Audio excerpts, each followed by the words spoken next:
Welcome to Mondstadt.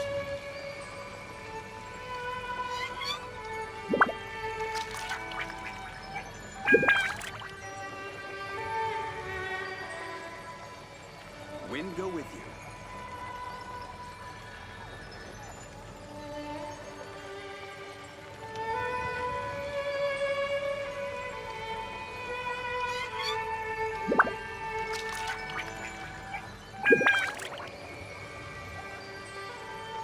Welcome to Mondstadt.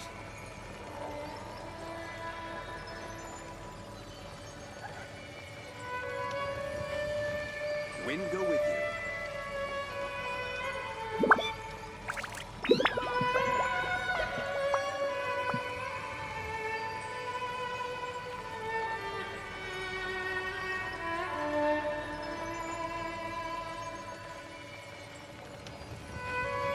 Welcome to Mondstadt.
The first time we came here. Oh, Paimon remembers! Nahita's consciousness had been trapped by the doctor, but we followed the clues she left behind to help her.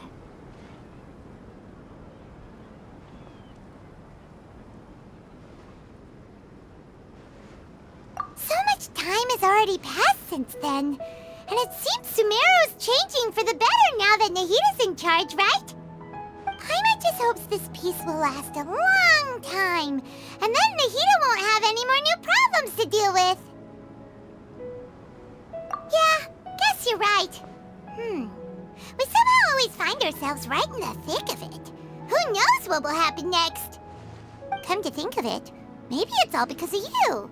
Maybe you're just a magnet for trouble.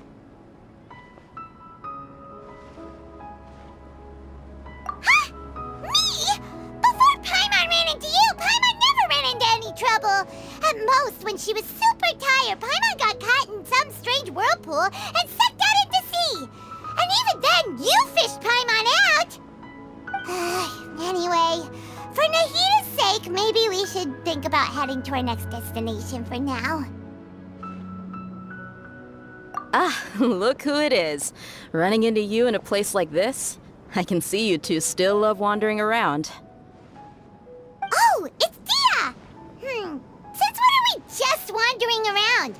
We're usually taking care of some serious business. even though it may have nothing to do with our journey. But never mind that. What brings you here? I just finished a commission in the desert for a usual client of mine. Nothing too interesting. Just escorting a shipment of goods. I'm on my way to report back. That's when I saw you two all the way over there, chatting away. What were you two talking about anyway?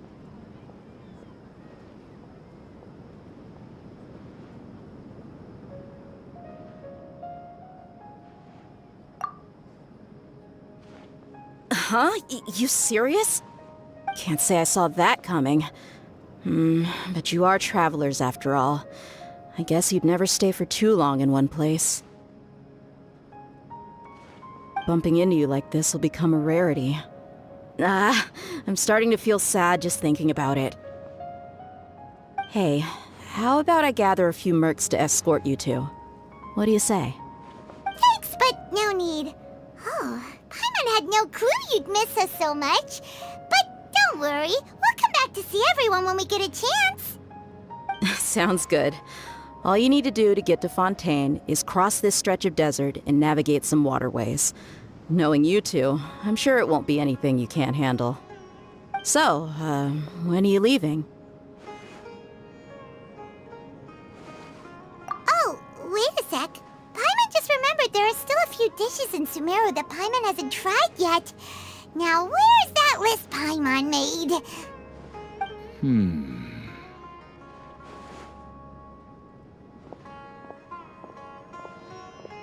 I see. Guess you won't be needing a going-away party or anything. It's sad enough to see you go like this. Though, now that I think about it, Sumeru wouldn't be what it is today without you. Seems true heroes always prefer leaving quietly. By the way, should we go say bye to Nahida? Oh, good point. Then there's no need to bother her in the real world. Then, I guess this is goodbye for now, Traveler in Paimon. Whether as a client or a friend, you're always welcome to come find me. Goodbye, Dia. Bye-bye, Sumeru.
If you're not sure what to do next, how about I take you on a walk?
passing all that sand and water, we finally made it!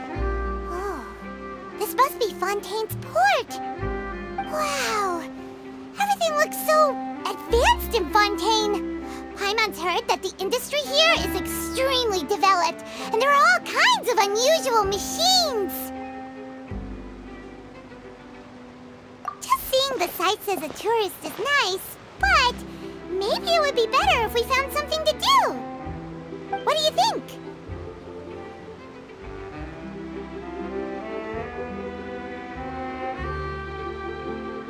Good idea! Nahida gave us loads of useful information. Seeking out the Seven is probably still our best source for information at this point. Yeah, the more we can learn, the better. So, what do you think the Hydro Archon's like? Will we get along? Nahida said that she has a very unique personality, whatever that means. To learn about a nation's god, start with the nation's people. There seems to be some locals talking over there. Let's go see if we can join the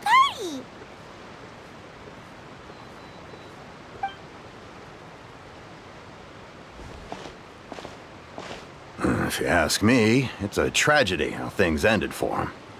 Clearly, he was a pretty decent person. Yeah, I didn't expect that kind of ending for him. I thought he would at least fight on a little longer for his family. I was expecting a sudden plot twist, but it's a pity that it never happened. Still, his story is quite the tearjerker.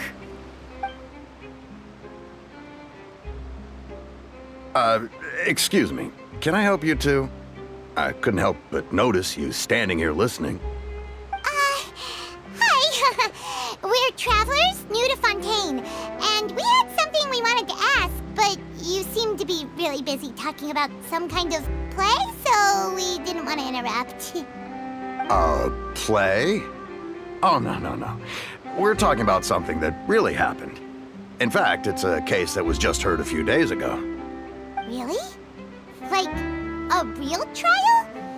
But the way you were talking about it and the words you used just now made it sound like some kind of story. Well, good tales are often based on true stories, aren't they? And what you see in reality may also be someone deliberately putting on an act while harboring ulterior motives. Whether something is true or not simply isn't that important. The main thing is whether the story being acted out on the stage is splendid enough. Oh, but it looks like you're not from around here. You probably don't know that the Fontaine Court of Justice is called the Opera Epiclese, or more commonly known as just the Opera House.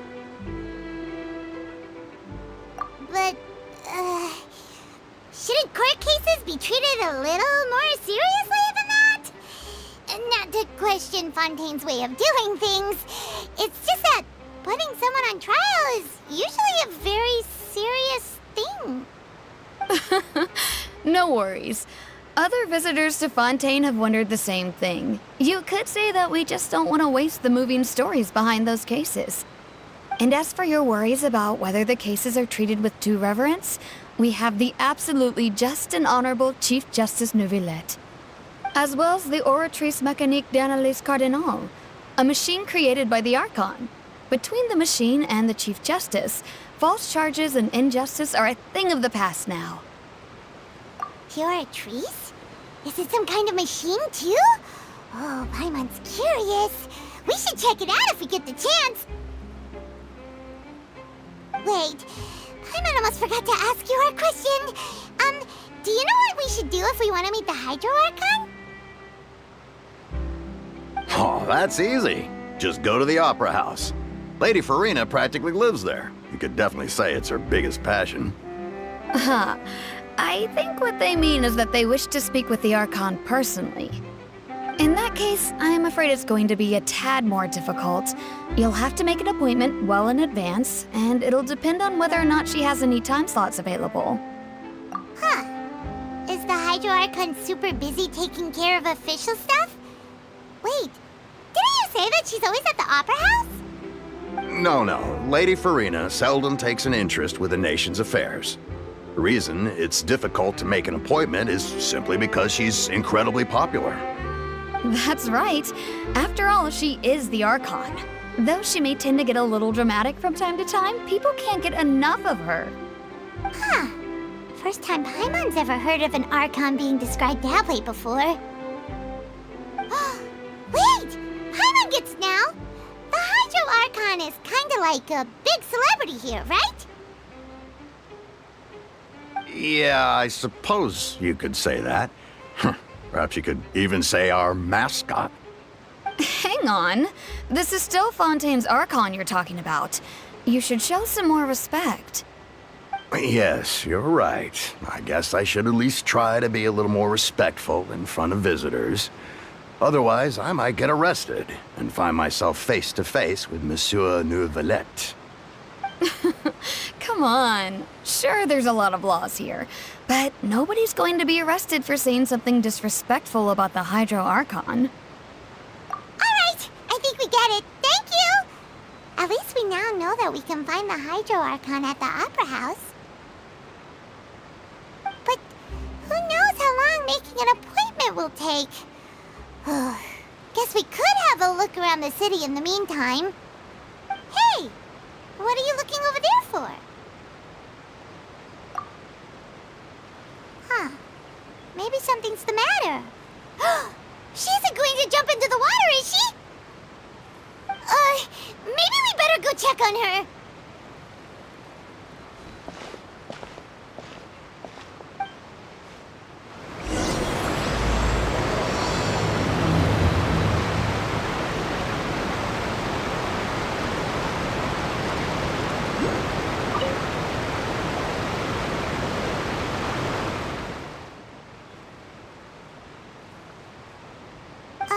Hello there.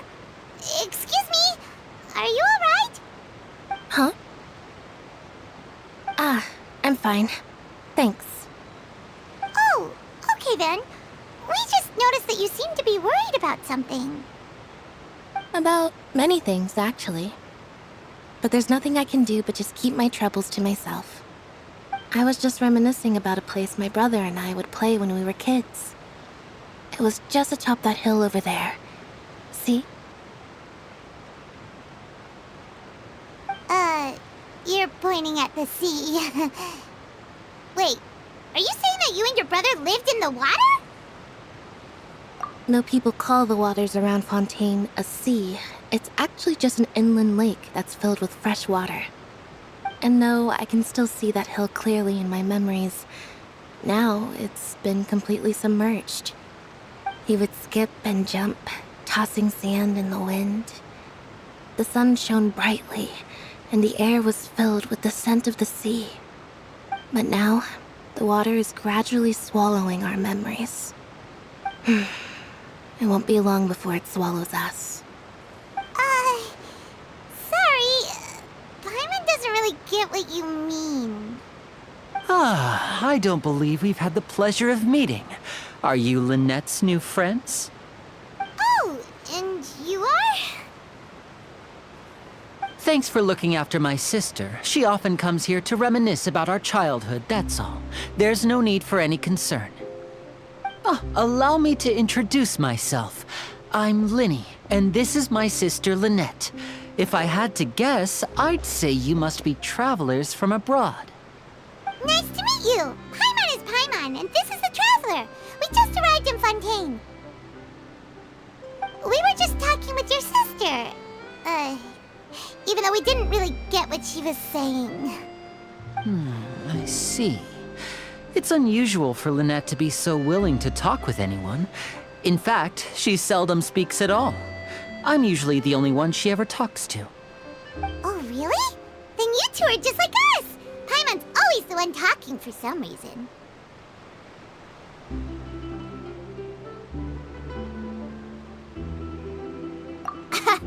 So that's how you think it is?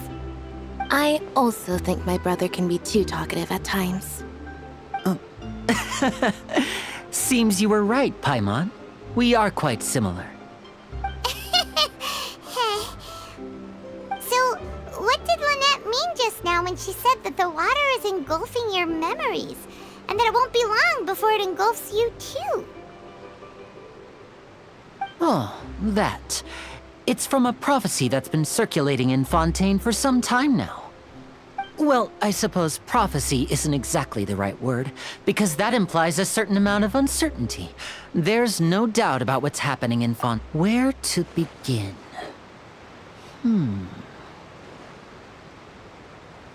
Let's put that question on hold for a moment. We still haven't formally greeted each other yet, have we? Did all the introductions earlier not count? Hello, traveler.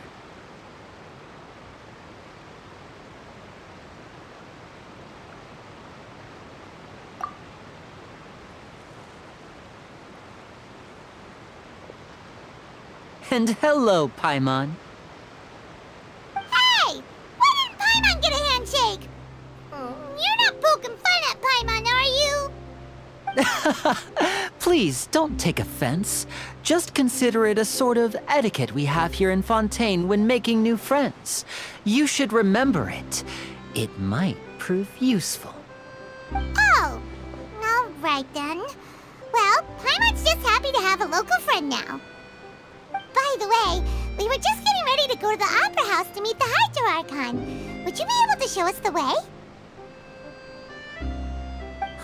So you're going to see Lady Farina? No problem at all. In fact, I was planning to go to the Opera House later myself. I'll gladly take you once I finish things here. Please, follow me.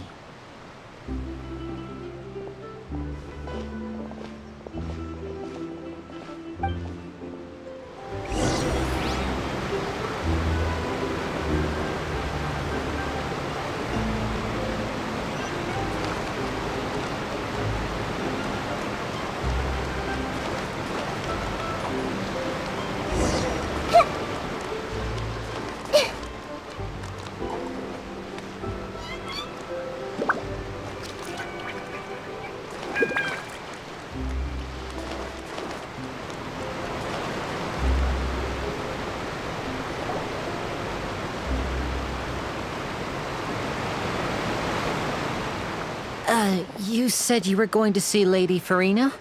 Well, it seems Lady Farina has come to see you.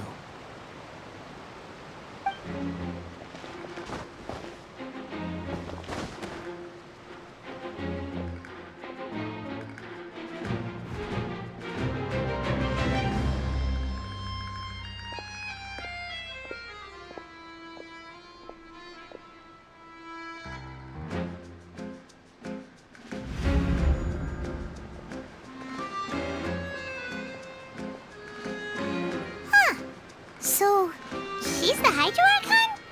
But how did she know we were looking for her? My dear people, rich and poor, those with cup in hand and those with nothing at all, raise your glasses in celebration! If you don't have one, then just raise your hand in lieu.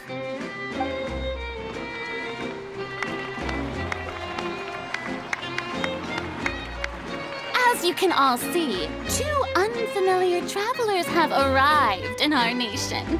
Come, let us make a toast in honor of this traveler and her companion who have journeyed here from distant lands.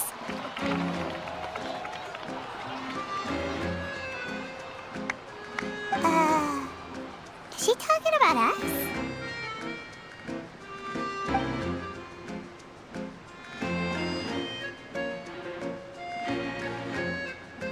I've long heard of the turmoil and chaos you left in your wake as you visited other nations, but I welcome you nevertheless. No, I have come to receive you personally. Fear is for insignificant cowards. I am a god, and I will never entertain the notion of such meaningless wariness. You can be rest assured, I see clearly your sincerity. Of course, seeking an audience with me is the most sensible thing to do. It will allow you to truly behold my power and witness my authority. Intelligent people always gather under the correct banner. I, Focalor, hereby welcome you to the nation of Hydro, and acknowledge the value and significance of your trip. Now, you may rejoice in this.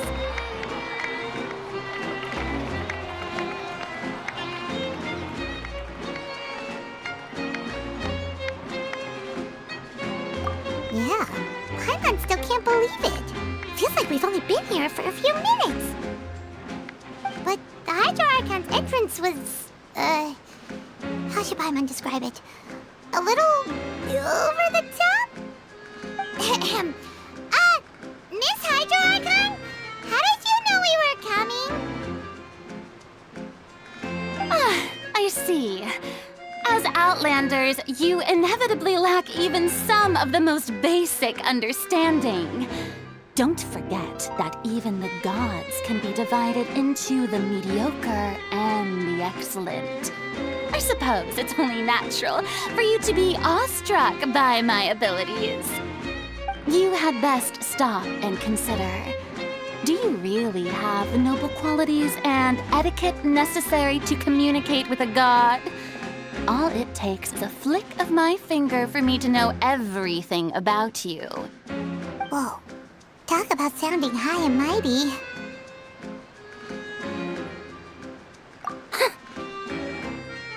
Oh?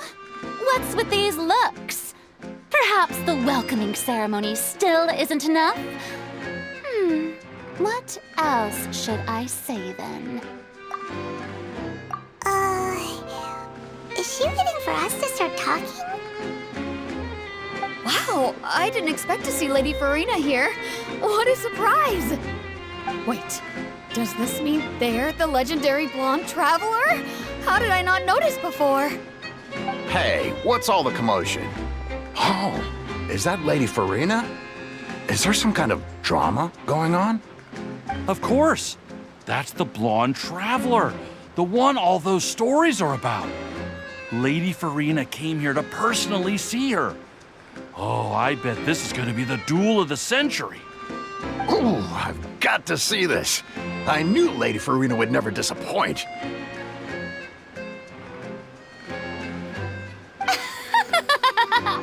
Yes, but don't get too excited now. My dear believers and spectators alike tend to get quite rowdy, and despite the noise, I've come to tolerate all their ruckus.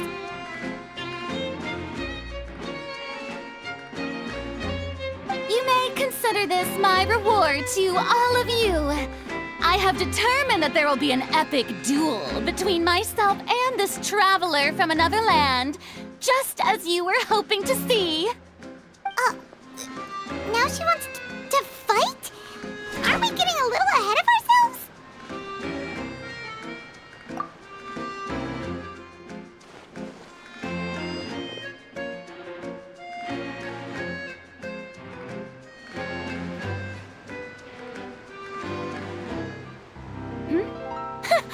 Are you not afraid?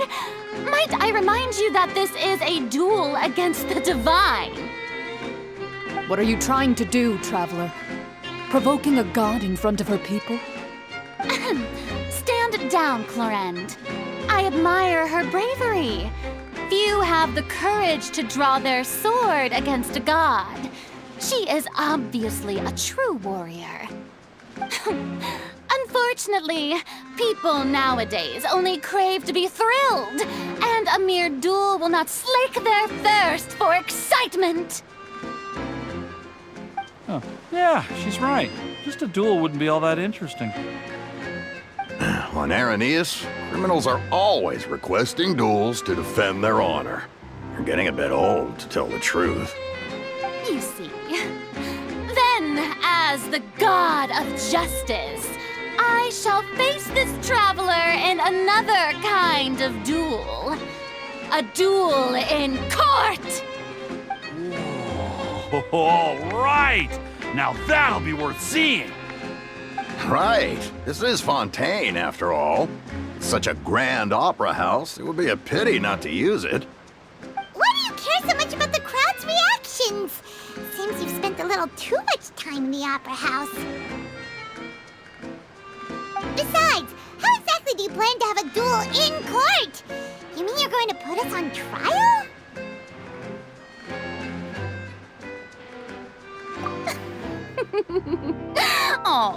We have reason to put you on trial. It's obvious, isn't it? According to Fontaine law, no one is permitted to release any flying objects within Fontaine city limits during the first 3 days of each month. You are clearly guilty of violating this law, no? Oh, so that's what they've done wrong. That's our Lady Farina. No one knows the laws of Fontaine like she does. You call that obvious? What kind of law is that? Wait, flying object? You mean Paimon? Precisely! Now, if you two have no objections, then in the name of the Hydro Archon, I order your arrest. My apologies, Lady Farina. I don't mean to spoil the fun. But if you would allow me to interject, I don't think that Paimon here meets the definition of a flying object. You tell her, Linny! Finally someone who's not crazy. How could anyone call Paimon a flying object? Great magician Linny, my beloved citizen. I'll permit you to object, but how exactly do you plan to prove your claim? As a magician who just rained on your parade, I naturally should shoulder the responsibility of saving the show. So, with such an audience gathered here, allow me to perform a trick for everyone.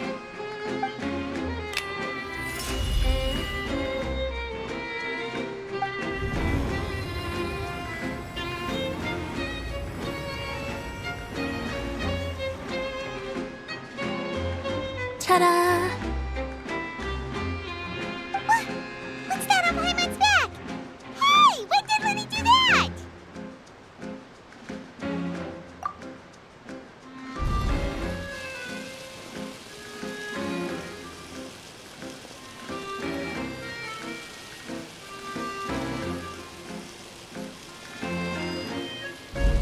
There. As you can all clearly see, Paimon should be classified as, well, something like a balloon. This rope has been in the Traveler's hand all along. It was just that no one could see it before. Huh? You call that magic? You've got to be joking. I thought it was pretty good. Nice one. Huh. I'm not sure what to think. It seems Lady Farina's charges no longer hold water.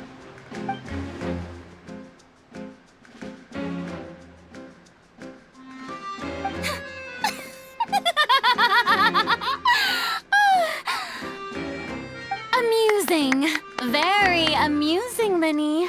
Just the sort of unexpected twist that I enjoy. With you here, today's performance can finally be called complete. Performance?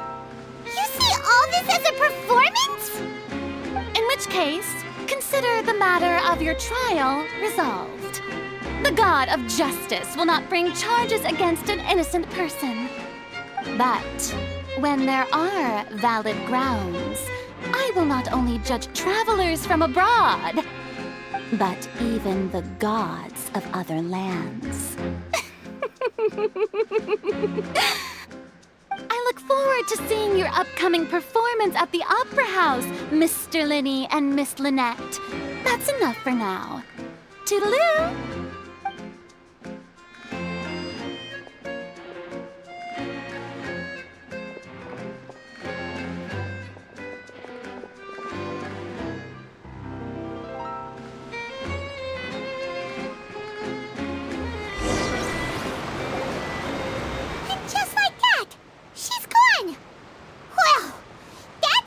Unpredictable Archon Paimon's ever seen. You never even had a chance to ask her anything. But that's a problem for future Paimon. That whole scene just now was really... Don't mention it. I just happened to remember that there was such a law, so I did a little preparation, just in case. I didn't think it would actually come in handy.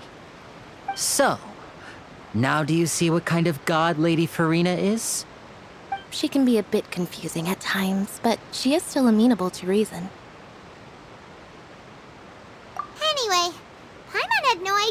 you're a magician, Linny. It sounded like you'll be performing at the Opera House, right? I just know a few simple tricks I use to make a living. Lynette is my assistant. It will actually be my first time performing on the most prestigious stage in Fontaine, the Opera House. But isn't the Opera House where criminal trials are held in Fontaine? When there are no public trials being held, the Opera House hosts a variety of other performances. To the people of Fontaine, the line between a trial and a performance can be a little blurred. And speaking of performances, I would be remiss to forego this opportunity gifted by fate. Might I invite the two of you to see my performance? My brother's always excited to make new friends. Oh, sure. We don't really have anything to do now, and we wanted to go to the Opera House anyway. Splendid. In that case, why don't we go together? I'll show you the way. I just have something to take care of first. Oh, you really mean it? Then I'll take you up on your offer. This is a magical item known as a magic pocket. Perhaps you can help me distribute them to the people here. Huh? What are they going to use it for? About that... You asked me before about the prophecy, right? Let me start by telling you a little more about what it entails. I'm not sure exactly when it began, but a prophecy has been circulating around Fontaine. It says that every person in Fontaine is born with sin. No matter how the nation of justice holds trial after trial, this sin cannot be absolved. Until one day, the water levels in Fontaine will rise, and the sinful people will slowly be drowned.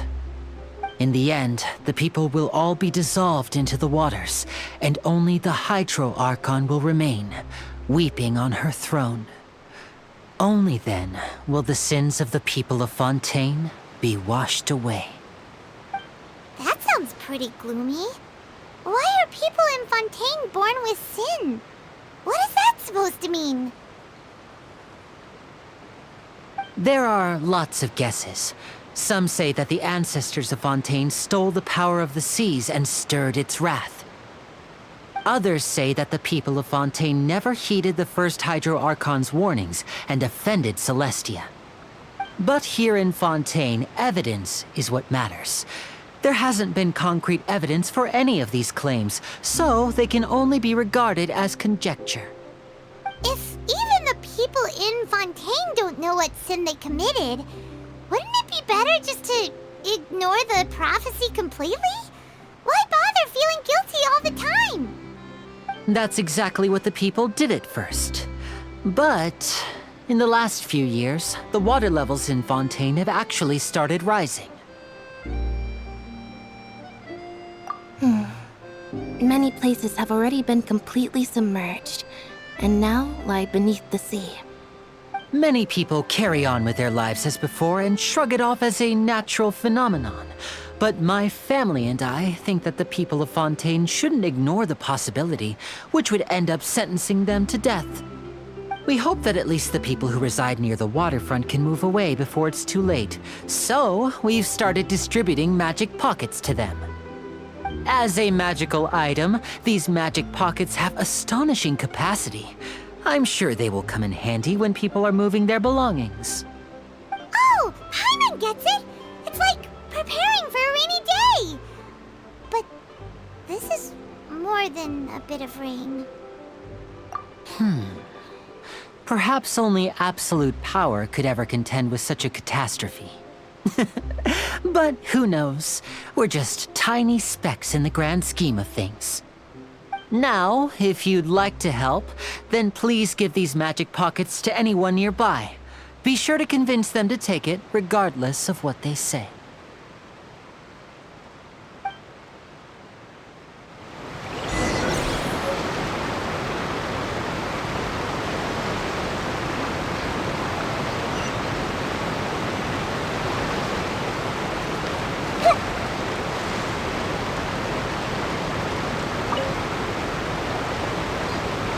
So you're the blonde traveler that everyone's been talking about. My apologies for not recognizing you earlier. Oh, a magic pocket? Seems you really thought of everything. I guess it's better to prepare for the worst and hope for the best. Thanks. Please, also thank the magician on my behalf when you get the chance.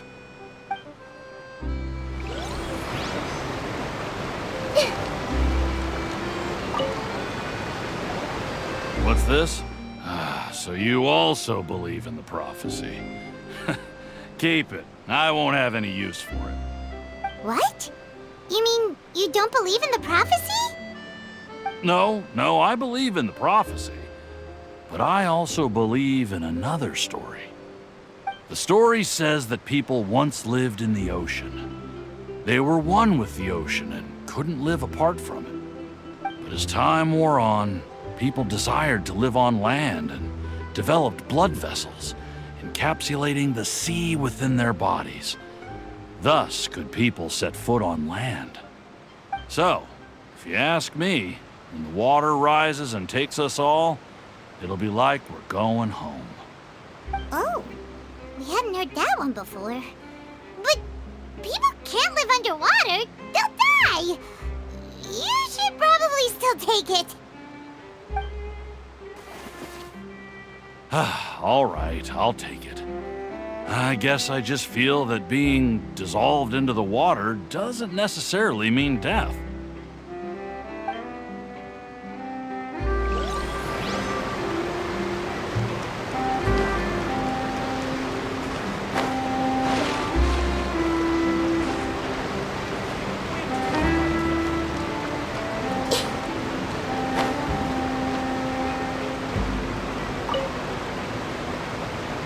Huh?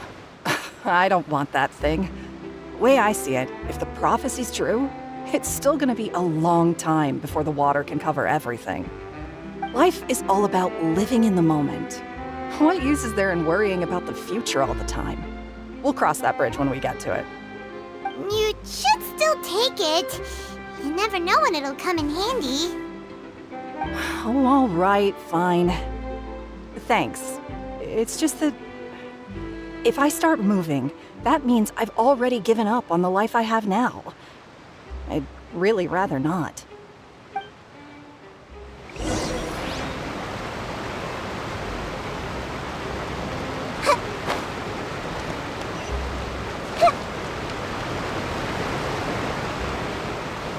Oh? You already handed out all of the magic pockets? That was fast. So, what did people have to say? I bet you heard some, interesting opinions.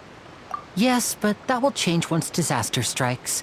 I know they'll change their minds, so it's only right to help them prepare. Is there anything else you need to do before we leave?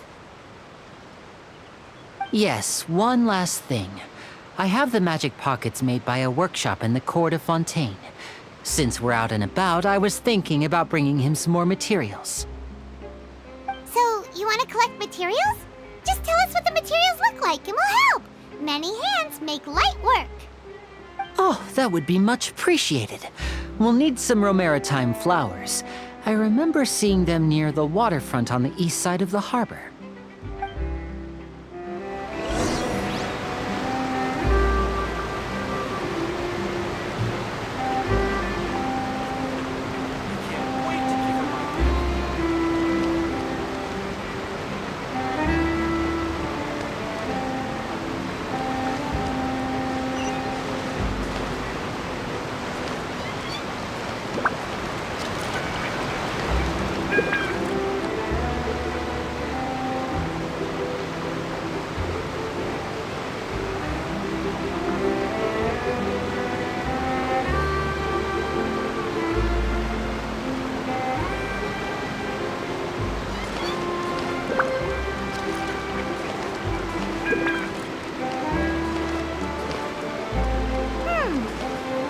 We have to use Hydro to collect Romaritime flowers.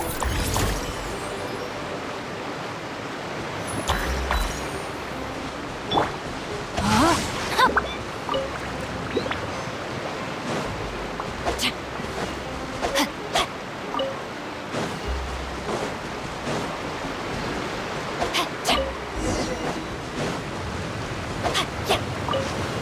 in mind.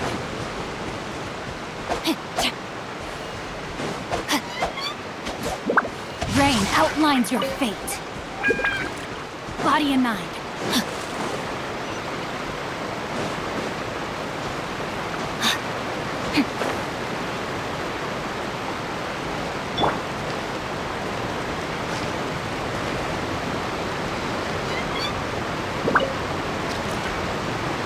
You made quick work of that. I can tell you're an experienced traveler.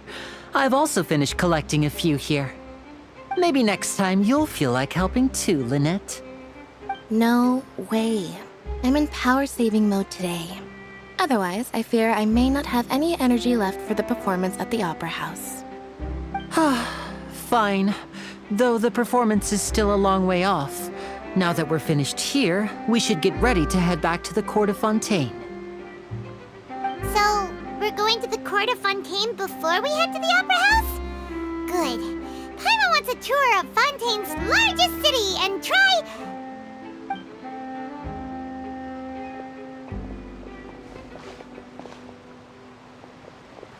Wait, shh. Have you noticed that person over there? The young girl. Huh? What's wrong with her? Paimon didn't notice anything. She's obviously a thief. Magicians and thieves practice similar methods. We divert attention, and a distracted audience is one that won't discover what you're really doing. Watch her movements carefully.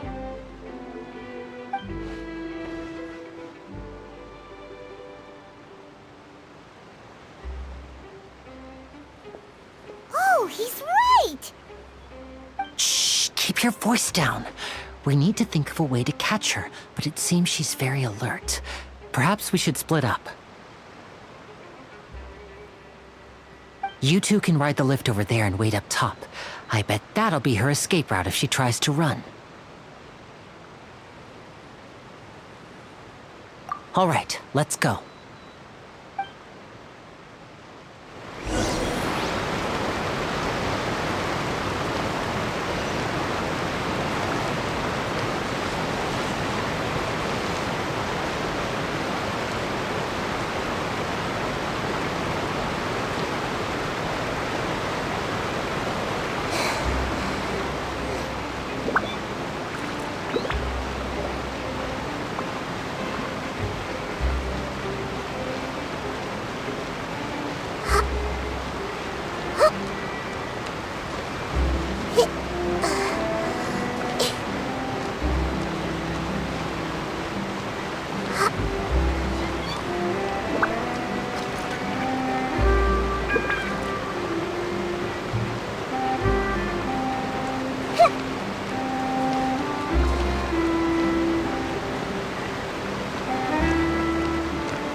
what they say is true. You have to see the world for yourself to appreciate how beautiful it is.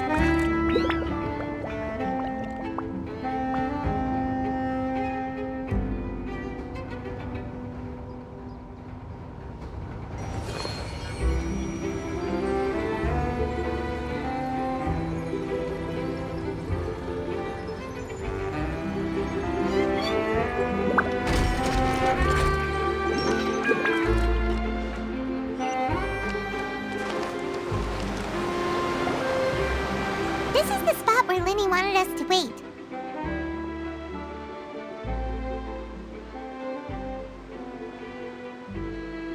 Oh, look! Isn't that her?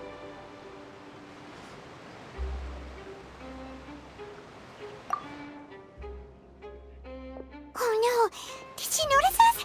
She started running the other direction!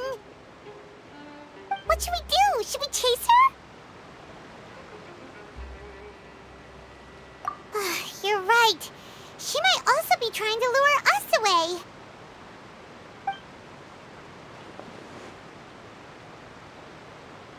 Nothing's happened for a while now. Paimon wonders if Linny caught the thief. Yeah, let's go.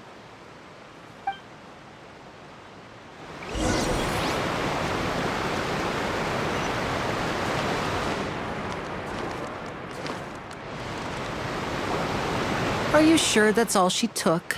You should check to make sure you're not missing anything else. No, that was all. Oh, I can't thank you enough. I didn't notice a thing earlier. Anyway, I should be going now. Thanks again. Oh, were you returning what the thief had stolen? That's right. Pity I wasn't able to catch her. She distracted me by dropping the thing she stole on the ground. By the time I looked back, she was already gone. I saw the general direction she went, but Linny twisted his ankle, and I needed to make sure he was okay. Oh, did you get hurt, Linny? I'll be all right. It's just a twisted ankle, that's all. In fact, it's feeling better already. If you want to play at being a hero, at least try not to get hurt doing it.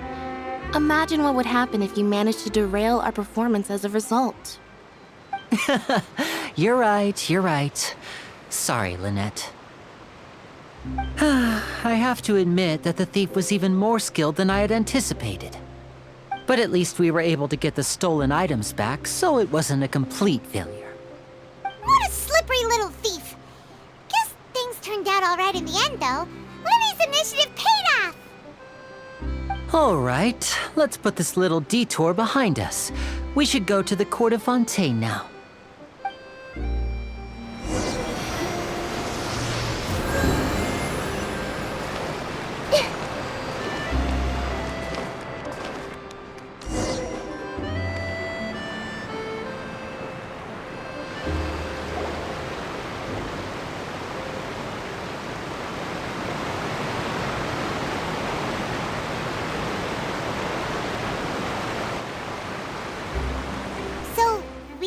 This thing to go into the city?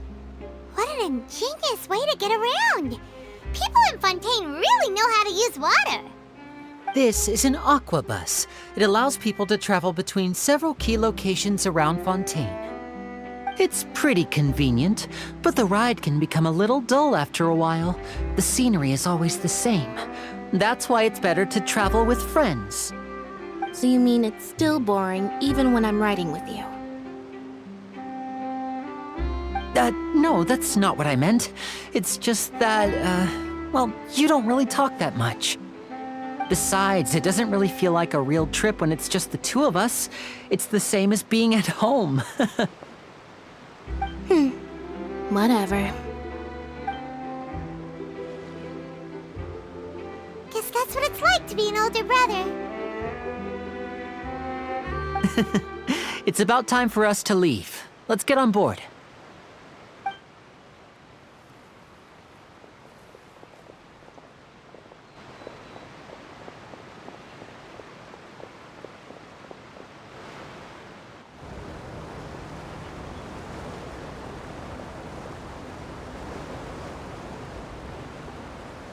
Oh, excuse me! Aren't you the great magician Linny? And his assistant Lynette? Hello. I don't believe we've...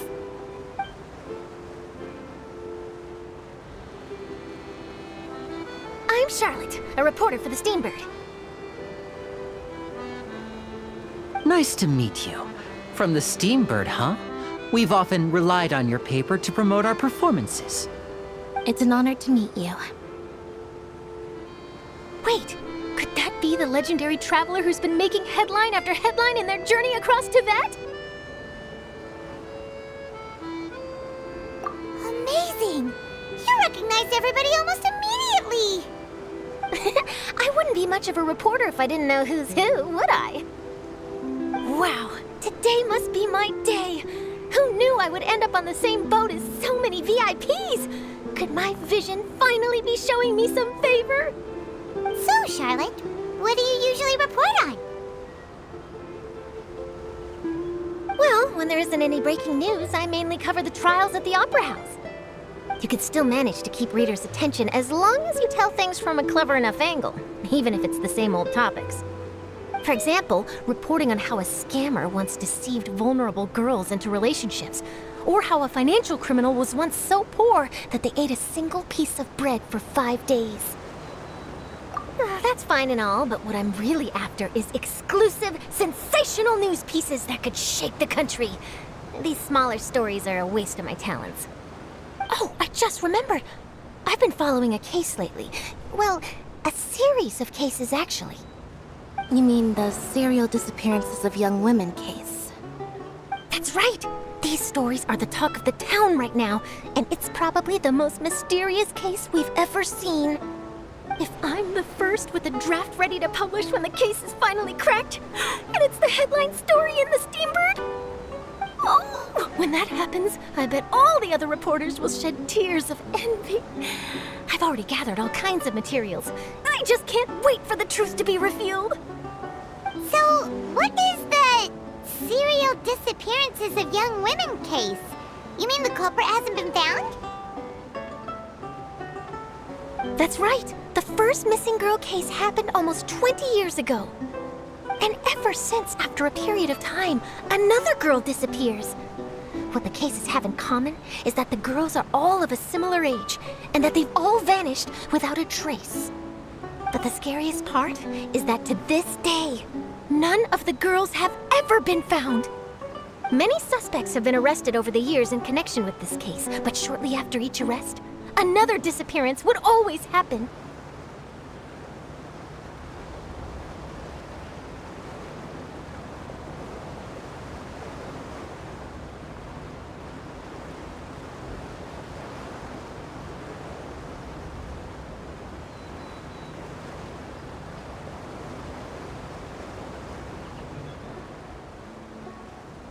Yes, it's possible. But either way, I believe that every case has some precise truth behind it, waiting to be exposed. Yes, I agree. And at the very least, the family of those missing girls deserves some sort of explanation. I just imagined for a second what I would do if Lynette were to suddenly disappear. I'd pay any price to get her back, and then find a way to track down the culprit. Please don't imagine that, Linny.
I really enjoyed chatting with you. Life should be full of pleasant little surprises like this.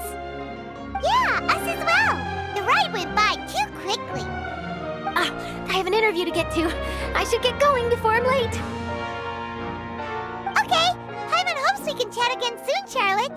See ya! Bye now. Oh, be sure to stop by and see me at the Steambird when you have time. What a tough job. Always running around and interviewing everyone. Well, where should we go now? If you don't mind, how about we stop by my home first? Besides, I still have all the materials we collected. Sure, we wouldn't mind at all. This city is so huge, Paimon wouldn't know where to start anyway.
This is our current abode. Ah, Fremine, you're home. Where did everyone else go? I have some new friends that I would like to introduce. Oh, they all just went out a moment ago.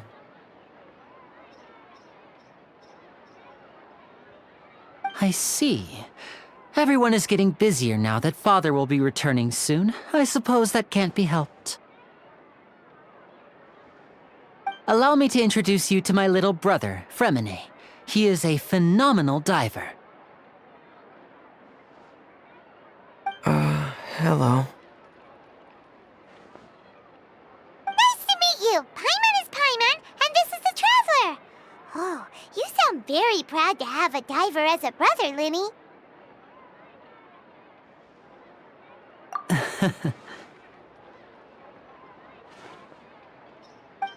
Linny, could you come here for a moment?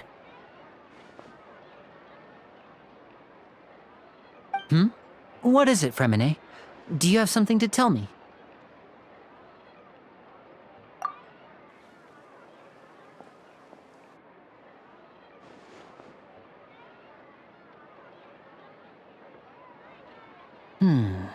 Okay, I see. Is everything all right? Oh, it's nothing. We were just discussing a little housework. Sorry for the interruption. Oh, before I forget, the Traveler and I collected more materials to make magic pockets. Were you able to get any, Fremine? Yes, I went diving and gathered lots of materials. I was about to give them to you. That's our Fremine, always quick with the underwater work. All right, I'll take these to the workshop.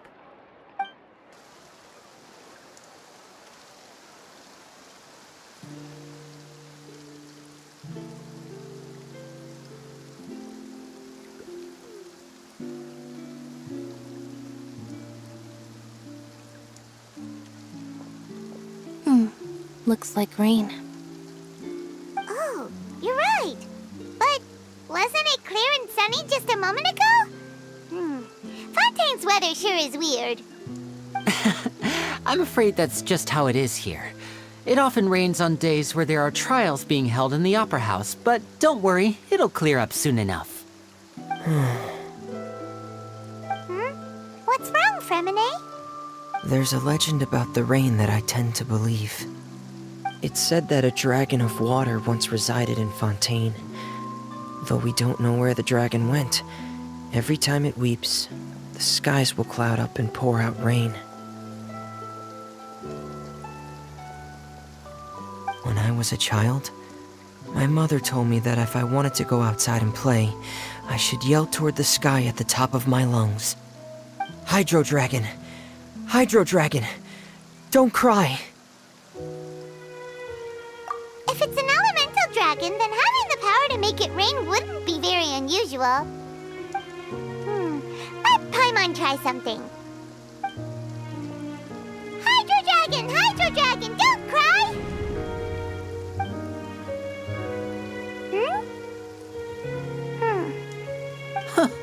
Doesn't seem to be of any use. It is just a legend after all. You know, you might be a more popular magician if you understood the concept of romanticism. Or could at least play along. Sorry. It might be because we've never met the Hydro Dragon. Perhaps it can't be comforted by the words of strangers.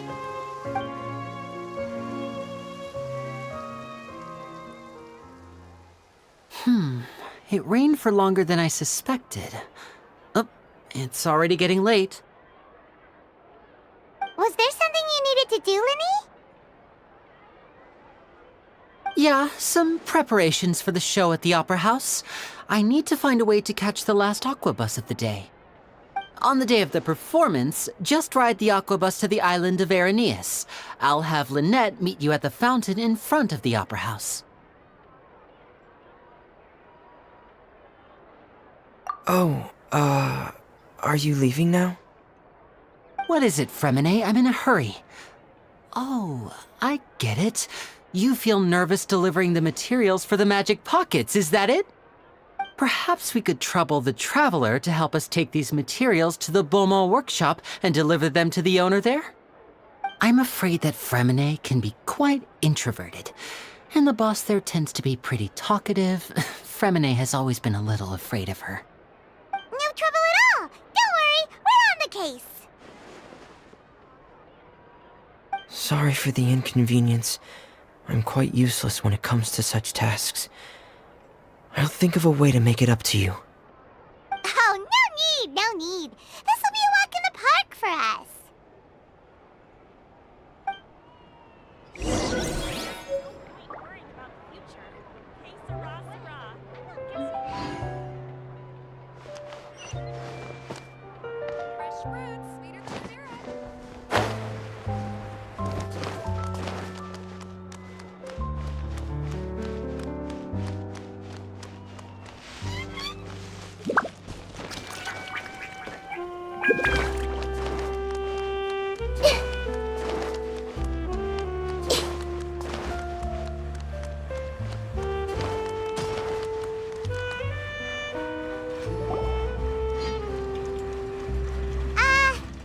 Hello? Is there anyone here? Oh, hello there. New customers? Looking to buy, or do you need something made? Or perhaps you're just looking for a chat with me. Oh no, we're just here to deliver some materials. Here they are. They're for making... what were they called again? Ah, these must be for magic pockets. I could tell right away. I've already made several orders worth now. No need. They've already prepaid several batches worth. When they told me what they'd be using them for, I even offered them a discount. But they insisted on paying the full amount, saying that I had a business to run. It seems both their hearts and their pockets are made of gold. Whoa. So, is Linny actually loaded? I can't say for sure, but who knows? Maybe there's good money to be made being a magician in Fontaine. Hey! Is this machine what you use to make stuff here? It looks really advanced. Why use your hands when a machine can do the work? It would be a waste not to use the latest technology, and wasting is a kind of crime. But where does a big machine like that get its power from?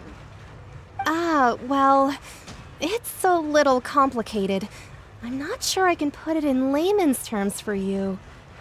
But basically, everything we usually use here in the city is powered by indemnitium, It's a type of energy that's produced from trials. Huh? How can trials produce energy?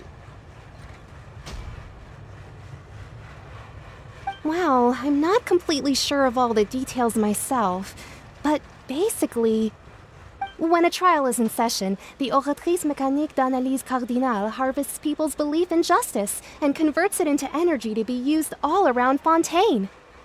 So that's what its other function is? Paimon heard that the Oratrice was created by the Archon to make judgments. But Paimon still doesn't get it. How could something unreliable like people's beliefs be turned into a stable power source for these machines?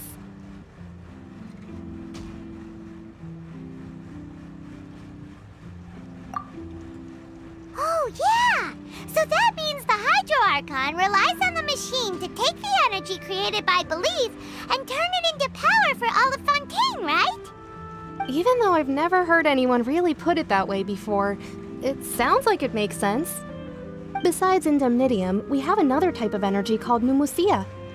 It isn't produced by the power of the Archon, but it is unstable by nature. Even now, it still cannot be widely used by civilians. I thought I'd find you hard at work, but here you are chatting the day away. Since you're already talking, I'm sure you wouldn't mind a few words with me. You again? Didn't I already promise you that I'd have the more I owe to Confrérie of Cabriere by next month? Why are you hounding me now? Yeah, but how do we know that you won't go running off by the end of this month? I want 50% today. Wait, no, 70%. Huh? You... Seems business isn't so great for the workshop. We've already finished our job and delivered the materials. Maybe now's a good time to leave?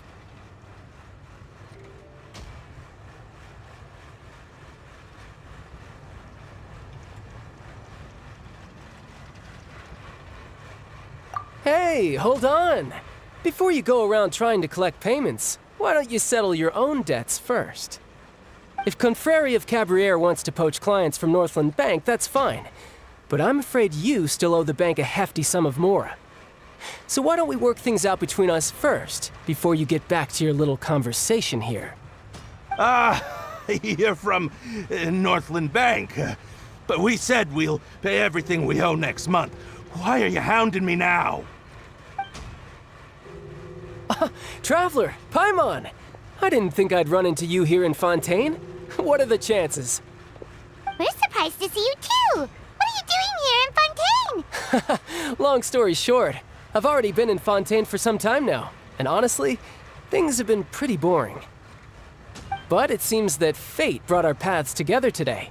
Not only will I have some good friends here now, but ones who always seem to find trouble. Either way you look at it, it seems things are going to get a lot more interesting now. Pretty sure we'd want to avoid anything that you'd find interesting. Besides, our trip here has gone pretty well so far, right, Traveler?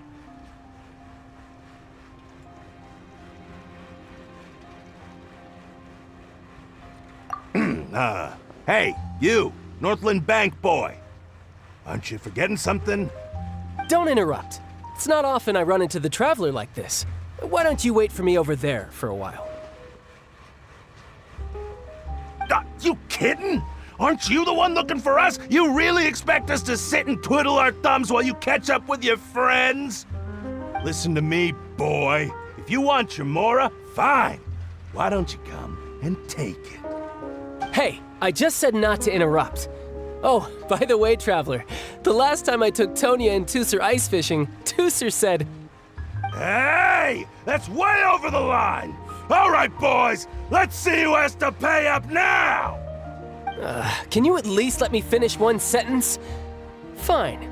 Though the bank told me not to get rough with our clients. You're the ones who started it. This is an act of self-defense. You two will have to be my witnesses, okay?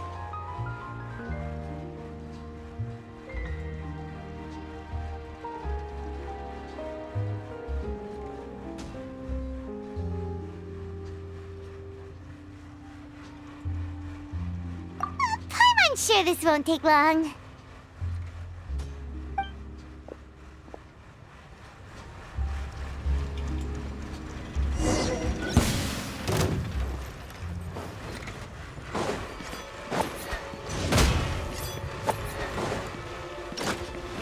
Brace yourself. This is gonna hurt. Who's next?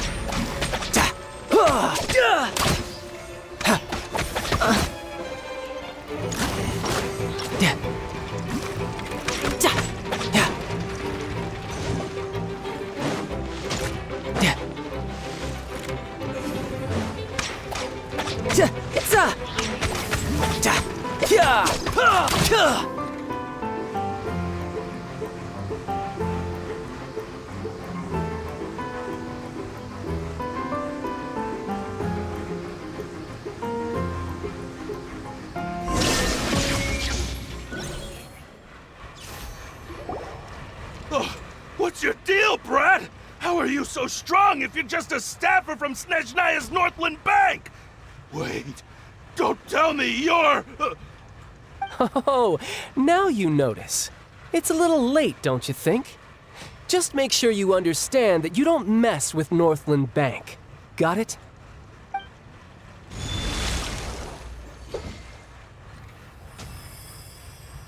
Huh? Now's my chance!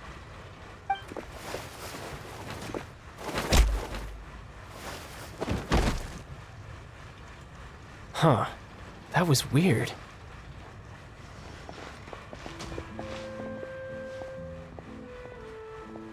I'm not sure.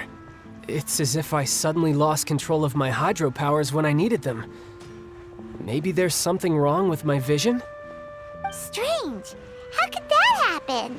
First time Paimon's ever heard of someone losing control of their vision. Never mind. It doesn't matter.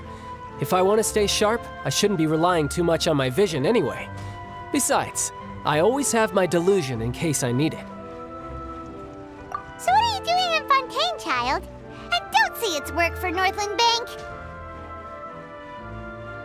Well, I guess it's because I've been in a bad mood lately. Huh? What kind of reason is that? Wait, since when do you feel down about anything?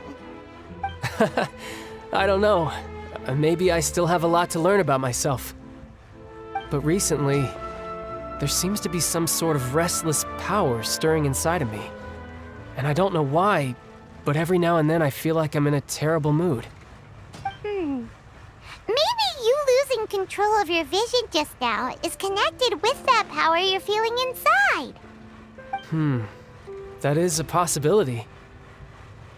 I can't remember if I ever mentioned it before, but when I was 14, I fell into some unknown abyss. It was during that time I learned nearly all of my abilities. The one who took me under her wing and taught me was named Skirk. She was always quiet and very mysterious. Nobody knew where she came from or what she had been through, and she was always very strict when teaching me combat techniques. One time, I asked her why she was willing to take me on as an apprentice. From what I could make of her answer, it was because I had awakened it, and traces of it remained on me. She said that all my combat training would be useful in the future. But what is it? What did you awaken? She never explained that, but my guess is that it's related to a dream I saw when I had just fallen into that abyss. In my dream, I was in the deepest depths of the sea, and the boundless seabed was all around me. But in front of me appeared a whale that was so massive, I felt like I couldn't breathe. A whale? Oh, that sounds familiar! When we fought against you before, you summoned a huge whale that seemed to leap at us. Is that the one? That's just an abstract form of a whale that I create using my elemental powers. It takes that shape because the scene I dreamt of the whale has always been stuck in my mind. I'll never forget it. So you used the whale as inspiration for one of your moves, so why don't you just go ask your master? Maybe she knows the answer. You make it sound so easy. Ever since the incident I experienced there, I've never stopped searching for Master Skirk and that unknown abyss. But it's been years now, and I've still found nothing. There isn't even a trace of the place where I remember falling into. Oh, it sounds like some kind of ghost story. Yeah, I'm out of leads at this point, but there's nothing more I can do. It seems that strange encounters in this world tend to be elusive like that. Oh, seems the time really flies when I'm talking with you. I just remembered I have somewhere else I need to be, so I should get going. What? More work for the Northland Bank? No, it's more of a personal appointment. Lately, I've been sparring with some of Fontaine's official champion duelists whenever I'm feeling bored. Official champion duelists? You mean it's their job to duel? Yep. In Fontaine, before a criminal goes to court, they're given one chance to defend their honor by requesting a duel with an official champion duelist. The champion duelists are all-powerful fighters selected from among the nation's best, and the duel itself is a no-holds-barred fight with no specified stopping point. So engaging in such a duel is regarded as a symbol of defending your honor. If a criminal and the worst-case scenario is that you're simply killed in the duel. Though it's rumored that Fontaine has a death penalty, from what I can tell, no one has ever been officially sentenced to death. So really, the only people who opt to duel are those who have suffered a grave injustice in being accused, or those who greatly value— So, do many people actually get out of their trials by winning the duel? Apparently, it's exceedingly rare for anyone to actually win. Fontaine probably enacted this system as a way to show that the nation respects the honor of its citizens. Besides, none of the champion duelists are to be trifled with, which is exactly why I was itching to face them as soon as I got to Fontaine. Apparently, the one I'm meeting today, Clorinde, is the strongest of the champion duelists.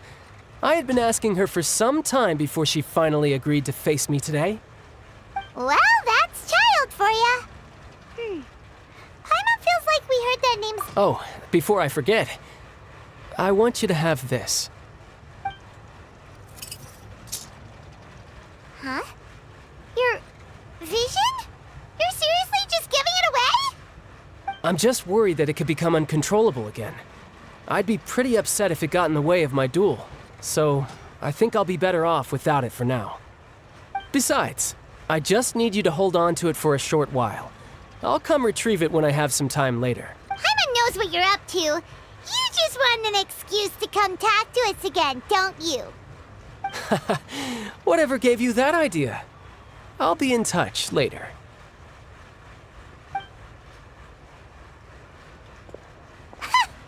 That sneaky guy. He said he's been feeling down lately, but he seemed the same as ever to Paimon. Well, since we don't have much to do for now, we might as well walk around and see the city before Lenny's performance.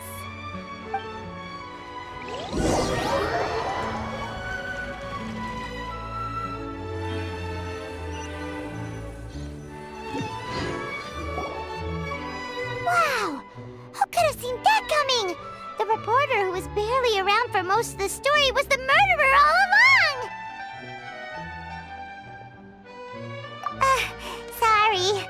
Paimon was just surprised, that's all. Paimon never saw that twist coming. The murder whodunits here in Fontaine are a lot different than the light novels you see from Yai Publishing House. Both have their merits, but Paimon thinks this style of novels are more, well, novel. It's so exciting to reach the moment when the mystery is uncovered, especially in the one Paimon was just reading. You should buy a copy and read it too. Oh, sorry about that. Paimon will be more careful next time. Hey, shouldn't we be heading to the Opera House to see Lenny's performance soon? It's almost time for the show to start, so we should get going.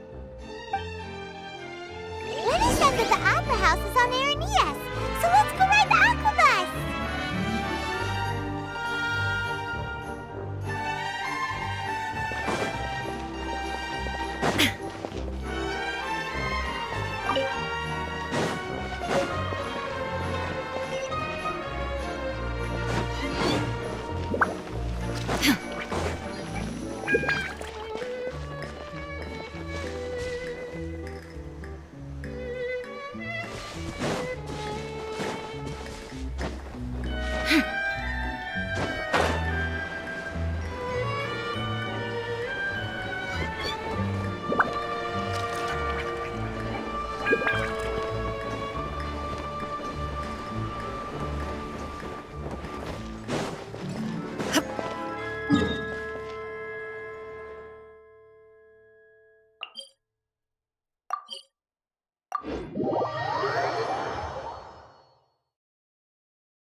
see. The opera at Eclairs.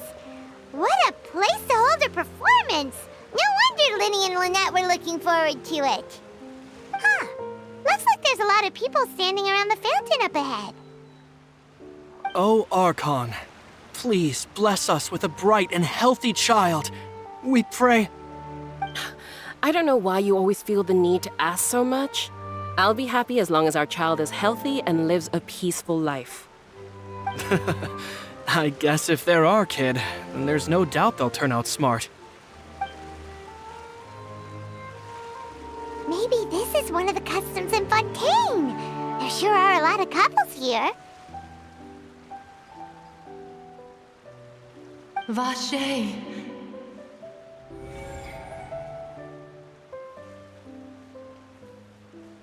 What's wrong? Vache. Vache.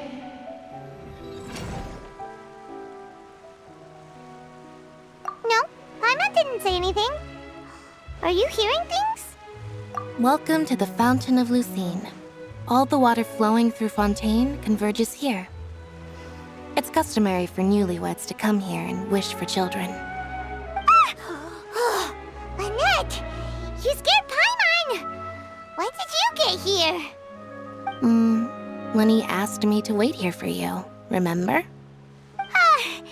Right. What do you mean? There are a lot of people here. Hey, you're not trying to scare Paimon, are you? Besides, it's the middle of the day. It's not the time for eerie things. I see. I might be able to tell you something that could help explain the voice you heard. In fact, you might not be imagining things at all. I suspect that what you heard is a result of your hypersensitivity to the hydro element. Others in my family have had similar experiences. It's because of her sensitivity to the hydro element? But what would hearing a voice have to do with elemental power? When do you cry, Paimon? Wait, what? What does that have to do with anything? Just answer me. When do you cry?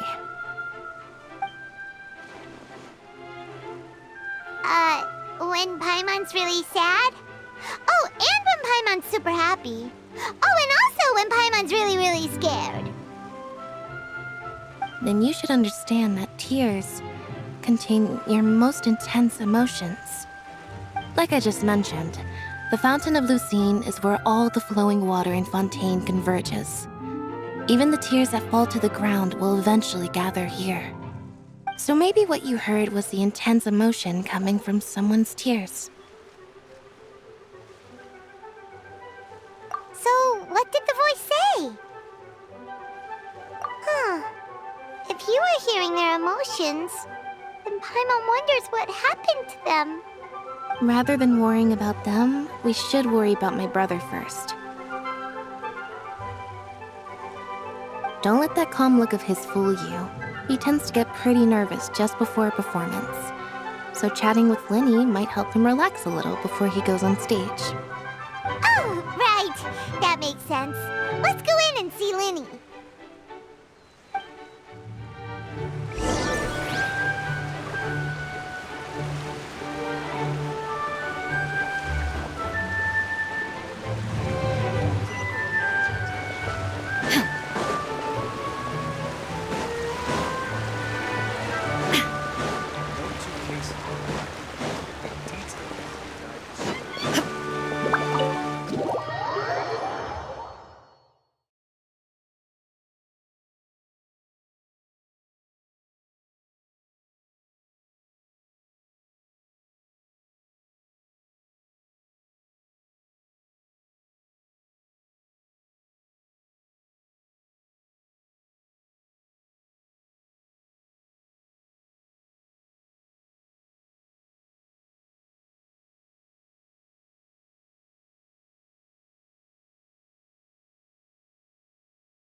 Traveler and Paimon, good to see you.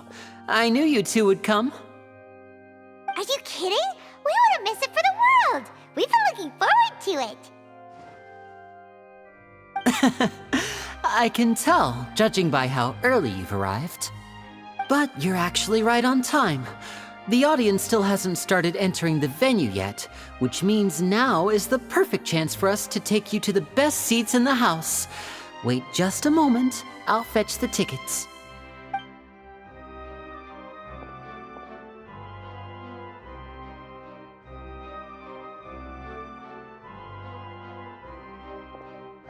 The Opera House has assigned seating, so you always have to make reservations. I've already reserved your seats, and here are your tickets. Ooh, front row seats! Thanks, Linny! Don't mention it. There's no need to keep thanking me. Hey, Lenny! Could you come over here and take a look at this? Oh, I'll be right there. Seems there's an issue with the stage props over there. That's Cal, my assistant, calling me. I'll go lend him a hand.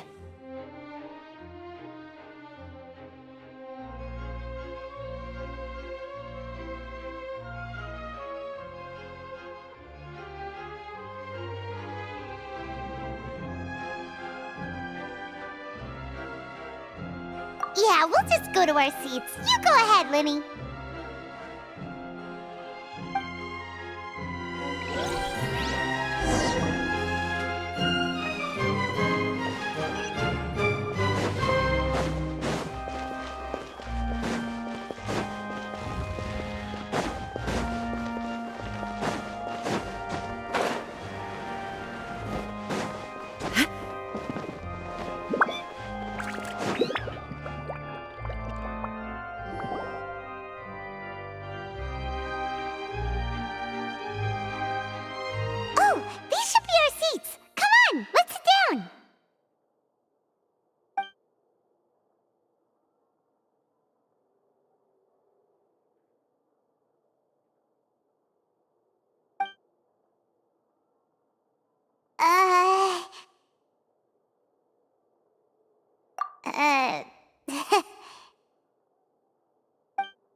Hey, Traveler. Maybe we should strike up a conversation with the person next to us. Since we're sitting together and the rest of the place is practically empty still. It's kinda... you little... Of course you put this on Paimon. Excuse me, I did not realize you felt awkward. I am terribly sorry. I would be perfectly happy to chat with you if that is what you would like. Oh, so you heard all of that, did ya? Boy, you sure have good ears. Paimon thought she was keeping her voice down. Wait, that's not it, Paimon's... Sorry, Paimon's the one who was being rude, talking under her breath like that. So, let's talk, but, what should we talk about? Oh, Paimon's got it. You're also here early and sitting in the front. Are you a friend of Linny's too? A friend, you say? Well, if Mr. Linny would like to be my friend, I would be more than happy to reciprocate. Oh, so you're not friends with Linny then? Oh, this is getting more awkward by the second. Paimon nearly forgot to make her introduction. Nice to meet you. Paimon is Paimon, and this is the Traveler.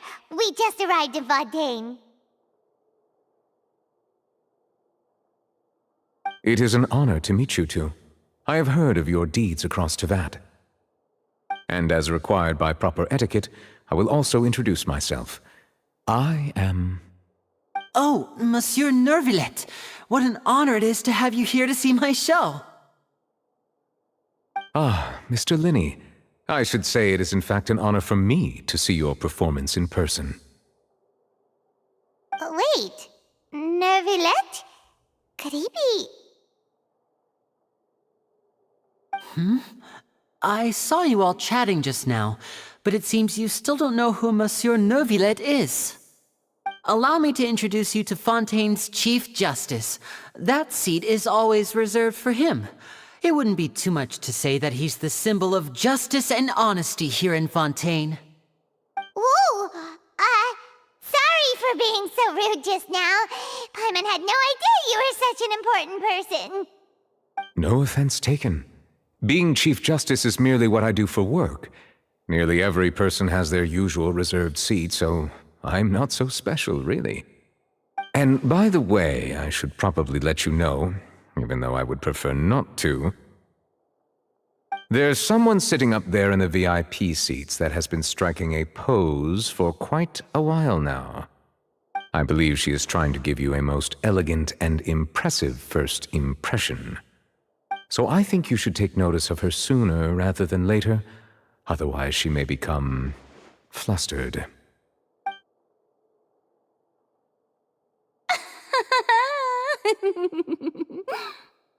Huh? Oh, it's Farina, the Hydro Archon. Huh. She sure has a smug and satisfied look on her face. Guess she has no idea that you saw right through her act. Very good. That is for the best. No need to pay her any more attention. We may now enjoy the show. Huh? So is this what things are like between the Chief Justice and the Hydro Archon? All right, please wait just a moment longer. I've pretty much finished my preparations, and the performance will start as soon as the audience has made their way to their seats. Yay! The show's finally about to start! Paimon can hardly wait! Paimon's never seen a real live magic show before!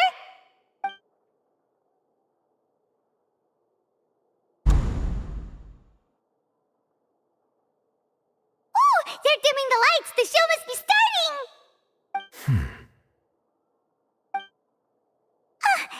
Sorry. Paimon will try to stay quiet. Welcome, one and all, to the Opera Epiclese. I am the star of today's show, Linny. And over here is my sister, Lynette, who will be working as my wonderful assistant. Please, let's give her a warm welcome. Hello, everyone. I know she may seem to be a little sleepy right now, but that's just a sign that she's nervous. Whatever. Now, some of you may be thinking, two vision holders who can freely manipulate elemental powers performing magic is not true magic at all. So, I would like to take a moment to assure you that elemental powers will have nothing to do with what you will witness on the stage today.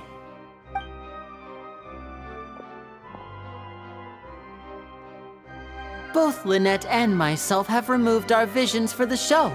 That way, even the gods won't be able to help us. Oh, good point.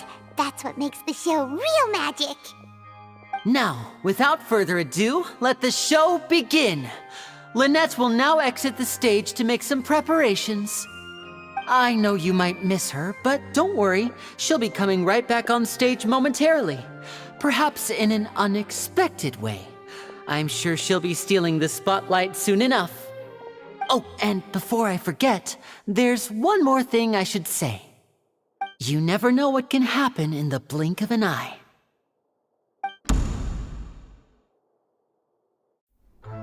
A magician's greatest skill is making things disappear or appear. The possibilities are endless.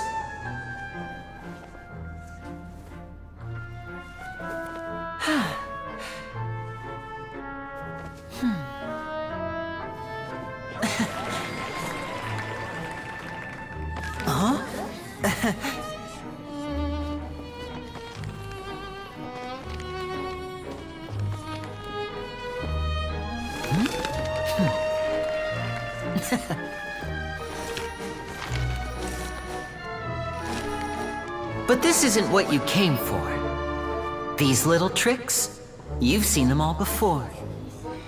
So it's time for something truly extraordinary, don't you think?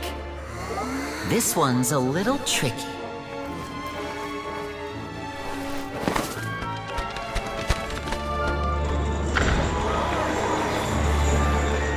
Using this water tank, I shall make my sister vanish completely, right before your very eyes.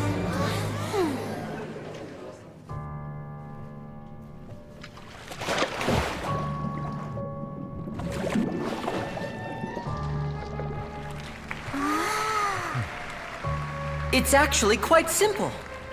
She'll just turn into air bubbles and float right out of the top.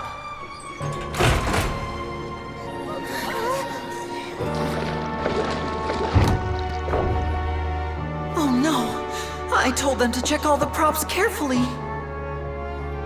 With the lid on, even air can't escape. An amateur magician would be getting very nervous right around now. Luckily, it's me on stage, so let me show you what a true virtuoso can do.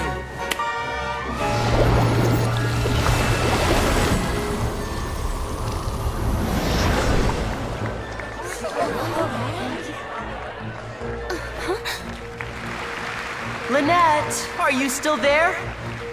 Don't go too far. We don't want to use up all our magic.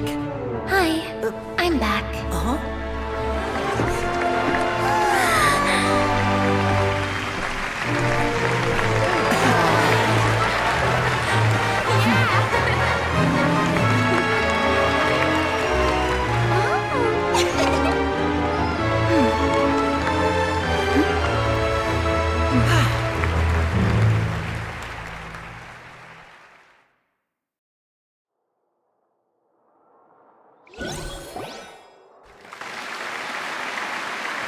Whoa! What in the world just happened? How did he do that? Paimon didn't seem to do anything. Wasn't Lynette inside the water tank? How did she disappear and then reappear out of nowhere? If we could see easily through his tricks, then that would mean that his skills are still lacking. To appreciate magic, you should focus on the show happening on stage, rather than getting caught up in trying to see that which has been intentionally hidden. Guess you're right. Paimon couldn't believe her eyes when Lynette reappeared. Amazing! Thank you everyone. I'm glad you enjoyed that performance. But our magical journey has only just begun. I've prepared even more astonishing surprises for everyone here. The magic of transformation and disappearance can go far beyond what you've just seen. I'm sure many of you are thinking that escaping the water tank was impressive enough, but Lynette is still my assistant after all. In which case, I have ample time to make all necessary preparations. So, for my next trick, I will require the participation of one lucky audience member. Please, if my assistants could bring out the magical boxes now. There are 2 boxes, and only 2 boxes. One is here, and one is there in the aisle among the audience. I'm sure many of our clever audience members have already guessed our next magic trick. A swap! Our lucky audience member and I will each enter a magic box. After 1 minute, we will each emerge from the opposite box. Now please, everyone pay very close attention to the box you see here. Don't give me any chance to make a move. Wow! How's he gonna do this?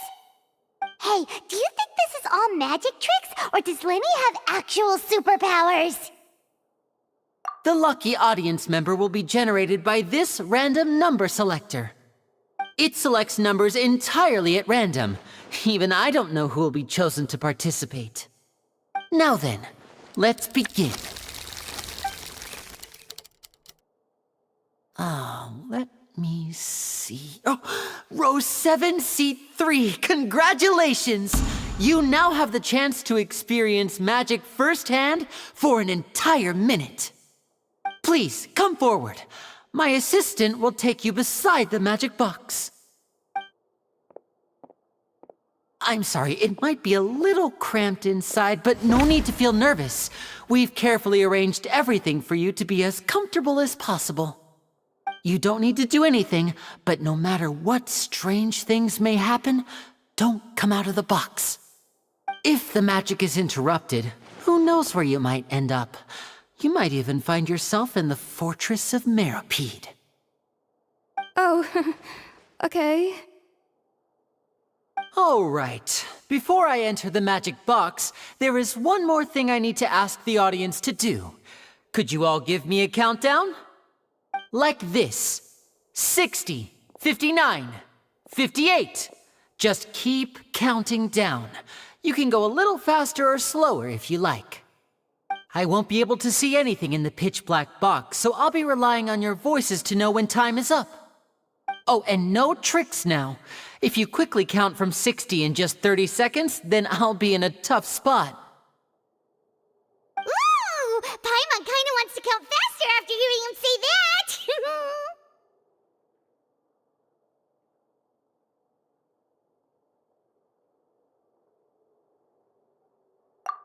No, that won't do.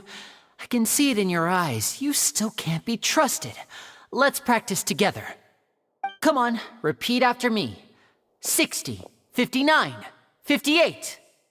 60, 59, 58! That's right, perfect. Keep it going.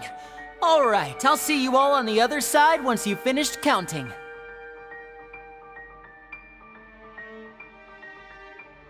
54, 53, 52? Huh? Why aren't you counting, Nervalet? I am counting in my head. I think things are exciting enough in here as it is. Merely a consequence of my identity and personality. Do not worry about me. Just enjoy the show. Oh, alright. You look so serious that Paimon thought you might be feeling uncomfortable or something. 40, 39, 38! Mr. Linney, are you all right in there? Is everything ready? Yes, I'm fine. I'm just double-checking the direction of the magic. It would be a disaster if we get sent to the wrong places. For example, mid-air right above the audience. Even though he's saying that, Lenny doesn't seem nervous at all.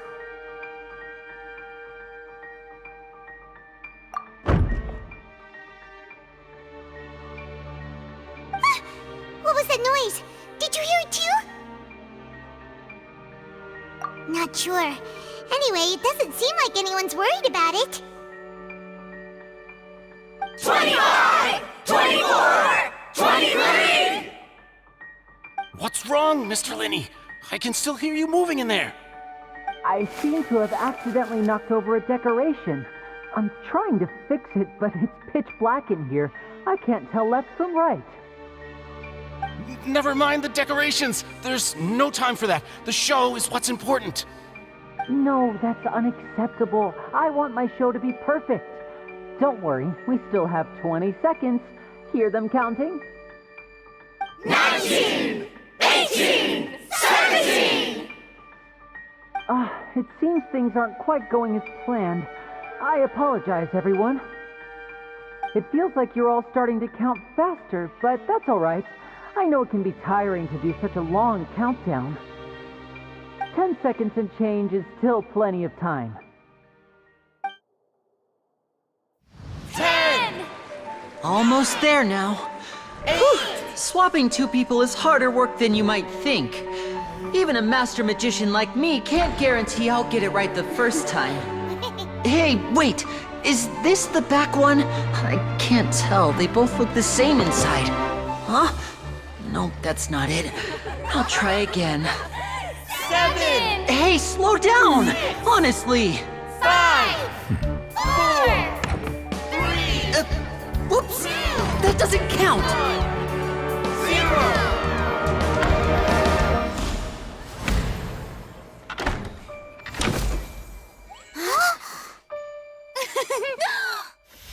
Ta-da!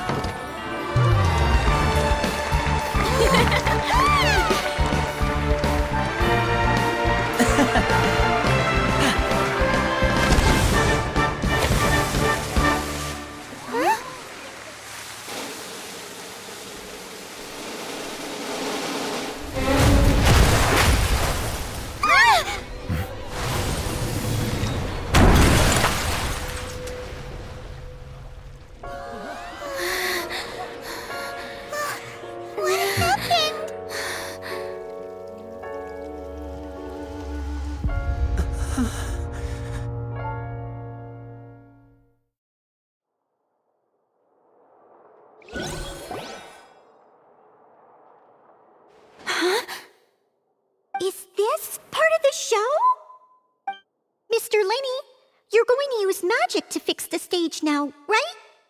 What happened? Oh no. Maybe this isn't part of the show. The girl was still in that box, right? This performance is over. Medical staff with me. Guards, secure the scene and detain all the performers. Seal the exits. No one is allowed in or out at this time. Yes, that's right. If this was just an accident, then we must investigate the cause. But if this was all part of some scheme, then those accountable will not escape the judgment of the God of Justice! No need to be alarmed, you two. We'll get to the bottom of this soon enough.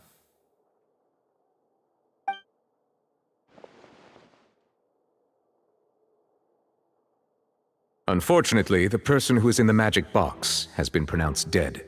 His name was Cowell, one of the assistants in Linny's magic troupe. Apparently, the fireworks on stage ignited the ropes that were suspending the water tank, which then caused the tank to fall onto the stage. As of now, we are still not sure why we found Cowell in the box, rather than the guest from the audience. And after an initial search of the area, the guards have confirmed that the girl is nowhere to be found. It appears that this incident was not merely some mishap with the performance. And there are many indications that it is connected with the case of the serial disappearances of young women. The serial disappearances case? That's the case that Charlotte mentioned before!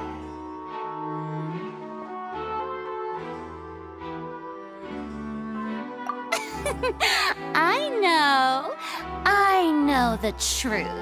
I can see through the whole thing. Really, using such a shallow and obvious mystery as his finale. Did he really underestimate us that badly?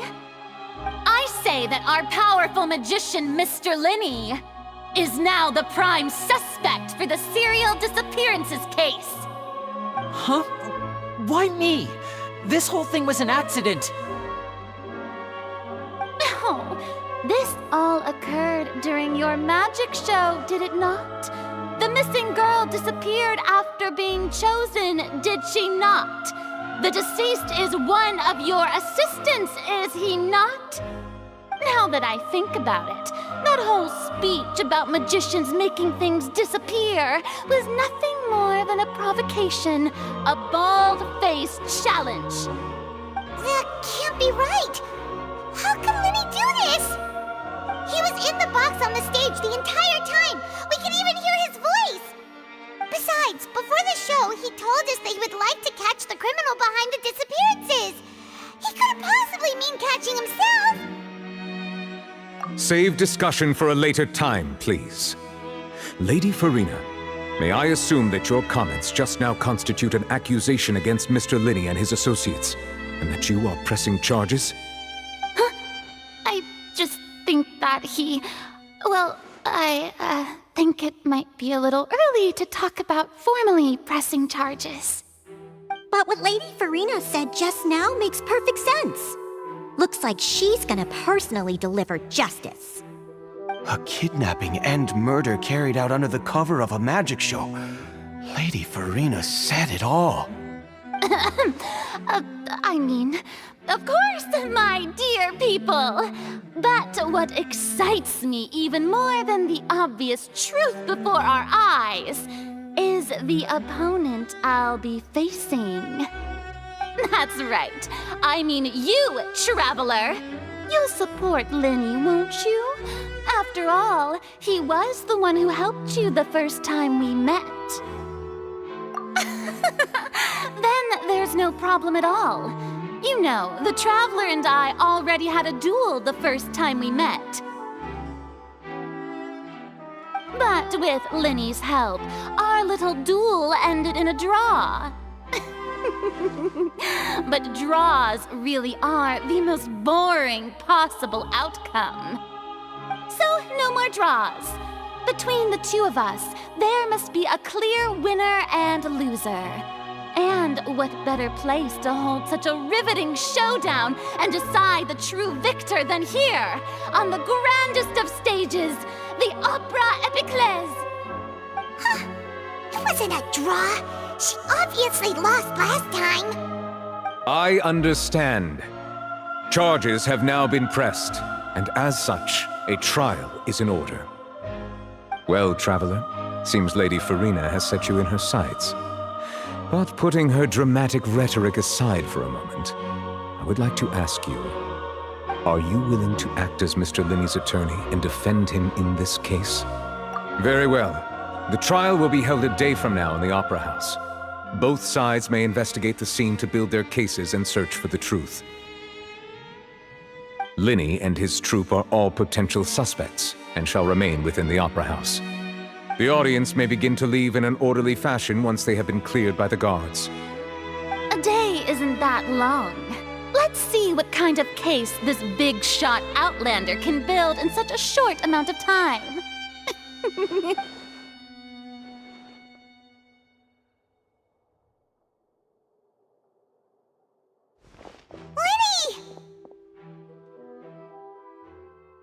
Sorry about everything that happened just now. Were you frightened? Of course!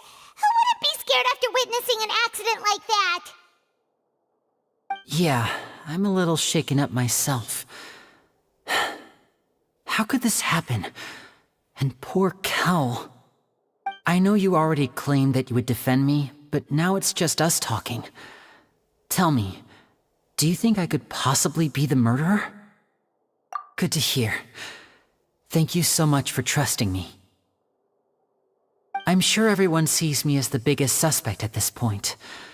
But if you ask me, the whole thing is mysteries layered upon mysteries, such that all that's left is confusion. I don't know whether what happened there on the stage was purely an accident or not, and I don't know why poor Cal was in the box. As for how that girl chosen from the audience could suddenly disappear, I'm afraid I don't have any answers either. If someone tampered with my performance, then we need to figure out what they did. Even a skilled and knowledgeable magician like myself couldn't pull all that off in just 1 minute. Which is precisely why we need to investigate! As this book says, the impossible could not have happened. Whatever happened must have been that which is possible. Paimon bought them when we were reading at the bookshop in the city earlier. Pretty cool, huh? Don't worry, Paimon used her own savings to buy them. It wasn't from our travel funds. I think they look cute on you, Paimon. You have good taste, Lynette! That's the right attitude. Feeling depressed isn't going to help me now. I need to get back to my normal self. But with the guards watching our every move, it's going to be especially difficult for Lynette and I to prove our own innocence. Good thing you agreed to be our attorneys. Thanks for that. We'll be counting on you. Yes, thank you so much. Yeah, just leave it to us. Oh, since we're going to start investigating, Paimon has a question first. Where did Lynette go during the performance? Ah, well, I'm afraid that would involve some of our essential trade secrets as magicians. The secrets behind our magic are past saving, Linny. I suppose you're right. The truth behind our tricks is going to be important evidence that will be weighted during the trial. 'Tis truly a pity. As a magician, our magic show is a work of art. We've poured countless hours and spared no effort in perfecting it. But if revealing our secrets will help you uncover the truth behind what happened, then it will be well worth it. We should go somewhere else if we're going to discuss our magic tricks. We'll go speak with the guards, and in the meantime, you can go investigate the stage and the seating areas. Alright, let's go have a look while the investigation teams are still here. Detective Paimon is on the case!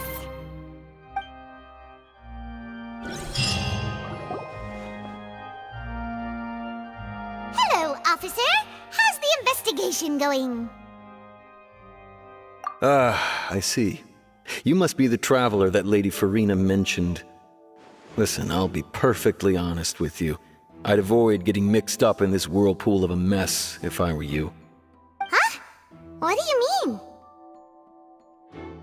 Come with me and you'll see. The deceased is one of Linny's assistants, named Cal. Even though he hadn't joined the troupe long, he was hardworking and everyone generally liked him. The assistants are usually in charge of setting up and inspecting the props, as well as assisting with the show and keeping the crowd engaged. As you probably saw when you were in the audience, the water tank suddenly fell and smashed the box with Cowl inside it. This is the real mystery. We've already searched the scene and were unable to find any traces of the girl. However, if you look carefully, the box was positioned directly under the water tank. The ropes holding the tank were then burned by the pyrotechnics on stage, causing them to snap. All these factors lining up so perfectly makes it hard to see this as a mere accident. If anything, the more logical explanation is that the whole incident was intentionally planned, and Linny is the most likely person to have access to all these areas. But he doesn't have a motive! Are you both good friends of his? Well, you can't say we're good friends, but we've known each other for a little while. So in just a short time, he was not only able to win your trust, but even convince you to act as his attorneys. I know there's no such thing as magic. The real trick of a magician is holding the audience in the palm of their hand. I've seen a lot of cases, and I can tell you that people are the least reliable kind of evidence. Sorry, I tend to be pretty straightforward. Just know that I'm warning you for your own good. Anyway, you may investigate the scene of the crime yourselves if you're curious. Who knows, maybe you'll be able to come up with some new evidence.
Whoever the murderer was, they must have made preparation. Why would it be?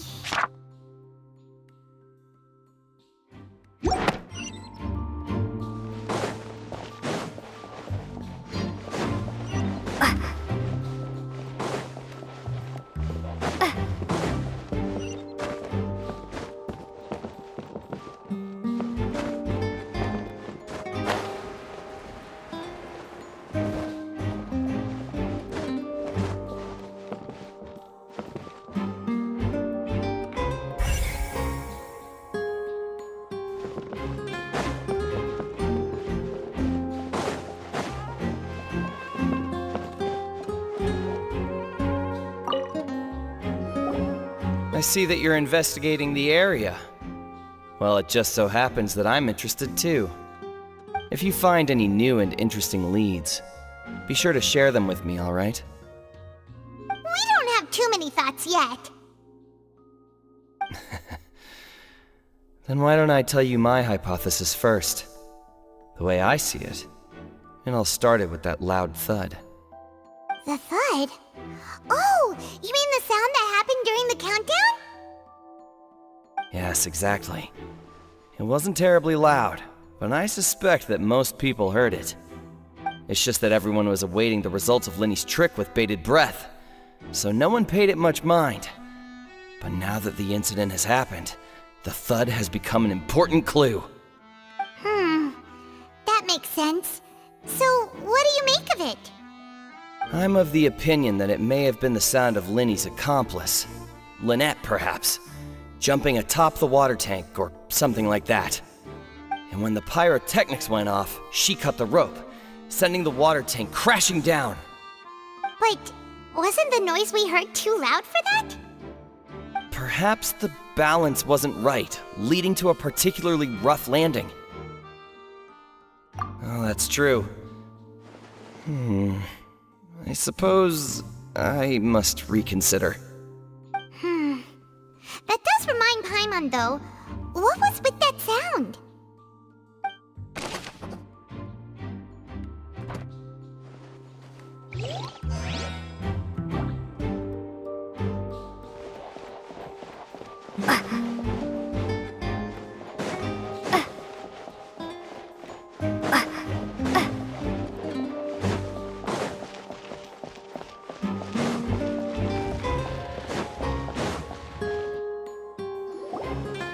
Hey, you! Yes, both of you! Over here! I've been keeping an eye on you for a while now. Huh? You mean us? That's right. If I'm not mistaken, you're also among those who wish to cut down the thorns and pursue the truth. No? And by the looks of it, you're not from Fontaine. Well, you're right on the more about that one, but who are you?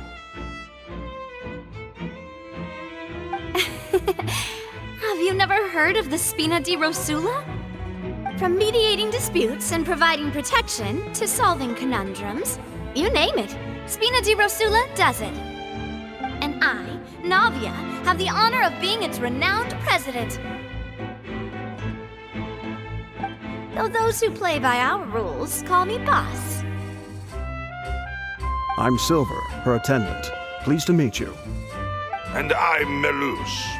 Demoiselle's various daily needs and affairs are under my purview. Huh? Boss? Demoiselle? What gives with the names? Well, I am the second generation president. Melus and the others are still used to my previous title. My apologies, Demoiselle. Should you prefer, boss, I will endeavor to use that instead. No need. You don't have to call me boss. Just Navia is fine. Okay, if you say so.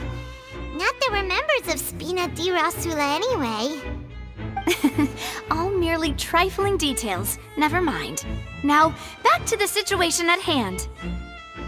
That's right. I've always kept an eye on the serial disappearance cases.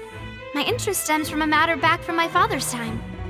Judging from the look of things, I find Linny an unlikely mastermind. Really? We think so too! That's why we're looking for clues now. But how did you come to that conclusion? Intuition, naturally. My unparalleled intuition. Farina sure was quick to point the finger at Linny without any decisive evidence whatsoever, wasn't she? But that's not uncommon for her.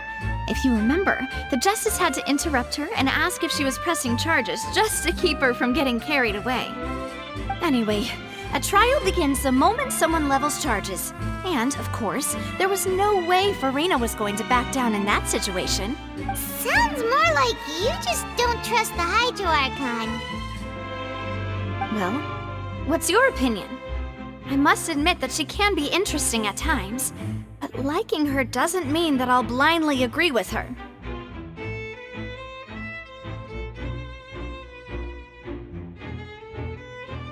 All right, I've answered your question. Now, it's time you answer mine. Wait a minute, did that answer count? Well, I say it does. But don't worry, you won't hear any pointless questions from me. In your opinion, do you think it's right to treat a trial like it's an opera? Well? And why would that be? See, Silver and Melus? I told you they'd be different. Most astute of you, Demoiselle. I, too, think that the Traveler's response was most excellent. No matter how wonderful the script or how fervent the audience's expectations may be, the trials that go on stage here must be based in fact. And if that can be done, boss, then... All right, that's quite enough, Melus. Anyway, I like your answer. You passed with flying colors. Now, I need to make some preparations, following which our joint investigation shall commence. You two shall be my assistants. Wait! Since when did we become assistants? Oh, well, I can be the assistant. Sure. Or your companion, if you like. I'm really not that fussy. That's more like it. Far be it from me to brag, but I believe that Demoiselle's intuition will be instrumental in uncovering the truth. You wish to save a friend from false accusations, and we wish to unravel the disappearances. In this sense, our goals are aligned. You have a point. You're quite the talker, aren't you, mister? And what about you over there? What do you think? You seem like you've got something on your mind. I have nothing to add. Oh, alrighty then. We'll be making some preparations first. Just be sure to let us know if they start revealing Linny's tricks.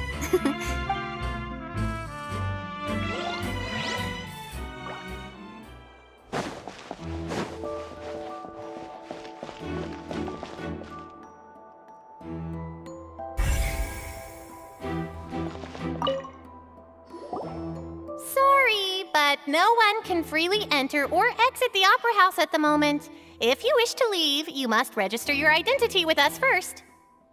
No, we're not leaving. We're representing Linny and Lynette as attorneys, so we're investigating the case. Were you always guarding this entrance? Yes, after the Chief Justice gave the order, everyone coming in or out must undergo a strict inspection. So, the missing girl couldn't have left from here, at least not from that point on. I doubt there was much opportunity then, either.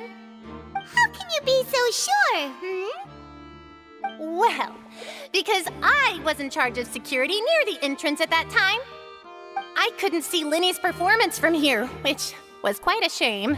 Just my luck. But still, I did not abandon my post, and I stayed put no matter how loud the applause was. If someone had so much as even approached the door, I would have noticed it, let alone if they had tried to leave. We Melusines are good at that sort of thing, you know. So, it's safe to say the girl couldn't have left through here. Alright, thank you for your help. This'll be useful info.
So this is the rope that broke and caused the water tank to fall. The rope looks pretty durable.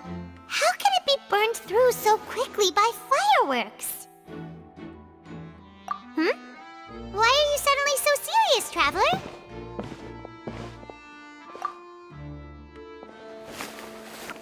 Whoa. Look! This bit is made from different material! Most of it was burned away, but there's still a little bit of it left. So if a rope meant to hold something was made with that kind of material in it, then that means... Wait! Why don't you write all this down? Let's take notes!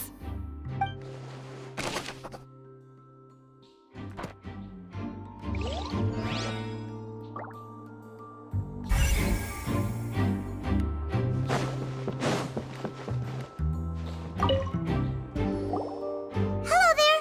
What are you investigating? kidding. Oh, this location has also been cordoned off because the Magic Troop members are currently considered prime suspects. The investigation team is still collecting evidence. The seats were all booked in advance, so we were able to deduce the missing woman's identity by checking the guest list. Sure, it's not like this is confidential information. We will publish it later anyway when we petition the public to help us find the missing person. Her name is Halsey. She's a painter from Fontaine who's made a bit of a name for herself. Apparently, she wasn't a regular at the Opera House, but she'd been feeling some pressure with her work lately, which made her decide to come see the magic show. The Magic Troop members all claim not to know her, and we have looked into her social connections. It seems that she has no personal grievances or conflicts of interest with the suspects. Simply put, she wasn't related to the Magic Troop at all, which matches the features of the previous serial disappearances. Were the victims of previous cases also chosen at random? That's how it seems to us, in any case. Apart from the fact that they were all young women of around the same age range, there really weren't any other connections between them. Okay then. No need to be so formal. If you do happen to see the missing girl, please be sure to contact us. It is of utmost importance that we get to the bottom of these disappearances.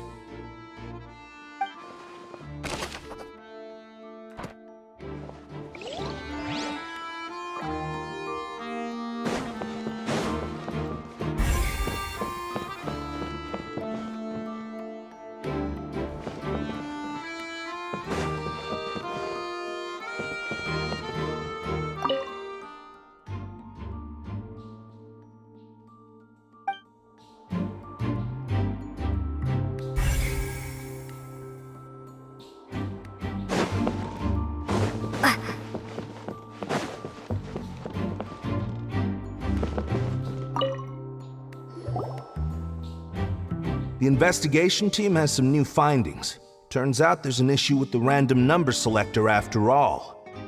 See, I told you. What if the machine picked some big guy's seat? You think the murderer would have still made his move then? Sorry to interrupt, but we're helping Linny and Lynette with their side of the investigation. What were you saying about the number selector? There's something wrong with it? You're trying to help them? That'll be a tall order. Linny used the machine to pick a random member of the audience during his performance, right? The lucky girl that later disappeared. Well, we thought there might be a serious problem with the machine, so we had it taken away for further inspection. It turns out that the seat number it picked wasn't random at all. The machine picks that same number every time.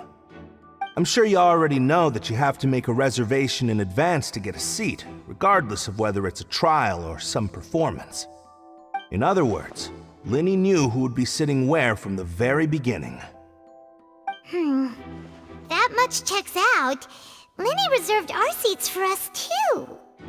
Bet you see why I was saying it'd be tough to make a case for Linny.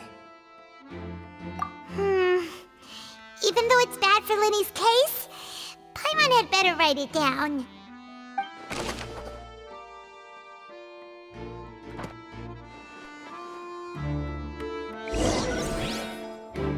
We've checked everything of note here at the performance venue. Paimon wonders how Linny's discussion with the guards is going. Let's go see, shall we? Ooh, things are getting in. Understood. Then I will be going with you. Just so you're aware, I will be monitoring your actions and making notes as necessary. Very good. Thanks for being so agreeable. I'd pull a rose out of my hat as a gift for you if I could. You may spare the pleasantries. I'm just doing my job. You've arrived. Who's this? Me? I'm Spina di Rosula's guardian angel. If you've got a problem, I've got the firepower. Sorry, I got a little carried away there. And these are my companions. Would you mind if they join as well? Fine by me. Oh, new helpers? I would be most grateful. Well, let's just say we're tagging along. It's not every day you get to see the secrets behind magic performed on such a large scale. I appreciate your kind interest. Come with me. We'll be heading below stage. Huh? Below stage? Yes, a world of secrets is hidden beneath this magic box, prepared specifically for this switcheroo trick. But before I reveal everything, you should have a look first. Notice anything strange here?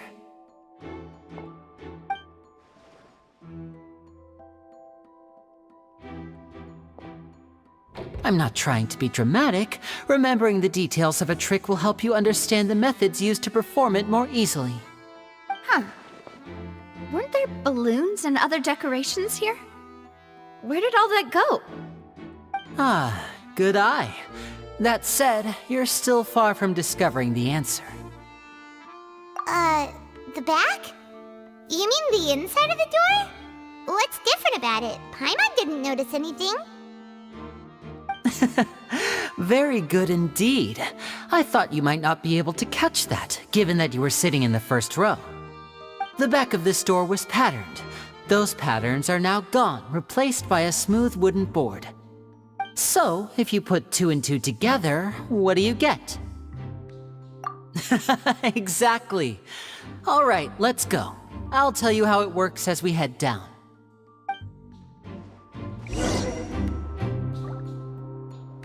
Oh, so there was a passageway under the magic box! I knew you'd figure out most of it as soon as you saw this place. The 2 magic boxes are positioned right above the 2 entrances of the tunnel. See this flatbed trolley? The box with the lucky audience member in it would be shuttled over to the other side using the trolley. This trolley can raise and lower and even rotate, ensuring that the box will face in the right direction. I see.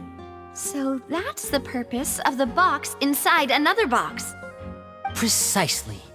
The inner box would descend after the audience member was put inside and be moved along the trolley, all while the outer box would remain on stage as if nothing had ever changed. So that's how you did it! Once the box was lowered, the trolley would store some energy through this device here, with which it would complete the rest of the steps. The audience member would only be able to feel some slight movements in the dark, and by the time she walked out, she would already be back on stage. Right! You were talking that whole time, and you even came out for a moment near the end! Ah, yes. A phonograph operated by Lynette was used to achieve that effect. My assistant and I had already scripted our conversation beforehand. When the countdown began, I had already gone to the opposite box via a tunnel using that ladder. And what about Lynette? Where was she? I was in the mezzanine space in the back of the box. Oh, interesting! That's how we were able to coordinate Linny's lines with the assistant. And, by the way, I was the one who walked out of the box at the end. I mean, we are twins. All it takes is a change of clothes and no one can tell who's who. And that's my favorite part of this trick. Only Lynette and I can perform it. So that's how it all worked! Wow! Every detail you revealed was more amazing than the last! Lynette would briefly walk out of the box and then go back in, jumping into the tunnel and escaping before the box on the trolley could finish ascending. And then I walk out of the other box in the audience area, and the trick would be complete. The operative word here being would. But as you saw, Cal was in the box, not our audience member. She, on the other hand, mysteriously vanished. We really don't know how that happened. If not for that interlude, this would have been an astonishing trick. I probably never would have figured out how you pulled it off. And yet, to think that someone was able to use this magic trick to commit a crime. Could we have a look around? I think we can come up with some more leads. This is the scene of the crime, so Linny and Lynette are not permitted to stay here. I'll escort them back up. Yes, of course. No need to be so strict now. I won't disappear into thin air, you know. Thanks, everyone. We're counting on you.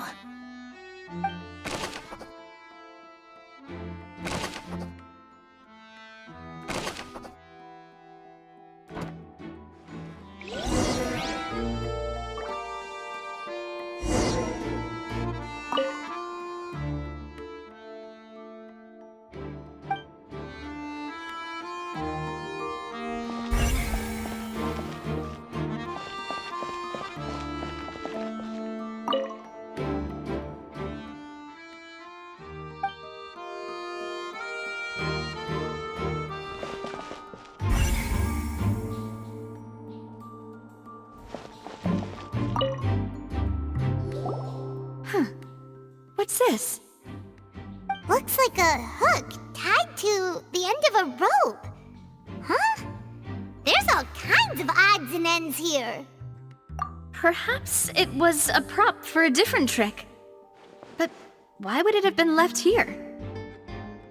Whatever it is, let's make a note of it first.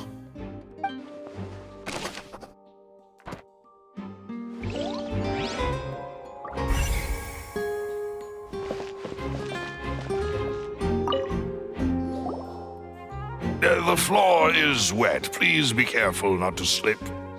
Speaking of which, why would there be water here? Oh, Paimon knows!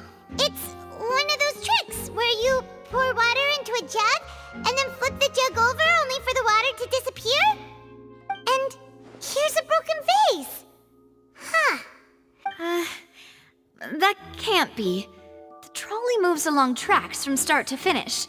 It couldn't have hit the vase at this distance. Let's note this down too and think about it later.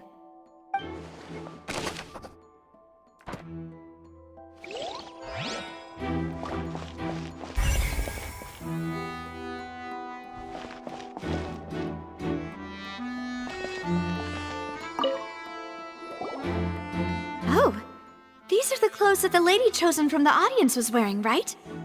Her clothes are here, but she's nowhere to be found. Right! And do you really need to do that if you're kidnapping them? Ugh, this is so confusing. Paimon doesn't want to be a detective anymore.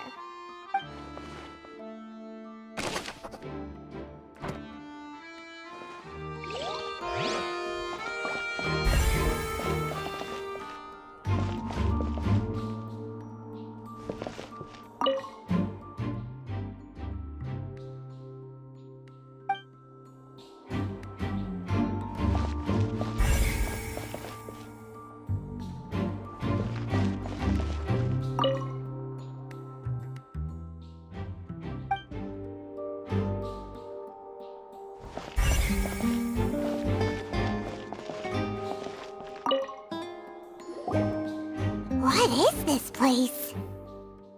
It seems someone could fit through here. Could this have been the suspect's escape route? Alone, perhaps. But if they had to pull another person with them, this space would be too narrow. But there are no other ways in or out of here.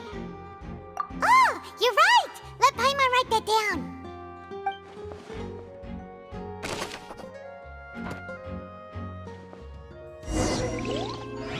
Seems we're just about done investigating down here. Yeah.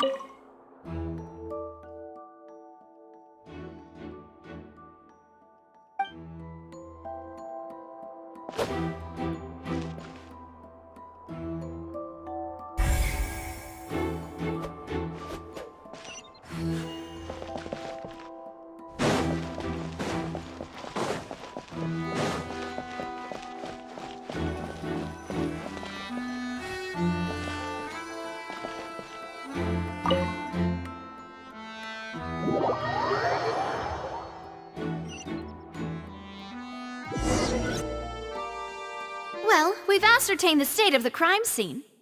Let's find a place to sort out our findings once Malus returns. Seems to me that there are several things that don't add up here. Apologies for the wait, demoiselle. So, what did the guards say? Did the criminal escape through the vent? They believe the odds of that are very low, since the vent leads to the Opera House's basement. The guards have checked the area carefully. No one left through the basement during the performance or after the incident, and no one was found hiding there. So the tunnels become like a secret chamber then! You know, like the kind you usually see in novels!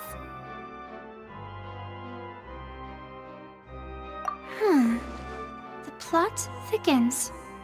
Halsey's disappearance and Cowell's death are both quite inexplicable. No wonder Farina was so confident in her accusation. All the current evidence points toward Linny and Lynette. In other words, the charges are very likely to be upheld unless we make some considerable progress. Charges and then trial. So if the charges are upheld, they'll announce a sentence? That's right. This is how a trial goes in the Opera House. During the proceedings, the Chief Justice and the Oratrice will hear statements from both sides. That's right. This is how indemnitium is produced. The statements from both sides, the defenses from attorneys, witness testimonies, and even the audience's emotions will all be projected on the Oratrice.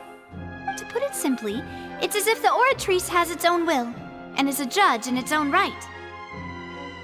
This also precludes any kind of favoritism on the part of the Chief Justice. And not that this has ever happened anyway. Once both sides have finished speaking, the Chief Justice will make his final decision. This, too, will be used by the Oratrice as a reference. Then, finally, the Oratrice will be consulted by officials. The result it returns is the will of justice itself. Huh? So that machine is the one that actually decides? Paimon thought Novelette called the shots. In practice, there is very little difference. Both have always come to the same judgment, which is why people have great faith in the Chief Justice. Ah, yes, the guards also asked me to convey that none of us will be allowed to leave this place before the trial. Huh? Why? Because we've chosen to act as the twins' proxies. That makes us persons related to the case. They're concerned that we might be colluding with outside parties, or that we might find outside help to disrupt the case. And even if that were not so, it could prove problematic if we happen to spread key information about the case ahead of time. I'm ready to break out at any time. Whoa! There's no need for that! Paimon thinks they have a point. That said, are they providing food? Of course. I just hope you don't mind the lack of options. I'm afraid that catering to all tastes is not in the cards, nor is any guarantee of balanced nutrition. In that case, let's just sort out our findings together here. Pity. I was hoping to take you to try some of Fontaine's famous desserts, too. I mean, what better way to properly think through our findings than over some tea and sweets? Huh. Breaking out suddenly doesn't seem like such a bad idea after all.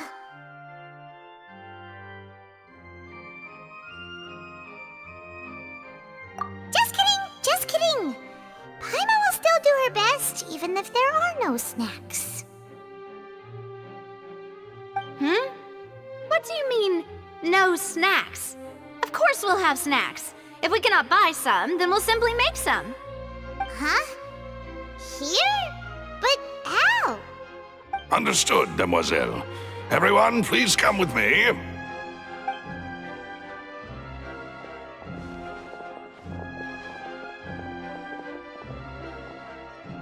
Wait, you're carrying a portable stove with you?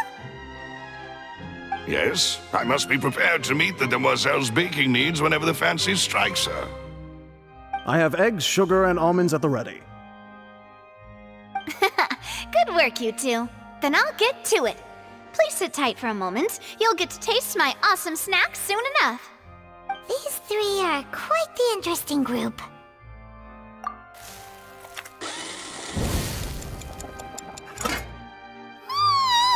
And Paimon thought it smelled good while it was still in the oven! Oh, it's even better now. Paimon can't stop drooling. From the way you had these two guys carrying all that stuff around, Paimon thought you'd have them do more during the baking process. But you ended up doing the entire thing by yourself! Beating the egg whites, grinding almonds, everything! I was applauding. And I was giving encouraging smiles. Paimon was just thinking, aren't you worried about getting your fancy dress dirty beating egg whites and baking like this? Well, I don't think it's carved in stone anywhere that fancy ladies can only read books, sip tea, ride horses, and play the piano. I just really enjoy making snacks. Don't underestimate beating egg whites, by the way. It's a real arm workout. You also need to beat them to just the right consistency, or your macarons will crack. Anyway, give these a try, fresh out of the oven. There's 3 for each of us. Only 3? Well, eating too many sweet treats might send all that sugar to your head. You wouldn't be able to think clearly about the case on a sugar rush, would you? Tea is ready to be served as well. This is Demoiselle's favorite, strong black tea with a floral fragrance that clears the mind and lifts the spirit. No need for concern, I'm merely doing as I should.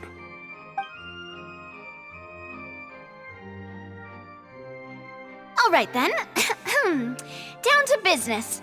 As Paimon mentioned previously, the tunnel seems to be something of a secret chamber. However, we can assume that Linny and Lynette were not alone within it. Some criminal also occupied its sealed confines.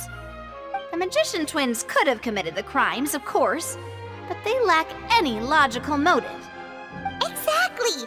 Why would they do such a thing right when everyone was watching? The flower vase and the thud we heard during the performance could indicate some altercation between Halsey and the criminal in the tunnel, resulting in the shattering of the vase, the discarding of her clothes, and her abduction. Perhaps the criminal thought that since she was chosen from the crowd, she would be too easy to identify if she was still wearing the same clothes. Paimon thinks that makes sense, but the real trouble is... True. None of the clues we found thus far support the existence of this third person. But the only people left to consider are both technically victims, whether it's the missing girl, Halsey, or poor Cowell. Huh. Could Halsey have secretly made modifications to the magic props in order to murder Cowell before making her escape? That's right. And even if she had tampered with the setup, she would need to understand the entire trick to pull it off. Nor does she have any motive. The guards said that she has never had any dealings with the Magic Troop's members. Were we not thorough enough in our search? From the sound of things, this is turning into an impossible case. Your macarons are amazing though, Navia. They smell great! They're nice and crisp and super sweet! They are my specialty after all. And I see you've already had 5 of them. What? 5? Oh, that can't be right. Paimon only counted 3, honest! Please don't worry about it. At my age, a few less sweets might actually be a good thing. No. Being greedy is one thing, but Paimon knows how to count. Besides, Paimon knows that if she ate too many, then others wouldn't have enough. Wait, even you don't believe Paimon? How could you? If Paimon ate those 2 extra macarons, then may they turn into stone in her stomach! All right, we get it. Well, I suppose one of us might have gotten too engrossed in our chat and eaten them by mistake. No big deal. Malus, set up the stove again if you would. Huh? What are you doing? Making sure everyone gets 3 macarons, of course. Exactly. We don't want to trouble you. As you wish, Demoiselle. And I have the egg, sugar, and almonds. Well, this really is your hobby, huh?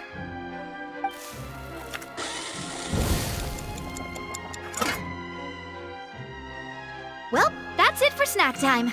I'm going to have another look around the area.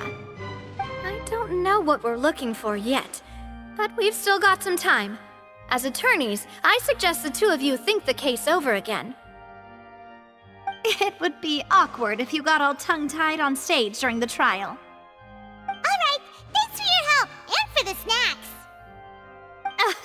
It was nothing. A small task for the Spina di Rosula. Silver, Malus, it's time to go. I'll be back if I find anything new.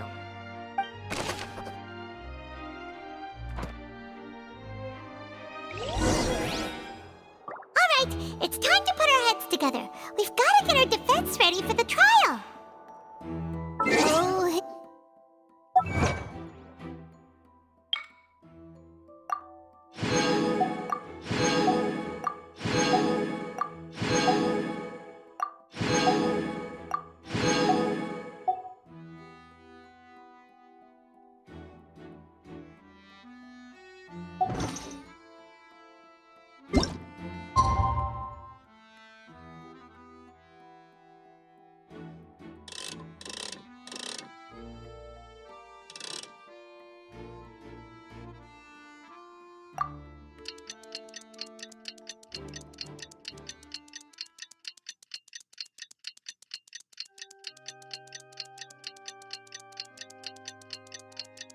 Oh.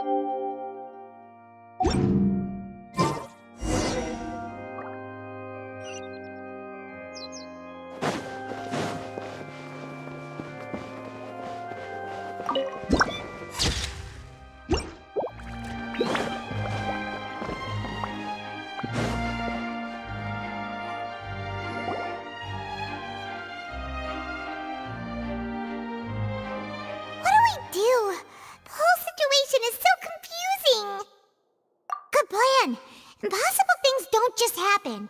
We'll get to the truth one way or another. Just relax. Even if everyone else suspects Lenny and Lynette, at least we will be supporting them from the stands. Besides, I doubt Farina understands any more about what happened than we do. Thanks, Navia. Well, we'll be going then. Best of luck to you.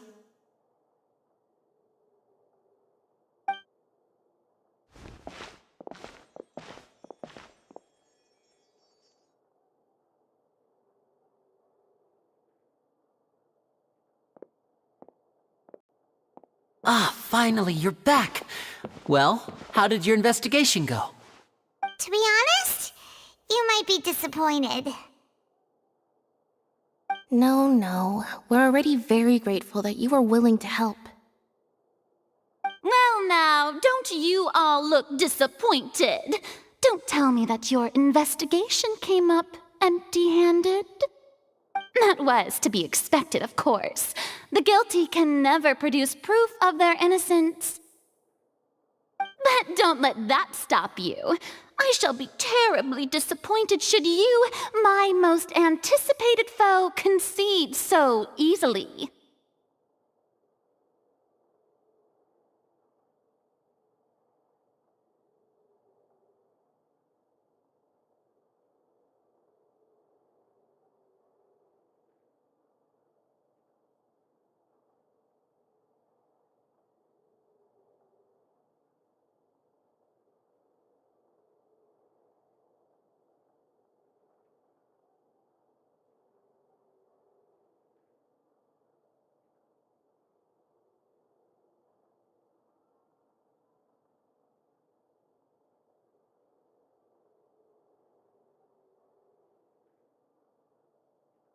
Since both parties are present, I declare that the trial regarding the magic show incident is now in session. Firstly, in order for the audience to understand the causes and results of the incident, could we please have Mr. Linney explain the trick? Yes, of course. I will explain while Lynette demonstrates on stage. All the necessary items have been prepared.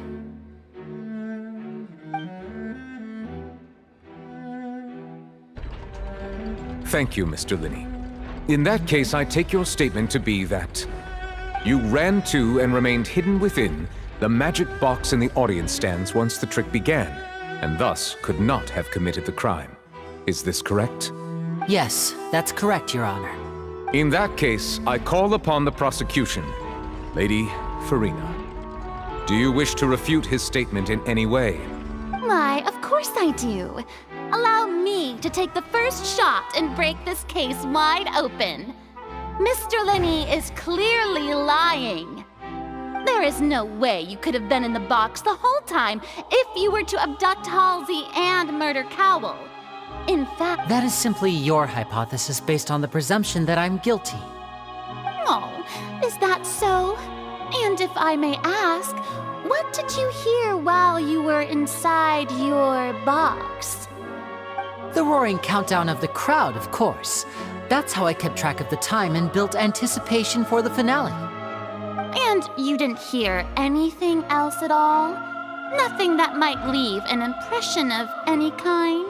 No, nothing. I see. But when the count reached 30 seconds or so, there was a thud. One so loud that I believe practically everyone heard it. Huh? Hey, hang on! Something's not right here. Yeah, I'm sure he could have heard a noise that loud from inside the box. I was right by the box and I definitely heard the thud. Look at those scales. Could those mean... Well then, ladies and gentlemen, allow me to use the words of the magician himself. You never know what can happen in the blink of an eye. Indeed, it seems his alibi can also collapse in the blink of an eye. Of course, I have armed myself to do far more than smash your alibi. Confidence cannot go unfounded, and my foundations are rock solid. Tell me, aren't you and Lynette actually from the House of the Hearth? The House of the Hearth?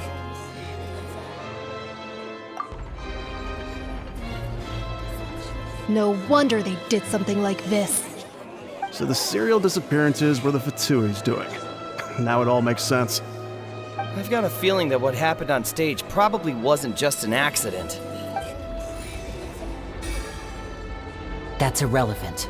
Our identities have nothing to do with what happened. Indeed.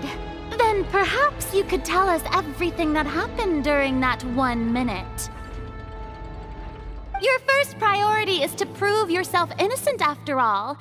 I'm sure there is little that needs to be kept secret now. Unless your script already has holes in it. The Outlander is speechless. My, oh my, don't they look flabbergasted? Now comes the infighting and discord, I suppose. This was almost too easy. Good thing I made all those preparations. Seems the all-nighter I pulled last night is really paying off. Hey, Lenny! Why didn't you tell us this before? Order! Order! Mr. Linney, allow me to re-establish the facts. Lady Farina has raised 2 points. First, when the thud was heard in the Opera House, you were neither in the box nor the tunnel.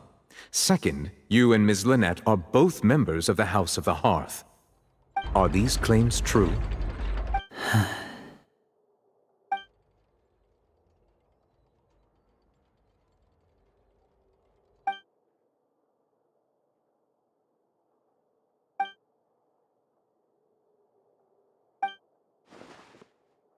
Please answer my question, Mr. Linney. I'm sorry. Yes, they're true, Your Honor.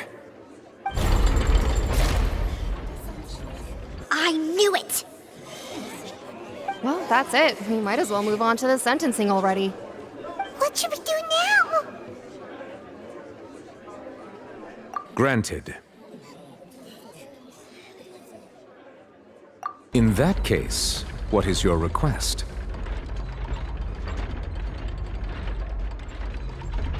Is that really necessary? They're already as good as guilty. The defendant deceived their own attorneys. What is there left to discuss? Order! Order, I say!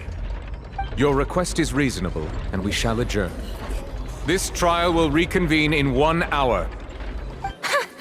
So you would stick to Mr. Linney's defense even after knowing what you do now? You certainly have more professionalism than I thought. In that case, my dear audience, let's allow the joy of victory to steep for a little while longer.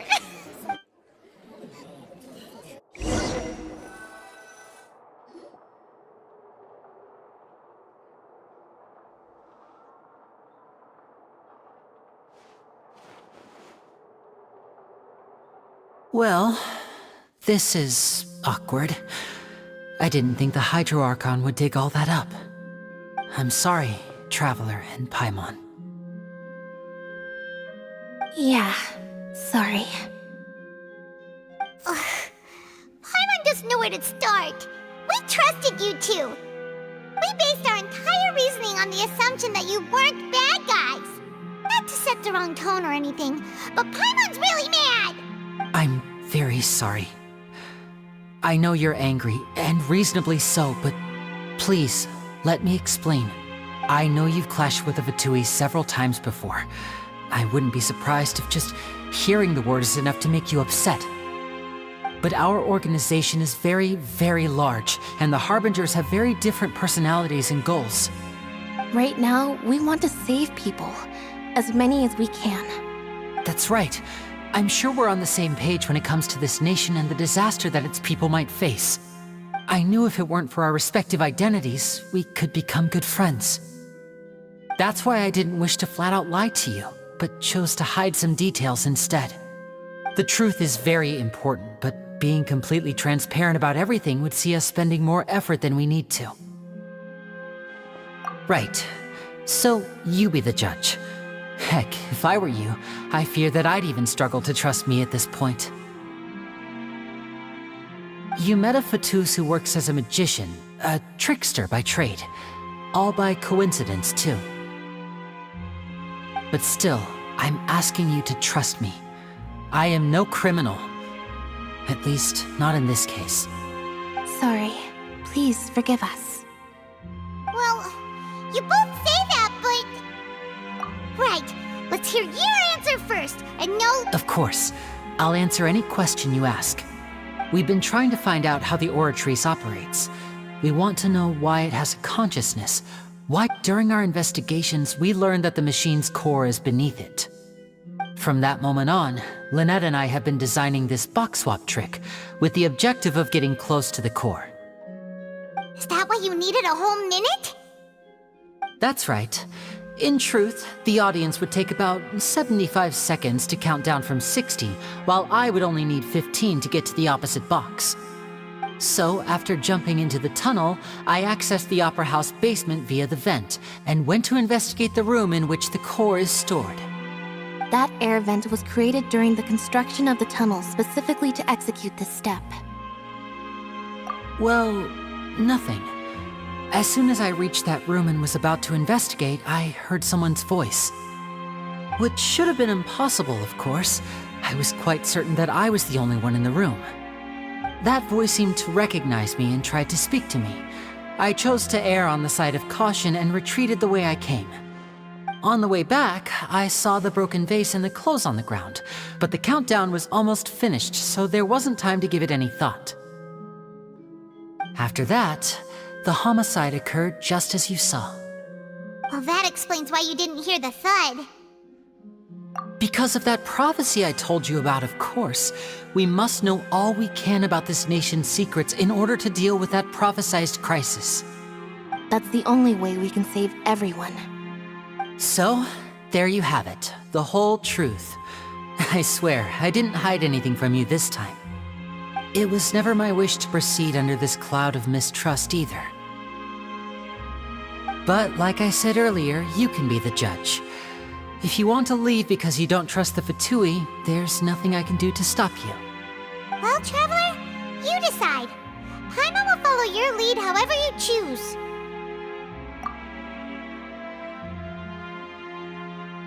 Okay, thank you. Thanks for giving us a chance. The current problem problem is that the scales are tipped pretty badly against you two. If we want to refute the Hydro Archon's accusations, we're gonna need a seriously watertight defense. Huh? Oh, Paimon thinks she gets what you mean.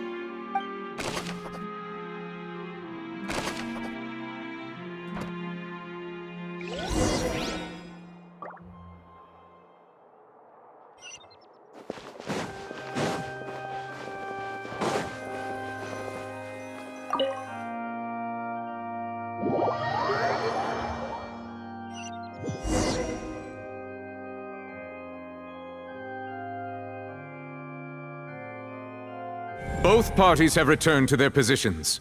Let us continue the trial. When last we left off, Mr. Linney acknowledged the new evidence presented by Lady Farina as fact. Therefore, Lady Farina may continue stating her reconstruction of the events. Ugh, that took long enough. Now then, if everyone would lend me their attention. At this stage, let's revisit that scene from Linney's perspective.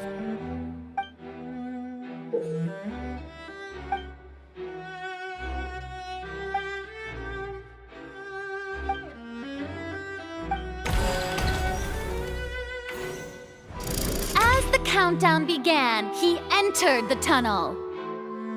When the flatbed trolley passed, he opened the box and got into an altercation with Halsey, which caused the loud thud.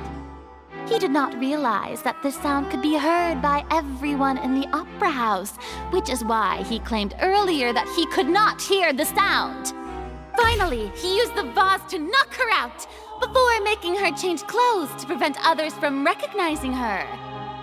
At this time, Cowell arrived in the tunnel, having heard that strange noise, and caught Linney red-handed. So Linney proceeded to knock him out too before stuffing him into that box. Afterward, Linney passed the unconscious Halsey to his accomplice through the magic box in the audience stands, before operating the devices such that Cowell's death would be ruled an accident. And there you have it. That's the truth behind what happened. Does the defendant's side have any objections to Lady Farina's description of the events? The key to refuting Lady Farina is the order of events. What Linney experienced and what he saw.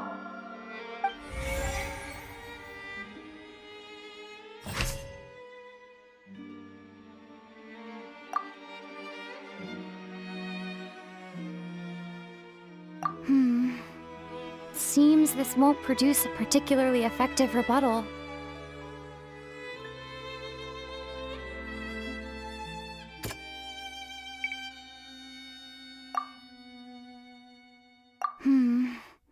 Seems this won't produce a particularly effective rebuttal.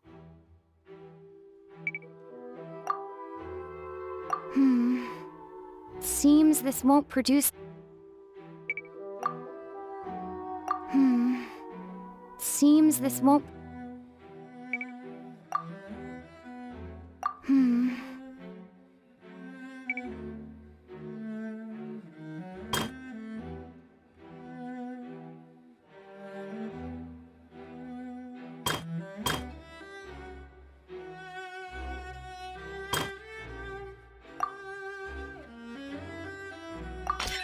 According to Linney, he left via the vent after entering the tunnel. He couldn't have...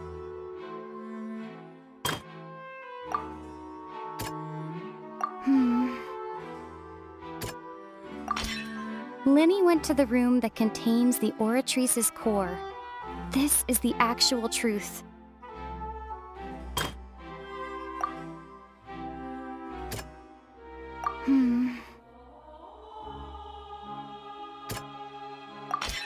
Linney did not take part in the underground altercation. He only witnessed traces of the aftermath. Attention!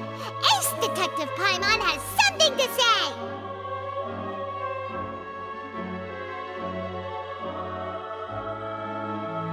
When the countdown started, started, Lenny did indeed go into the tunnel.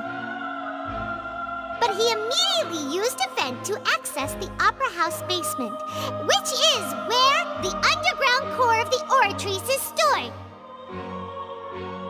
Once he reached that area, he heard a voice in what should have been an empty room. Since he felt something was amiss, he returned immediately. The crime scene had already developed by the time he reached the tunnel again, and in order to complete the magic trick, he did not remain there for any length of time. Finally, he reached the surface, and that was when the accident happened from his point of view. Therefore...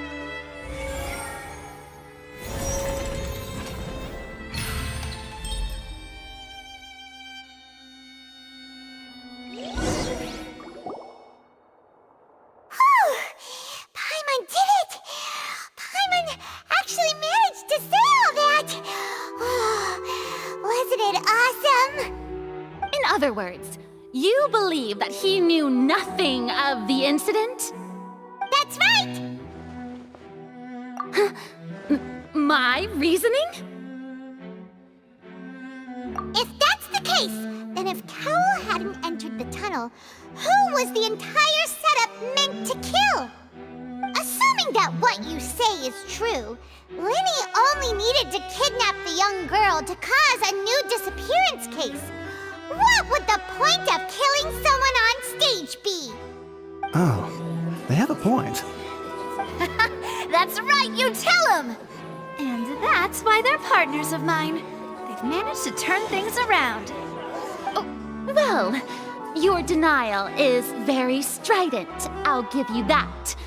But what proof do you have to back your claims? Of course I do. If he had been in the magic box the whole time, how could he have not heard that sound? Why do you ask? You're saying that he wasn't?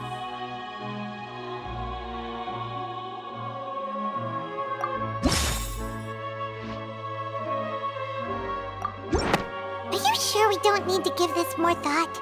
Paimon thinks there's something off here.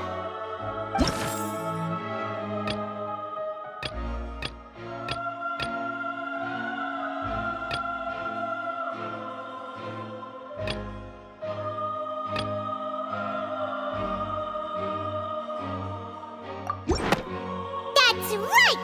Lenny wasn't in the box or in the tunnel. That's why he didn't hear anything strange during the performance.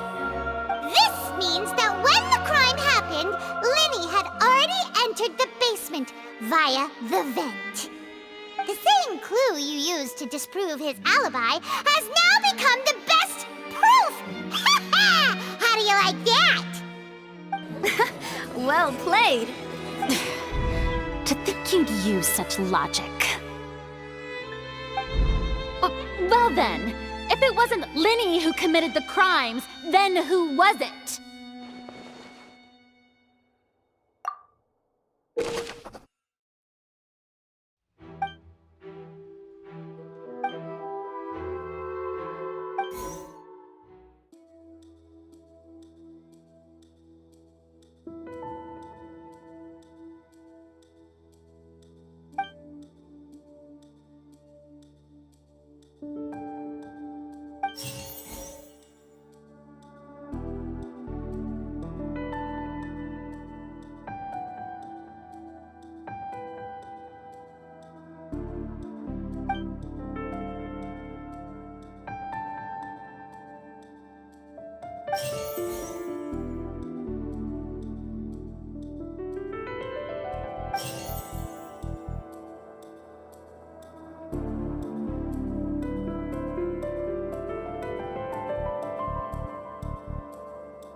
Could there have been a third person involved?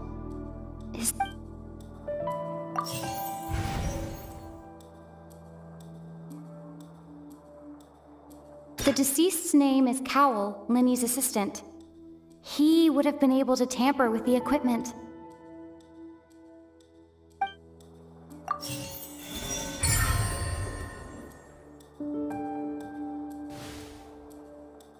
Huh? That can't be right. Are you serious?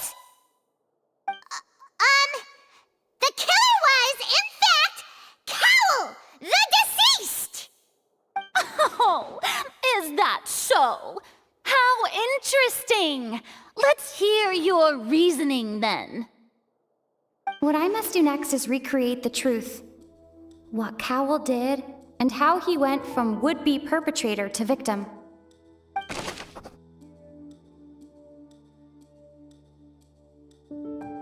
No one entered or left the opera house through its entrances. So... the deceased's name is Cowell, Linny's assistant. He would have been able to tamper with the equipment.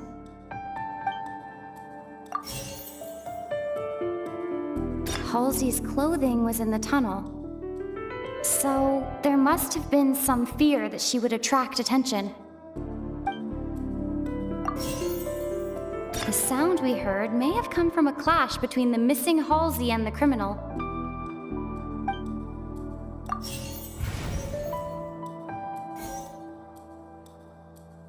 The deceased's name is Cowell, Linny's assistant. He would have been able to tamper with the equipment. Halsey's clothing was in the tunnel. The sound we heard may have come from a clash between the missing Halsey and the criminal.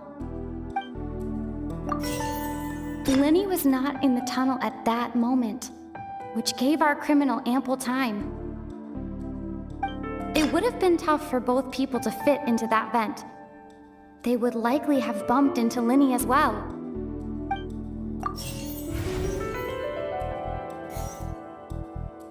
Halsey's clothing was in the tunnel. The sound we heard may have come from a clash between the... Linny was not in the tunnel at... Linny was not in the tunnel at that moment. Halsey's clothing was in the tunnel. It would have been tough for both people to fit into that vent.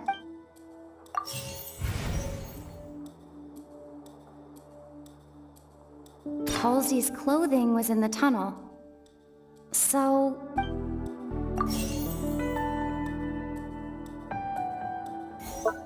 no one entered or left the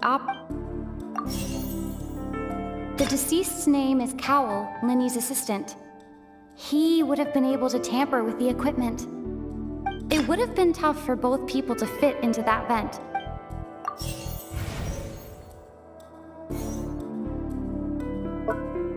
Linny was not in the tunnel at that... The deceased's name is Cowell. No one entered or left the opera house.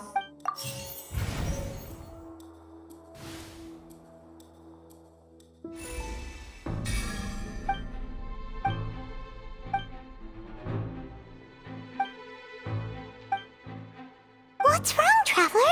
Are you still having trouble figuring things out?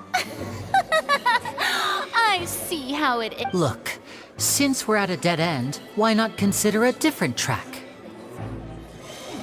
Just like the trick as it transpired, the end result must have been utterly different from the magician's initial design. If only we knew how Halsey disappeared. Well, that would be nice, but the tunnel only has 3 exits, and none of them seem very likely. And it's not like this is a magic trick where you can just make a real live person disappear. You know, like you did from that water tank, Lynette. Excuse my interruption, dear opponents.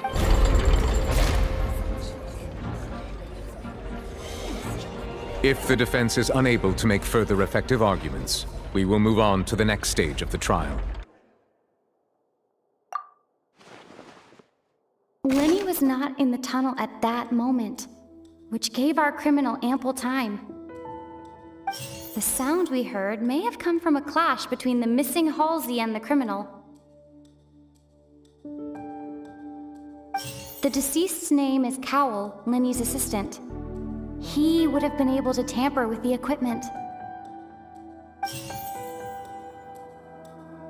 No one entered or left the opera house through its entrances. So, where would the criminal have wanted to take Halsey?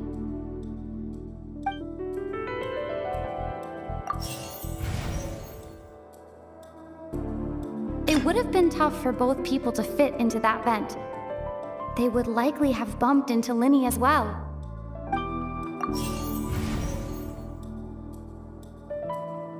The vase was not broken.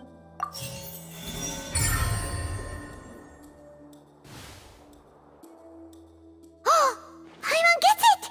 It all comes together if Halsey disappeared instead of being kidnapped.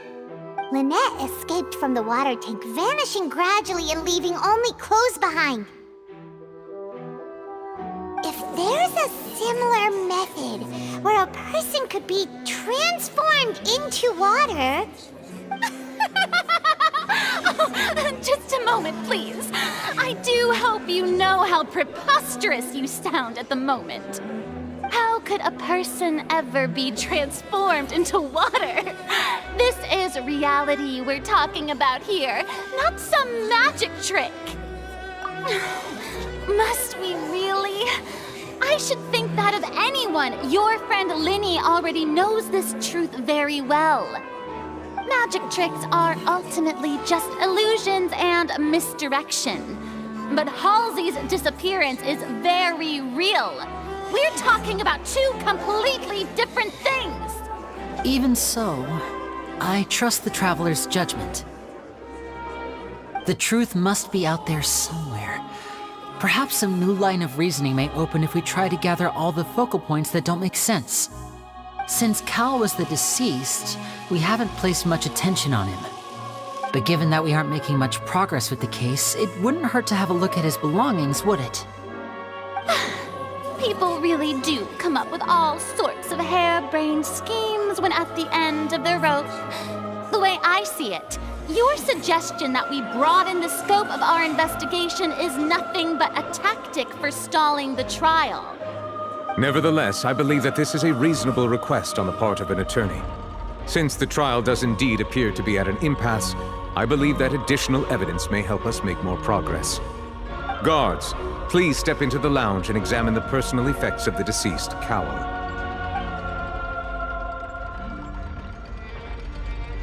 We are still examining the items, but we have already made critical progress that we feel must be shared with everyone post-haste. We discovered several test tubes of fluid within Cowl's baggage, each labeled separately. The notebook in his backpack claims that these fluids are water from the Primordial Sea. The Primordial Sea? The note's contents also indicate that Cowell belonged to an organization that sells illegal drugs and that he had an accomplice. The notebook has many entries concerning safe usage of these fluids, in which the keyword dissolve appears many times. One of these tubes was labeled Opera Epiclese, along with yesterday's date. It is empty. The notes also state that these dissolution properties work exclusively on people from Fontaine. It's likely that Halsey was chosen as some sort of test subject. As such, we believe that the defense's hypothesis is, in fact, supported by sufficient evidence. You gotta be kidding! People dissolving into water? Could something so ridiculous actually be true? Wait a moment. This reminds me of a certain prophecy, but it's just a coincidence, isn't it? Huh. If people can become water, does that mean that the water tank's real use was as a means to hide water stains? And if Cowell was targeting that girl... Wait just a minute. Could that mean... You two, with me, quick! Demoiselle, wait! What about your partners? Let's go. Just trust me. Order! Order! It is undeniable that further examination of the deceased's personal effects has yielded some surprising results, but we cannot yet verify the veracity of these clues. Still, let us assume that these clues are indeed authentic, albeit with the understanding that Ms. Halsey has yet to be found. Guards, please continue examining the items along these lines. Mr. Linney, it appears your hypothesis is supported by the evidence, so please continue speaking. Of course. Thank you, Your Honor. If we uphold this hypothesis, I believe that many of this case's seemingly unrelated clues can be connected together. Right! Like the metal hook! That one didn't make sense at all. Let's think about this. Cowell's methods must have something to do with that water from the primordial sea.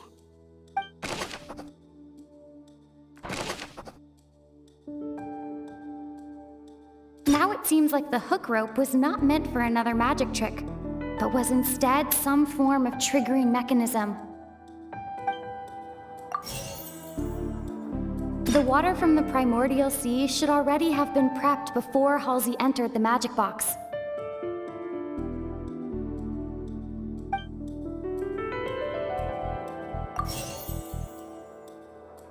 Lynette was in the magic box on stage the entire time. Did she? I remember there was something else within the inner layer of that box.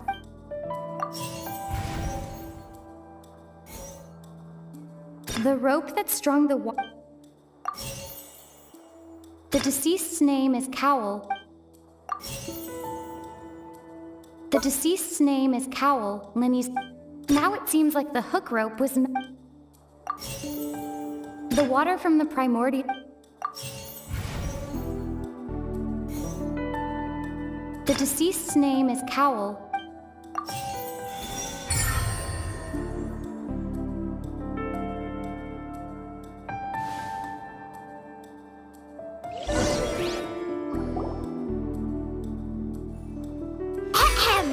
It's Ace Detective Paimon's time to shine again! In the original plan, Cowell would tamper with the water tank rope and the number selector securing his target.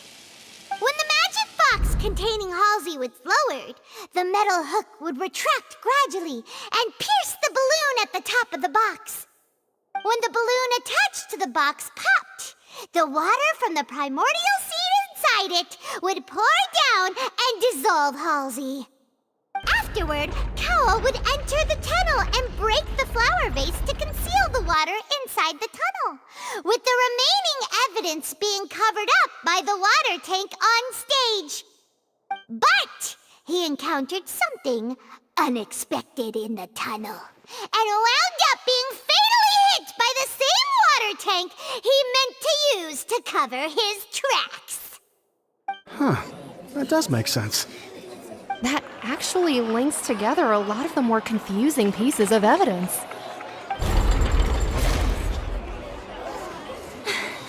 Oh dear, what do I do? Even I think they sound convincing now. Have I falsely accused an innocent person? What a humiliation. Now, it seems like the only point of contention remaining is the exact circumstances that led to Cal's death. His notes mentioned he had an accomplice who could be related to the situation. On that note, the guards have just contacted me indicating that they uncovered new evidence. I shall now invite him on stage to share it with us. Thank you, Your Honor. We were just inspecting the luggage of the other people involved in this case. And we found an identical sample of the water from the primordial sea among Linny's personal effects. What? That can't be. Oh, I see. Well, how wonderfully comedic to have your own counterattack only to come back and wound you. Does this not clear all doubt? My dear citizens, my loyal audience, allow me to present my reasoning and bring this performance to a swift close. Linny did not need to take part in the dissolution of the young woman at all. Indeed, he did leave the scene via the vent. Having made modifications to the props beforehand, his accomplice Cowell then caused Halsey to vanish using the water from the primordial sea. But upon his return, in cruel avarice, Linny desired sole credit and prepared to do away with his partner in crime. ultimately, he knocked Cowell out, and the tool meant to cover the crime up also became a murder weapon. Now, as much as I regret having come to such a viciously straightforward conclusion, it does seem that the famed Fatui is quite the cold-blooded and ruthless organization. Am I right, Mr. Linny? We've used up all the evidence we collected. There's no way for us to make a rebuttal here. Is this the end of the road?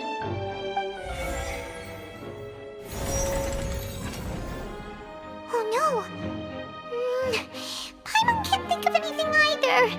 It doesn't look like there's any way around this. Seems using the water as new evidence was too good a move. Why did this have to happen now? I think we've all seen enough now, and we have ample witnesses to my flawless reasoning. I believe this is indeed the finale. Now then, my good, noble Chief Justice, should we not, in your view, move... Excuse me, everyone, but I must interject. Miss, I must ask you not to shout and to respect the ongoing legal proceedings. Oh, come on. Don't be hasty. I have a good reason for interrupting, you know. Now, would anyone here like to take a little break from all this debate and see a little magic? I'll show you an amazing trick. One that can bring a young woman who has disappeared back in the flesh, right before your very eyes. Please, do the honors, Mr. Linny, if you would be so kind. What in the world is she saying? No offense, miss, but miracles like that are beyond my scope as a magician. Come on now, don't be silly. Magic is all about misdirection, isn't it? It often conceals the truth while presenting a fascinating illusion.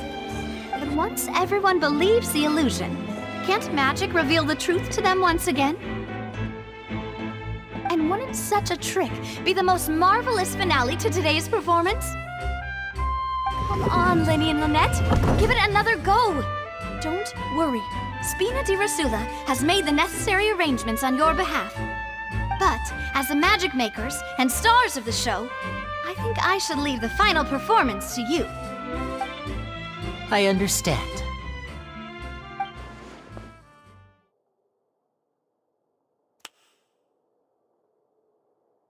And voila!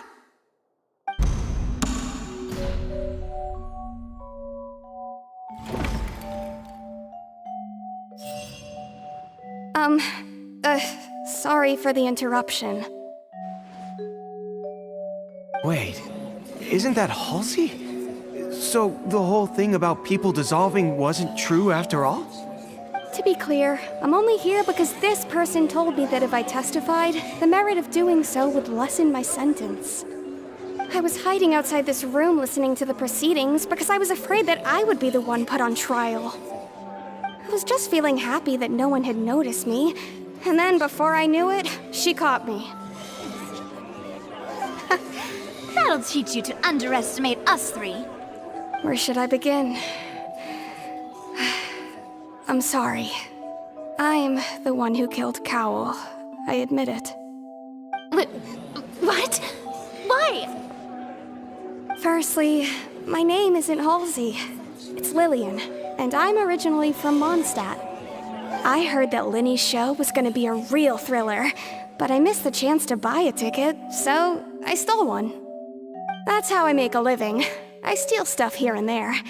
And I'd never been caught before. But I was noticed at the harbor a few days ago, and I barely got away. Linny was the one who caught me in the act. Hey, no wonder you look familiar. So you were the thief! Liddy even mentioned that you were pretty skilled.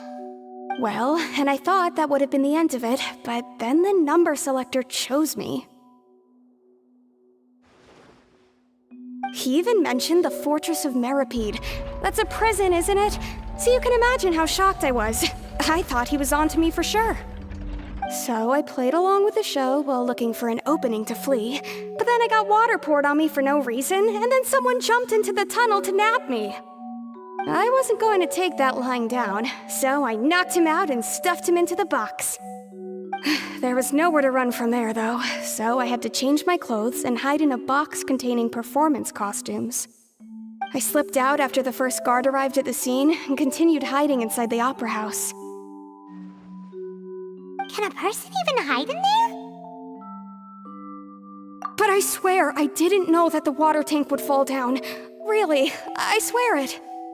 Had I known that, I wouldn't have put him in the magic box. I may be a thief, but I'm no killer. Well, that makes everything pretty clear now, doesn't it? This time, we need to tell the entire story from Lily-Ann's perspective.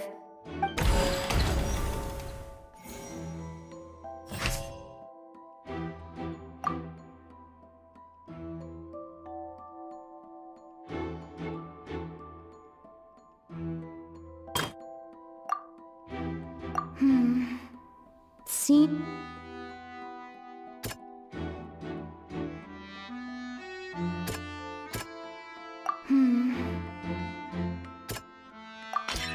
The strange sound wasn't from a fight.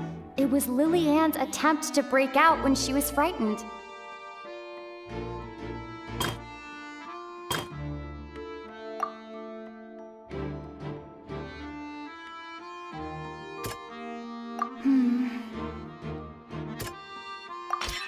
The flower vase was not broken to cover anything up, but was smashed during the struggle between Lily-Ann and Cowell.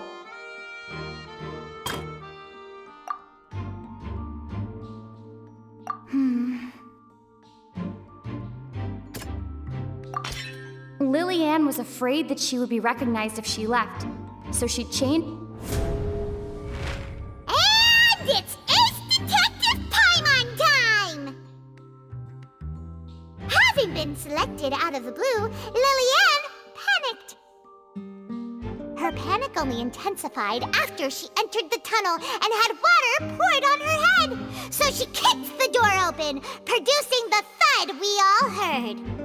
Hearing the commotion, Cowell leapt into the tunnel, only to discover that Lily-Ann had not dissolved. He did not know that Lily-Ann was not from Fontaine, but was a thief who made her way in by stealing a ticket. Mistakenly believing that the water from the primordial sea needed time to take effect, he tried to force Lily-Ann back into the box. The two broke the flower vase during the struggle, but Lily-Ann came out on top, knocking Cowell out and putting him in the box. With no way of escaping, she changed her clothes and hid in the costume trunk until the performance ended.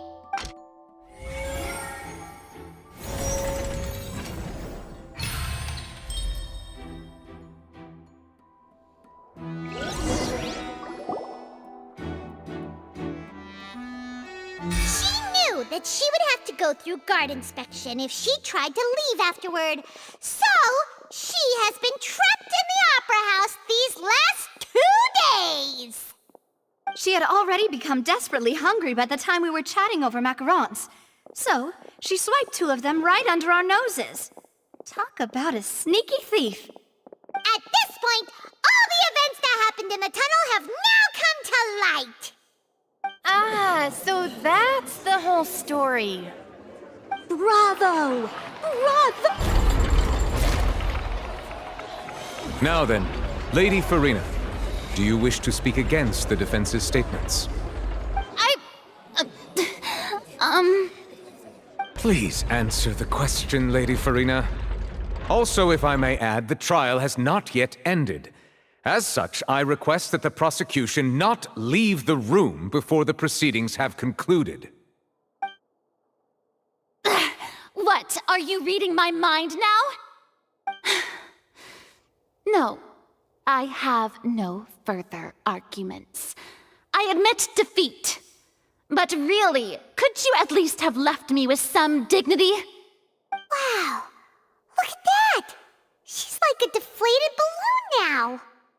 If there are no objections, then as the Chief Justice of Fontaine, I shall once again repeat the full sequence of events.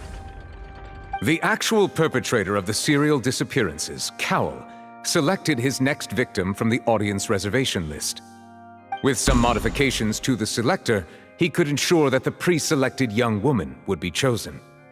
To cover up any evidence while committing the deed, Cowell thought of allowing the water tank to fall, which would conceal the water left behind after the young woman was dissolved. He also tampered with the rope suspending the water tank, using the fireworks at the end of the performance to cause the tank to drop and hide the watermarks. He poured the water from the primordial sea into a balloon during the preparation of the magic box and stuck it to the box's lid. Finally, he passed the prepared hook on a rope through the gap in the magic box's door when bringing the young woman to said box. When the magic trick officially began, the box containing the woman was lowered into the tunnel, tightening the hook rope and bursting the balloon containing the water. If all had gone to plan, the young woman would be dissolved at this time. However, Lillian was not from Fontaine and thus fled the box with a loud noise. Realizing that there was trouble, Cowell entered the tunnel and met Lillian. Thinking that the waters had not yet taken effect, he decided to proceed. However, his opponent was more capable than he thought, and he was overcome, knocked unconscious, and placed into the magic box, and thus became his own final victim. Lillian, according to her own statements, then changed clothes and hid until the performance ended, before hiding in other parts of the opera house. As for Linny, he was in the underground structures within the opera house, and was thus ignorant of these happenings. From this reconstruction of events, we can conclude that Linny, the accused, is in fact innocent. While there is much in Linny and Lillian's conduct that should still be investigated separately, this case, at least, can be handed over to the Oratrice to make the final decision.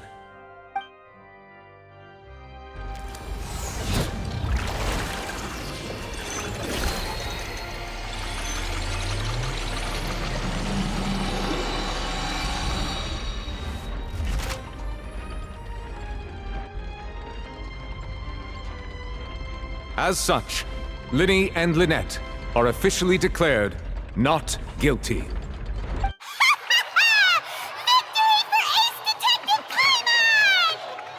Great work, partners. Thank you all. Thank you so much. Next, I think we deserve an explanation, Guard Vaughn. How did you find the water from the primordial sea in Linny's baggage? Right! Your discovery caused me to make a serious mistake, you know. Or was that not a discovery, but false evidence that you dared to bring before this court? I suspect that the accomplice mentioned in Cowell's notes was not Linny, but you, yes? I'm sure you know what you must do to lessen your sentence. Speak quickly! Unless you want to earn yourself a one-way ticket to Coupon Town. I was just following orders. We were supposed to place blame for the serial disappearances onto Linny, and thus cause suspicion to fall on the Fatui. The higher-ups said this was the best opportunity to do so. And now that your plan has fallen through, and the secrets of the water have been revealed, you have become a liability to said higher-ups, yes? Therefore, you would be wise to tell everything you know and seek the protection of the guards. Yes, I'll tell you everything I know. Our boss discovered that the water can cause people to dissolve. It can also be made into a potion, which, when extremely diluted, can cause people to experience unforgettable exhilaration. We've been in this business for a while now, and have made decent mora off it. The disappearances were also the boss's idea. I mean, this is the boss we're talking about.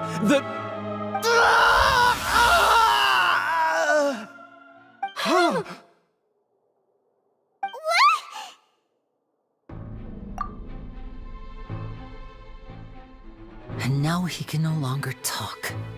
Such ruthlessness. I shouldn't have expected any less of them. An outrageous act. All present, please submit to inspection immediately.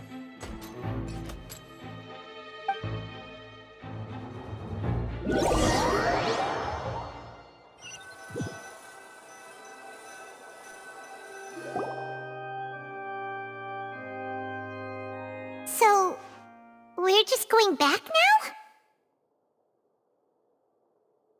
That's true, but... Traveler, Paimon!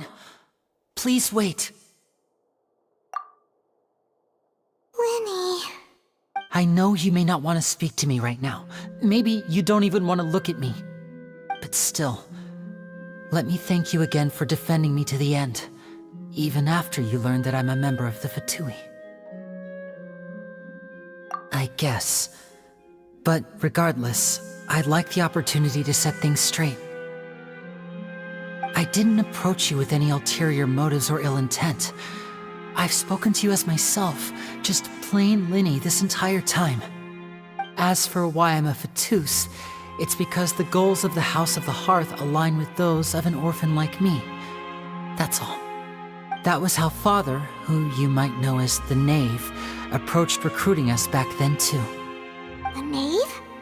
The one who controls the House of the Hearth? She's your father? It's about my past.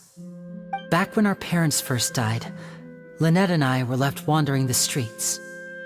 To survive, I took to surreptitiously observing an older street performer who did magic. It took me several days to figure out how he pulled off his amazing tricks. I took my sister through several streets until we found a crowded corner, and we began to perform magic tricks there. To my surprise, we proved to be pretty popular, and we could at least stop worrying about where our next meal would come from for a time. But I didn't want my sister to remain a street rat together with me forever. Before long, an aristocrat came to me and claimed that he wished to take us in after watching my performances. So you went from orphans to nobility just like that? That was how we felt at first too. As if fate was on our side and we could say goodbye to those painful days. But I gradually discovered that while we were called foster children, he was really after my talent for magic tricks. He would constantly take me to all sorts of banquets to garner attention, which he would then use to expand his social circles. That doesn't seem too bad either. Better than roaming the streets at any rate. It took a while for me to realize just how dark his heart really was. After one particular performance at a banquet, I discovered that Lynette was not on the same return vehicle as me. I waited a long time after we returned home, but she did not come back. I went to that noble's bedroom and asked him about her whereabouts. The answer he gave me was, she caught the eye of the most eminent person at the banquet, so I sent her over as a gift. I mean, you'll be able to perform your magic regardless of who your assistant is, yes? Oh no. So he was gonna... But wouldn't Fontaine's laws deal with such people? As far as outsiders are concerned, this is a relationship akin to adoption or foster care, and they have their ways of escaping the eye of the law.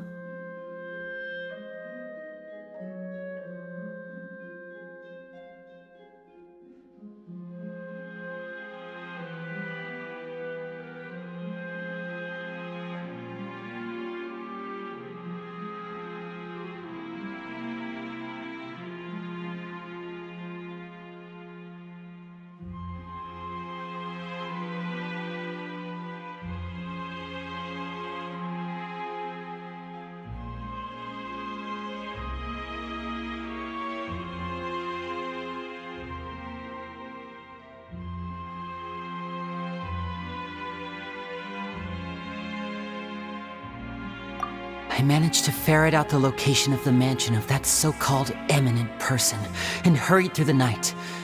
But by the time I leaped over the walls, avoided the guards, and made my way in, all I saw was the moonlit ground covered in blood, and the knave standing there in the darkness. So, she'd already taken care of that guy. That's right. She had rescued my sister before she could come to any harm, and had even discovered several girls hidden in a basement, all of them orphans. Father, I mean, the knave, might have seen something in me, and so she made me an offer. The House of the Hearth welcomes you, for your interests align with ours. Here, none will ever betray you. Indeed, betrayal shall never be permitted here. I was hesitant to trust her. I mean, I had just been betrayed by nobles. But she was also quick to destroy the noble who had taken us in at first, giving us back our freedom. Oh, so that's how the two of you joined the House of the Hearth.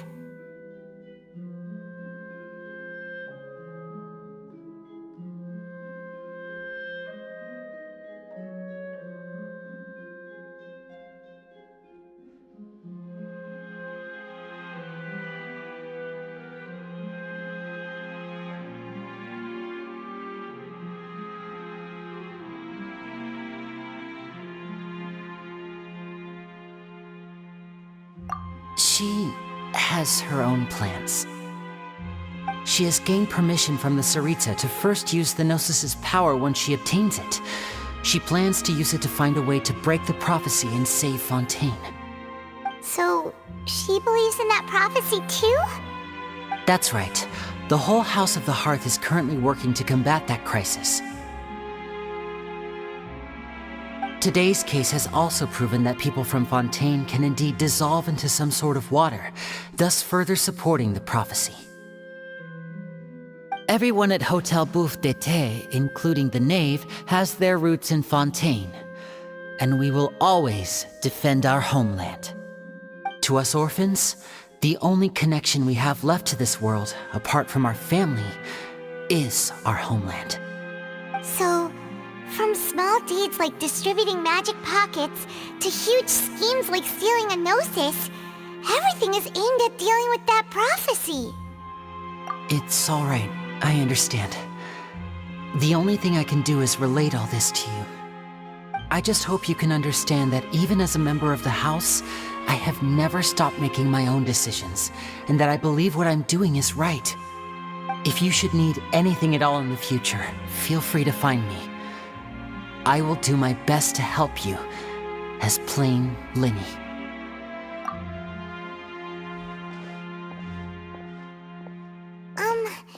Bye, Linny!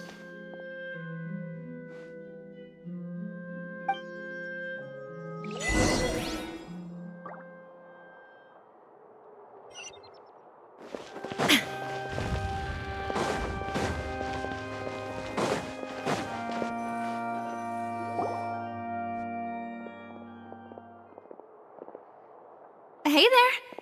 What was with the disappearing act you pulled right as the trial ended? Were you looking for us, Navia? Well, this whole thing isn't exactly over, is it? I do feel that we're getting closer to solving the serial disappearances case, though. Don't you think so, too? Huh? What's wrong, my dear partner?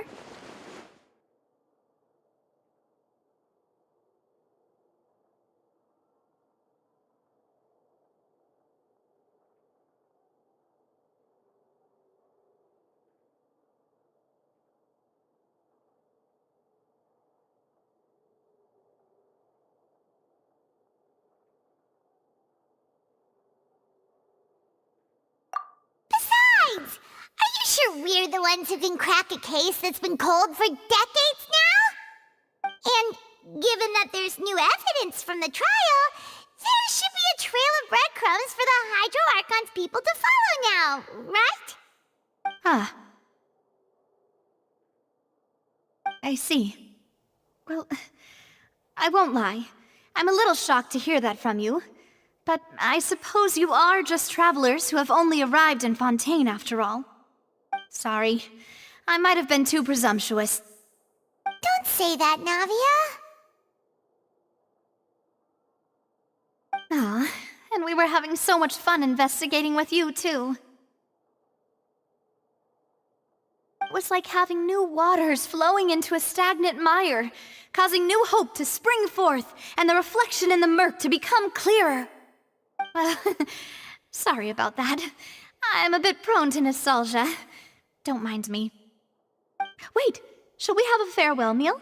You know, to commemorate our time as partners? Huh? Do we really need to get that formal? Well, guess you really did treat us as partners, huh? Well, I just like to have a proper ending to every important memory. That way there are no regrets later. Anyway, it would just be a meal, so it shouldn't take up too much of your time. You don't have to twist Paimon's arm. If Boss Navi is treating, count Paimon in! Oh, wonderful!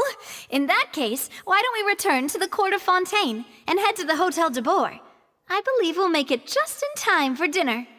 All right then, let's have our farewell meal!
I came here several times with my father when I was little, but stopped eating here as often after growing up. I hope the food here will be to your taste.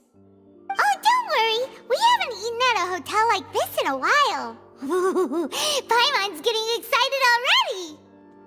In that case, I'll go order for us first. Please wait here a moment.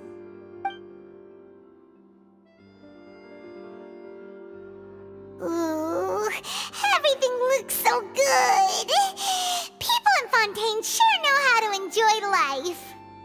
Why, of course. Go ahead, try whatever you like. If the food's good, I'll make a group reservation for the rest of Spina di Rosula next time. And if it's not? Well, then I'll still bring everyone. Albeit with only one dish per table. You, sure have your own way of doing things. Oh, we called this a farewell meal, but we could also treat it like a victory feast, right? We did just win that case after all.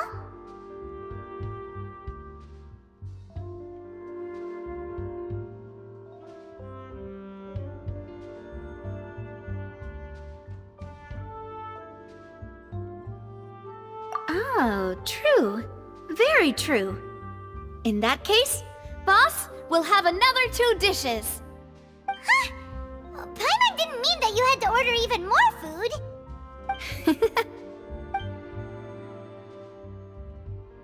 Speaking of cases, Do you think that the mastermind behind the serial disappearances will get caught soon now that this has all happened?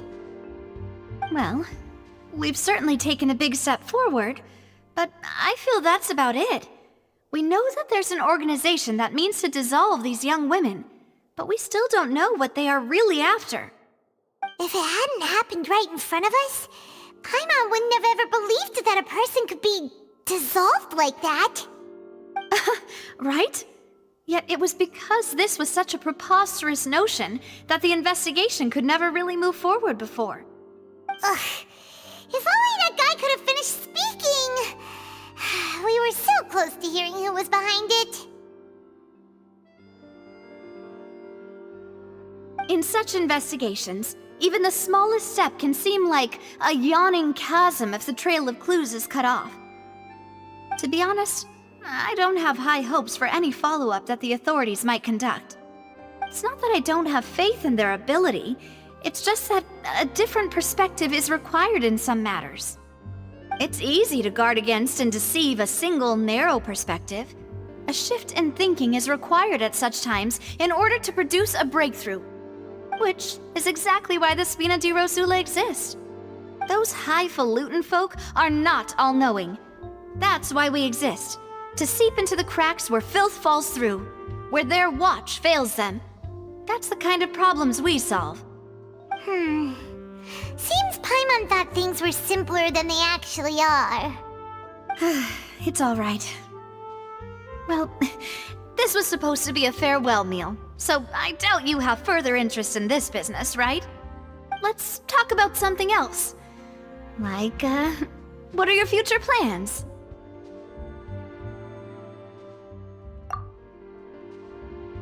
That's true.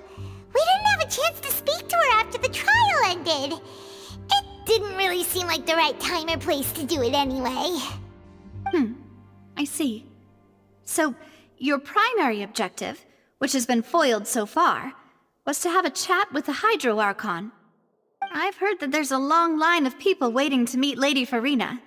I suspect you'll be waiting for quite a while, considering that you missed your chance today. Yeah, we've heard that she's super popular here in Fontaine, and that it'll be tough getting any of her time.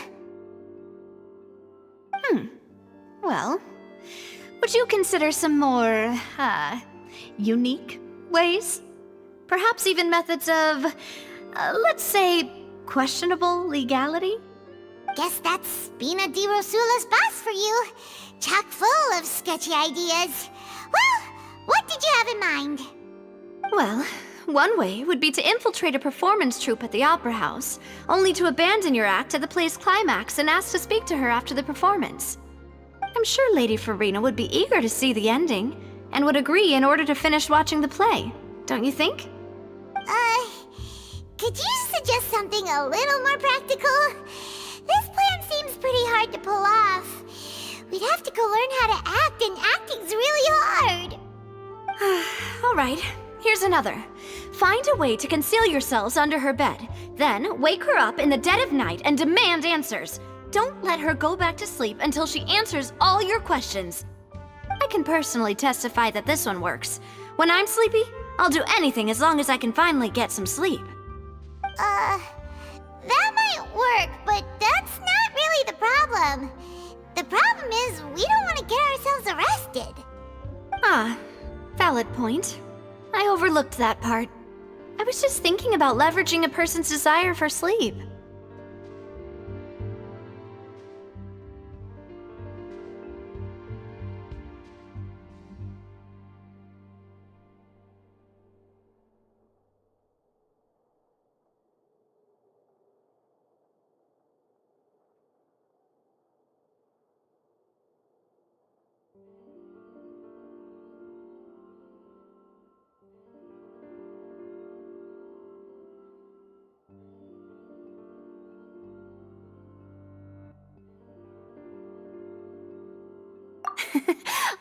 All right, no more joking around. Perhaps you could... I don't know. Cut the line when she's on a break. You did defeat her in court, clearing citizens of hers from false accusations. false accusation she had nearly upheld personally. I imagine that she feels quite ashamed about the whole thing. You mean that if we catch her while she's on a break, she might be too embarrassed to refuse? Oh, that does make some sense.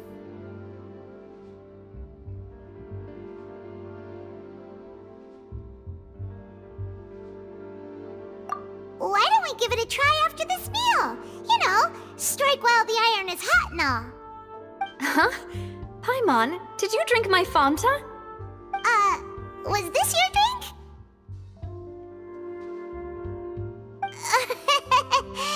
Sorry about that. Paimon wasn't really paying attention and the cup was right next to Paimon. Would you like to order another? No, it's fine. We're just about done here. Alright. Honestly, Paimon wouldn't recommend Fanta anyway. It tastes kind of salty and icky.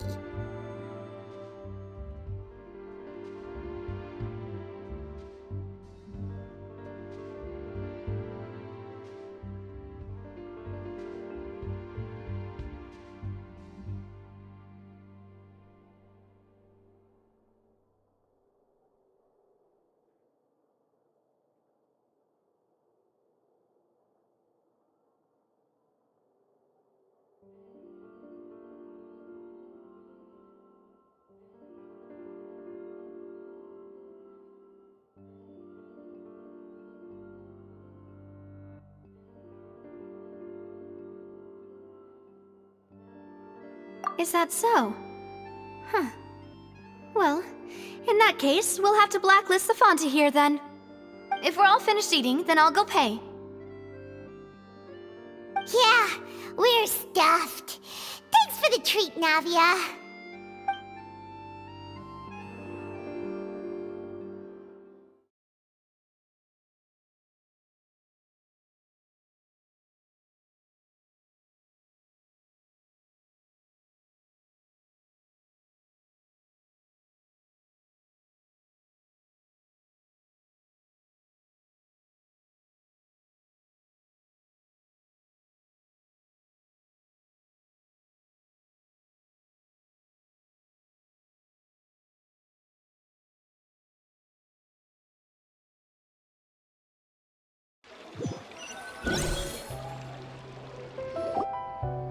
Oh, so full. Paimon can barely float anymore. Nah, that would be so normal. You know, like you. Okay. As for expenses this month, we're left with... Hey, Navia! What are you doing over there? Oh, nothing. It was just a meal, you know? Nothing the Spina di Rosula can't cover. Let's get ready to try to meet the Hydro Archon again. Bye, Navia! So this is goodbye, huh? Well, if you do encounter any other trouble in Fontaine, you're always welcome to contact the Spina di Rosula. I'll give your request the highest priority. In any case, I wish you smooth sailing. I'll see you again, partner. See ya!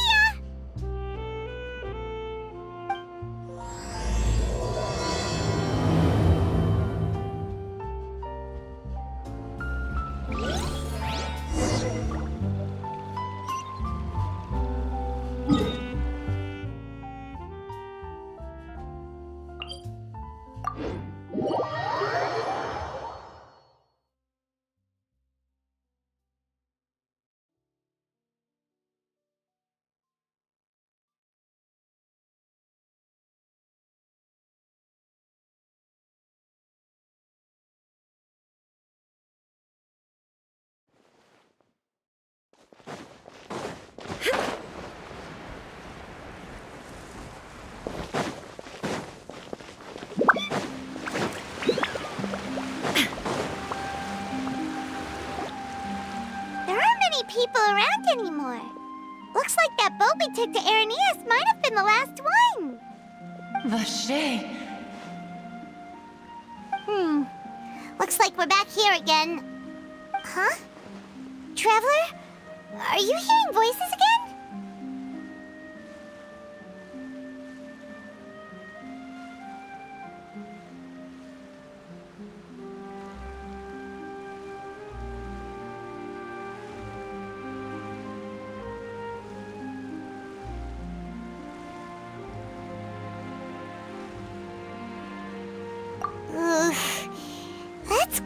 kinda spooky. Are you sure we don't want to come back in the morning? Vache? Vache. Hey, why are you still walking towards it? There might be something nasty in the water. Huh? Hang on. Paimon can kinda hear a voice. It's calling for Vache, right?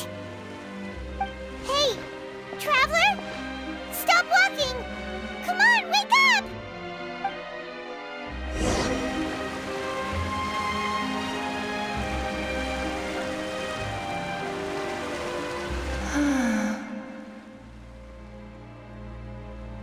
Vache, are you my dear Vache?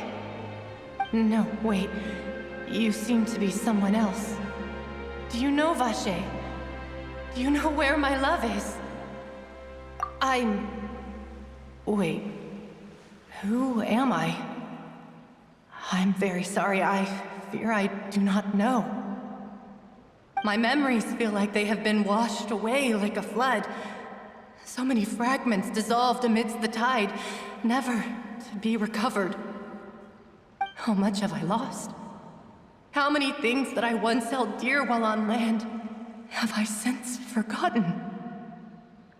Yes, that is what I was once.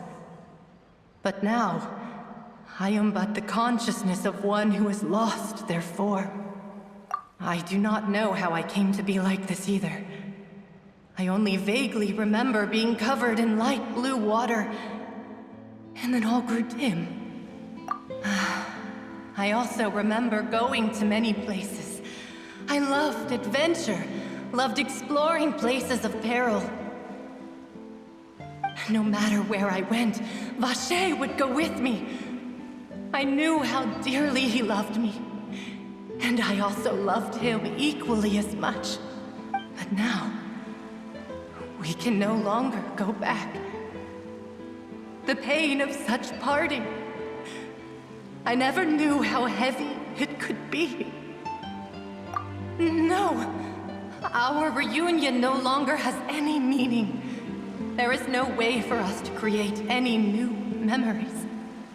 The thought of me gives him no succor. So let it lie forgotten beneath the waters. If you meet Vache, tell him not to look for me. Tell him to move on. That is the only thing I still remember. Perhaps that is so. As I was submerged in the waters, losing consciousness, I saw Vache above the surface. His eyes were filled with such sorrow, such longing. If only I could have comforted him, told him that I did not suffer. Indeed, I had felt a great warmth. Is that what you call it? Dissolving?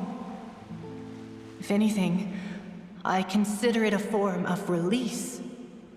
It was a state of neither fear nor frenzy, with only an endless peace, like the water's still surface. I could also liken it to being a thirsty person who drinks water for the first time, and only then sees how they have lived for so long in a world of endless want and anxiety.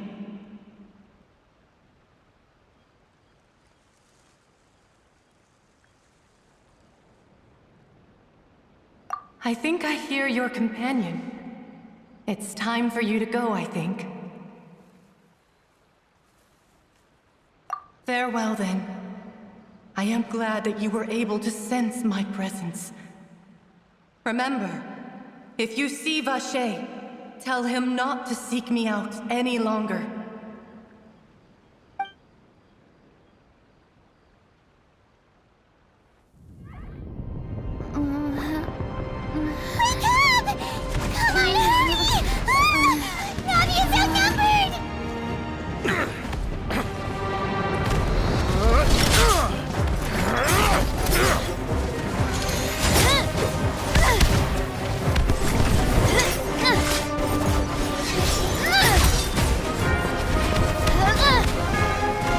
Demoiselle, look out!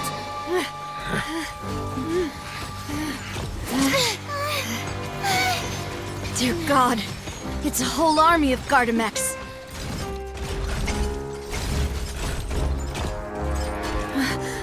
Chlorand?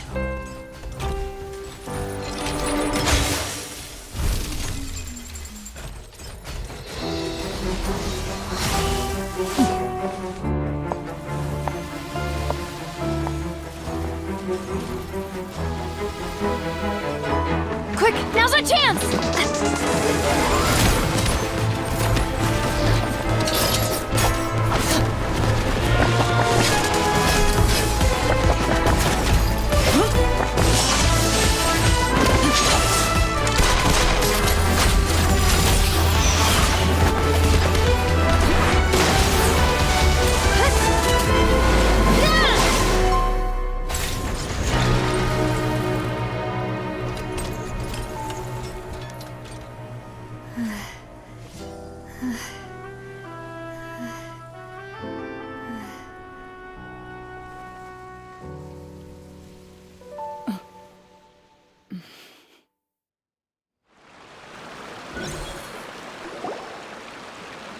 I should thank you for lending us your sword there, Chlorand.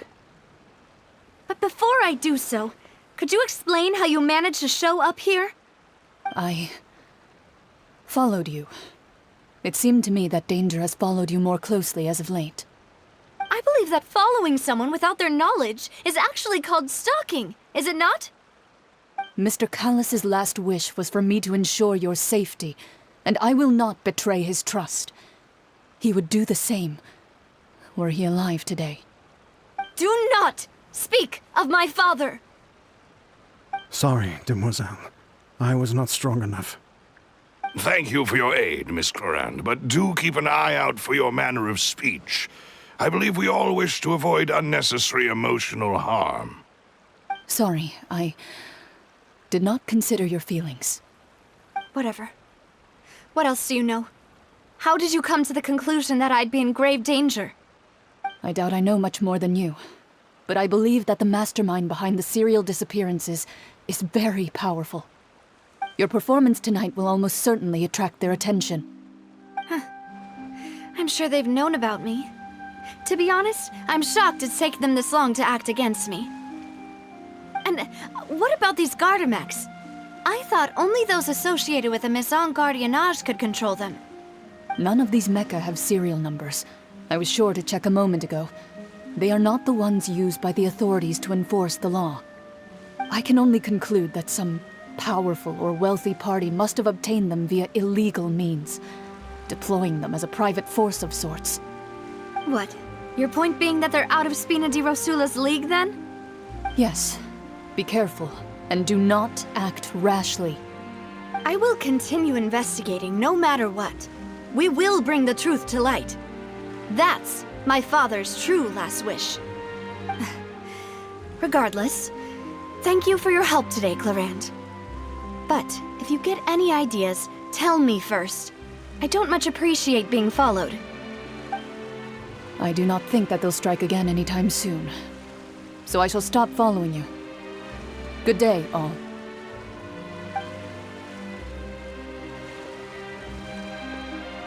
Right. I suppose that's the best news we've gotten today. Demoiselle, I believe that Miss Chlorand was being sincere with you. If we tried, we could attempt to thaw relations a little. I know, I just... She's...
came out of nowhere while you were unconscious, and Nadia and her gang saved us!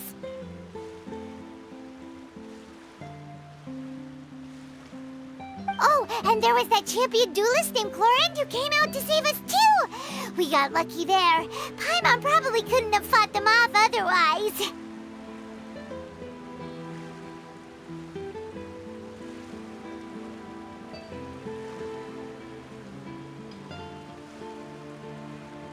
Oh, come now. Forget all that polite talk. That wasn't really a farewell meal we had back there. Not for me, anyway. In truth, I hope that every meal we have together shall be a victory feast. As such, we're still partners. There's no need to thank me. It will take 50 years for me to match Demoiselle's magnanimity. If it were me, I would have joined the Spina di Rosula on account of her goodwill long ago. All right, you two. That's enough. Actually, Navia, how did you know that we were in danger? You sure did show up in the nick of time. Well, to be honest, you're the one who tipped us off, Paimon. Huh? Really? Paimon contributed somehow? Oh, Paimon's even more amazing than she thought! Yes, all thanks to you grabbing my drink by mistake. How did that help? After we parted ways, I was on the way back to one of our bases when I suddenly thought of what you said. That the Fanta tasted kinda salty and icky. Fanta only comes in sweet flavors, so how could it have tasted salty? The color of the drink, if I recall, had also been a bit off.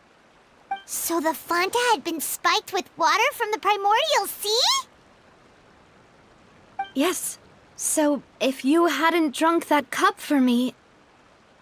Spina di Rosula is preparing the grandest of awards for you as we speak for saving the boss. Huh? Really?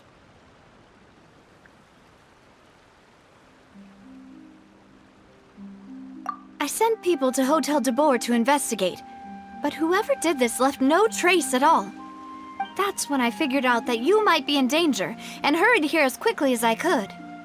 But why would they go after us too? All we did was defend Linny in court and help clear his name. Ugh, now we're caught up in this mess too, aren't we? Well, you did foil a plan that they were probably pretty proud of, and almost got their name in the process. Speaking of which, did anything strange happen when you drank the primordial seawater? Well, it can't be coincidence that the traveler fainted just now. She said that she heard that voice calling for Vache again. Oh, and this time Paimon heard it too, but it was real faint. Does this situation have to do with the primordial seawater then?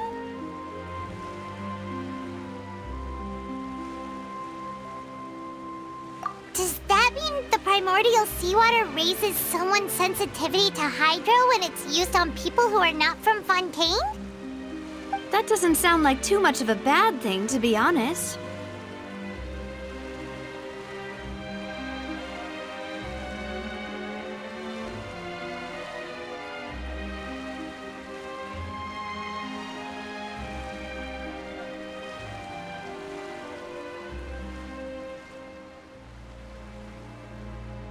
New intel?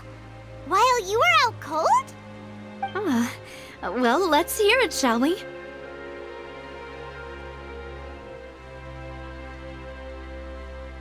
Oh, that is important. Vache. That name doesn't ring a bell. I suppose he hasn't stepped forward as a witness in court lately. Since he saw that young woman dissolve, he was at least at the crime scene. But he never gave testimony or any information regarding people dissolving in the primordial seawater. Yes, thank you. This is very important information indeed. We will continue to investigate.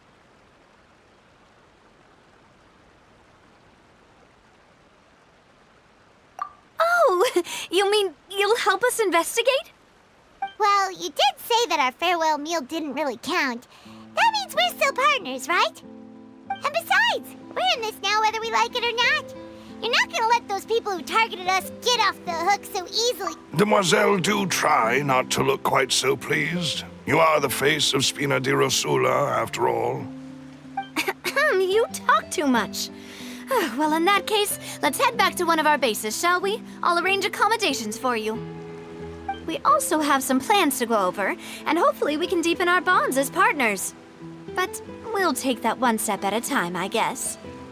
Don't worry, you two. With us around, our base is definitely secure.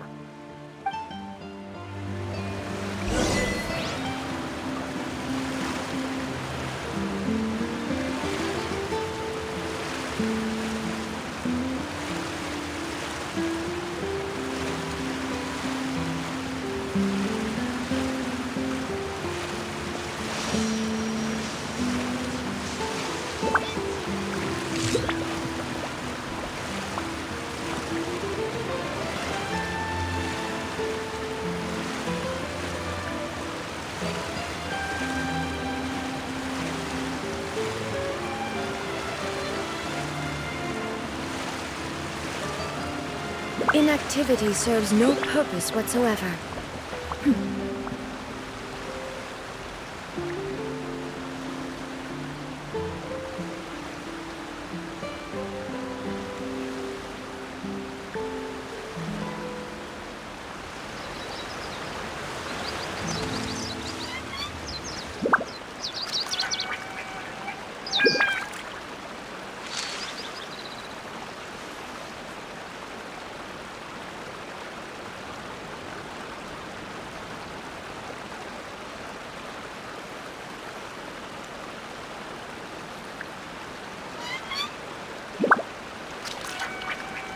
All the world holds dear is but a backdrop of constant motion. I stand before it, alone and unchanging.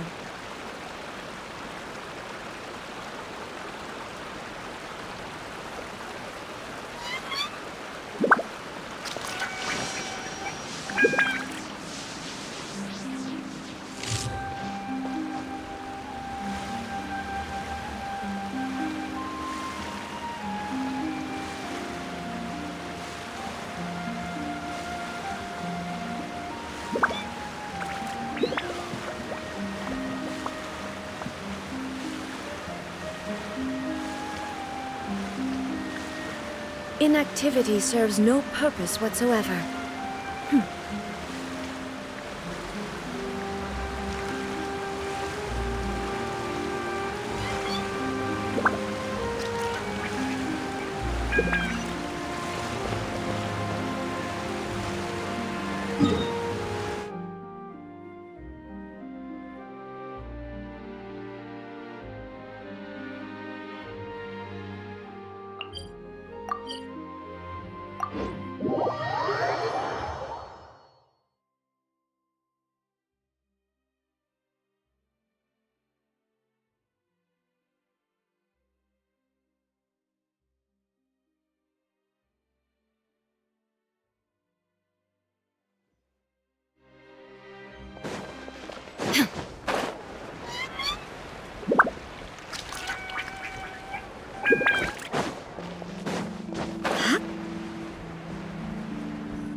It's right up ahead, but let's make sure we weren't followed first. I've been keeping watch, Demoiselle. I haven't spotted anyone suspicious thus far. Very good. But let's not let our guard down for now. I shall find rooms for our respected guests. Thank you, Malus. Now, let's continue, traveler.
This is your base? It's not quite what Paimon imagined. Your accommodations have been arranged. Under the present circumstances, I can confidently say it's the best we have. Well, our funds have been a little tight lately. After all, we don't allow illegal or unethical profiteering. In fact, our funds often come from citizenry who support us. Seems like it's tough times for everyone. But if you have the support of the people, that does sound like it's worth it. To be honest, our financial situation was a lot better back when my father was in charge a few years ago. I'm afraid I'm not quite his equal. Your father... he was the previous boss of Spina di Rosula, right? How did he... Demoiselle, if you'll allow me to explain. No. I'll explain it myself. I suppose I couldn't run from this topic forever. And as partners, this is something I hope they can understand. My father's name is Callus. Yes, the same one they call Callus the Unfaithful in the streets. 3 years ago, he was accused of murdering his own friend.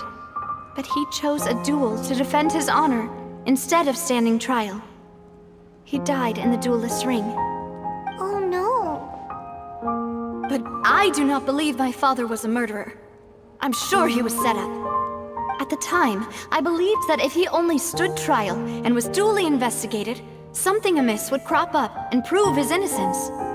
But strangely, he not only requested the duel himself, but rumor has it that even after being seriously injured, to the point where he could be deemed as having lost the duel, he refused to surrender, determined to die in the arena. 3 years later, I still don't understand why he did that. How could he protect his honor if he's dead? If anything, he gave up his chance to defend himself. The closest piece of info I have is that my father had been investigating the serial disappearances case at the time of his death. Ah, so that's why you're so determined to get to the bottom of that case. That's right. I've also tried to investigate the murder my father was implicated in, but I haven't found a single new clue in my countless reviews of the investigation records. However, I believe that if the murder case is related to those behind the disappearances, they must know something. I must know what really happened. Was my father coerced? Framed? Even if he really did kill his friend, I must get to the truth. If only he'd been more open with me when he was still alive. He even hid the fact that my mother died due to complications when giving birth to me. And now, here I am investigating his death. You really are a handful, aren't you? Demoiselle, please, if there is anything I can do, anything at all. I also will never believe that Master Callus murdered anyone. There are none whom I respect more than the two of you, Demoiselle. Master Callus did so much good in life, yet all it took was one murder case for him to be dubbed Callus the Unfaithful. Even our supporters decreased greatly due to that incident, hence our strained finances at present. Wait, if Callus was such a good man, wouldn't people at least be a little suspicious when he was accused? No. Perhaps people just revel in that kind of drama. It's not something exclusive to people from Fontaine, really. Everyone's like that. People love watching the evil turn over a new leaf, but they also enjoy watching good people fall into an abyss from one slip-up just as much. But how could... never mind. If Callus was really falsely accused, we have to find the truth. He didn't deserve to have that happen to him. There is one other thing. Master Callus's opponent in the duel was Ms. Corand. Oh, her? Well, then, isn't that as good as saying that she was the one who killed him? Yeah, that's not the sort of thing that you can just let go and move on from. Ms. Clorand has always placed great emphasis on the honorable nature of the duel. If her opponent doesn't yield, she will not stop either. She knew Master Callus beforehand and greatly respected him, but seeing how he was resolute in the arena, there was only ever one choice she could have made. It's not that I don't understand her at all, but I just can't deal with this yet. Don't worry, Navia. Paimon knows how you feel. You don't have to force yourself to do that. Afterward, Ms. Clorand told us that at the start of the duel, Master Callus requested that she ensure Demoiselle Navia's safety. Yes, that is our understanding as well. Oh, Papa. What madness drove you to ask the person who killed you to take care of me? All right, anyway, that's the information I wanted to share with you. Even if it did sound like I was just complaining towards the end. Thanks. You two should go and rest. This was quite a day after all. Yeah! Paimon's feet. Please, relax and get some sleep. We will ensure you rest soundly.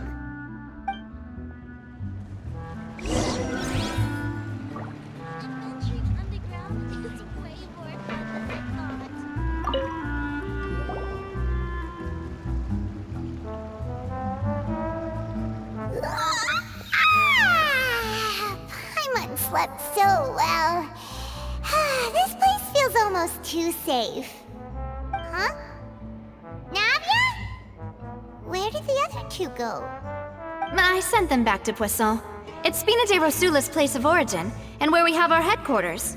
There's not much for them to do here at the moment. Paimon gets the feeling that you're just trying to get them off your back.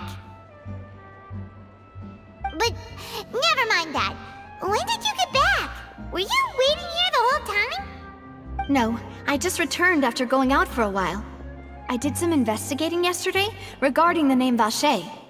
Wait, so you didn't sleep at all? How could I after having such critical new evidence appear? Guess Paimon wasn't speaking for everyone just now, huh? Unfortunately, this name seems to have been wiped from existence. It doesn't seem to have a match anywhere. I suspect that those behind this have already taken steps to hinder an investigation from this angle. But that does prove that this Vache person is a key witness in the incident. Does that mean we're too late, though? No. There is one ray of hope. One place in Fontaine that they would find almost impossible to threaten, no matter how much they wanted to. And that is the archives kept by Chief Justice Neuvillette. A place where detailed files on all the cases in recent years are kept. If the Oceanid you met is one of the young women who went missing recently, we should be able to find some related information there. So Neuvillette maintains an archive of case files?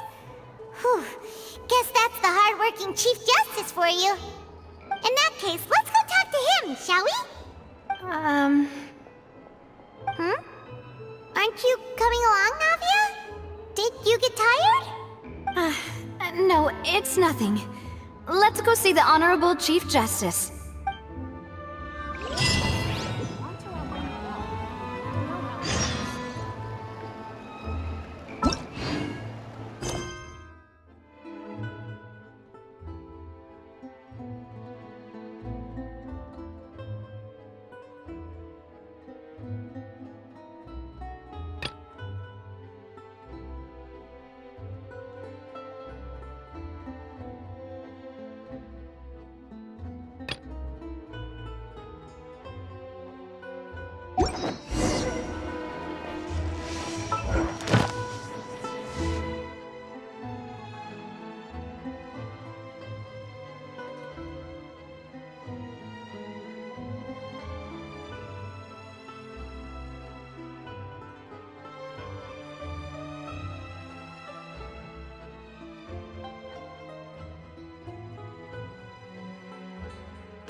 The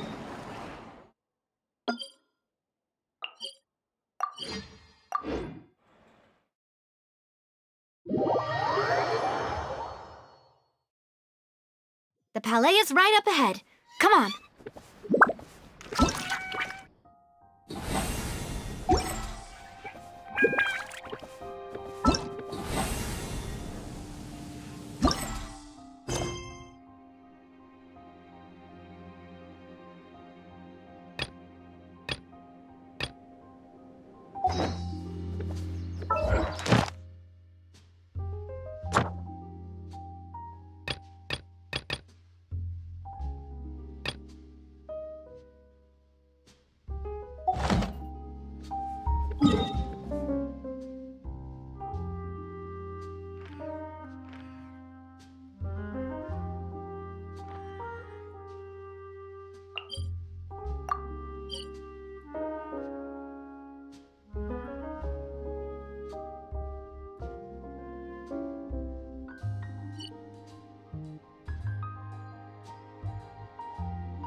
No escape!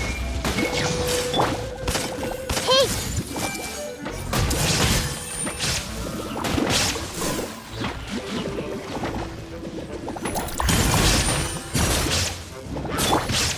Shine down!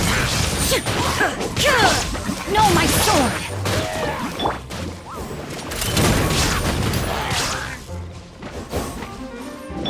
There is no escape!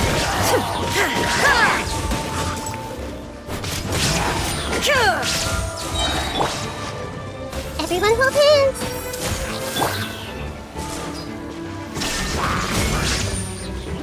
Inazuma shines eternal!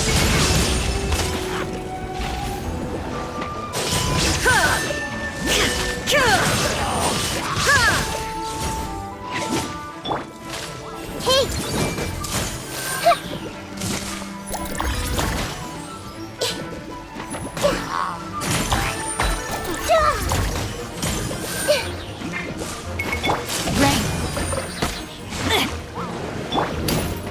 Stop right there! Hands where I can see them! Illusion shattered! Now you shall perish!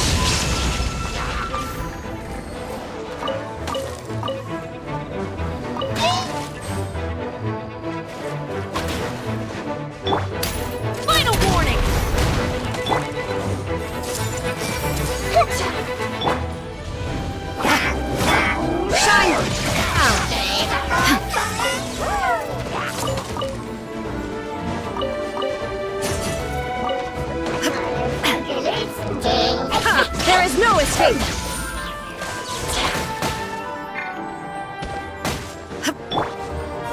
Hold hands! The Temple of Wisdom! Stop right there! Remove all obstacles. Shine down! Time to act. No, my sword!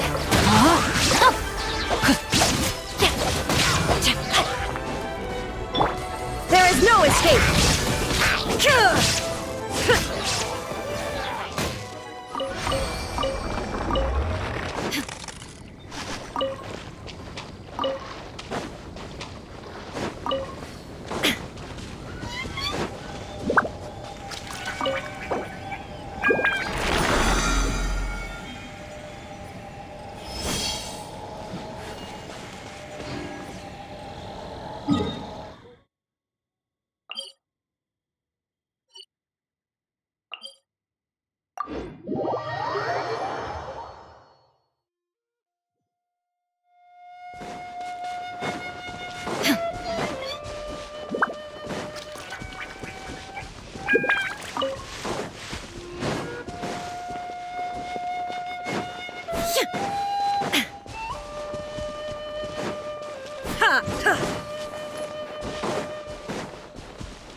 Shine down!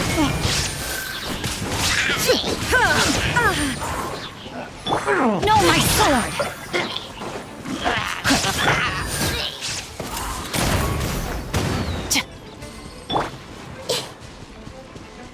Make yourselves at home!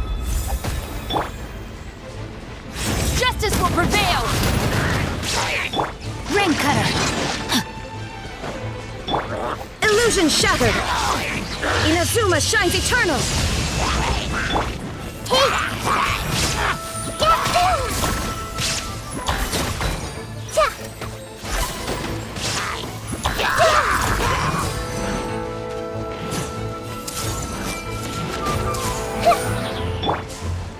Body and mind, rain outlines your fate. Drop your weapons! Shine down!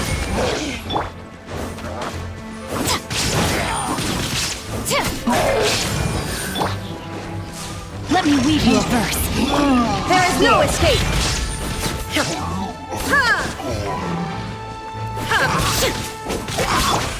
I see everything!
epic.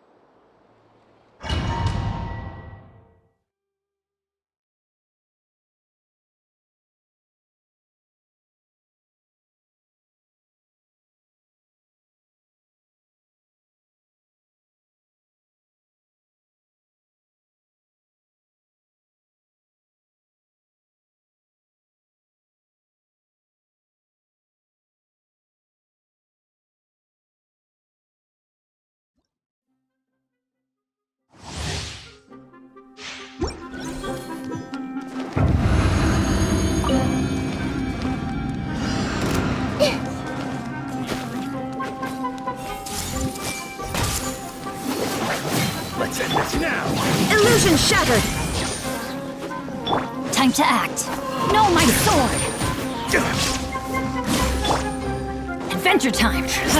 Got There is no escape!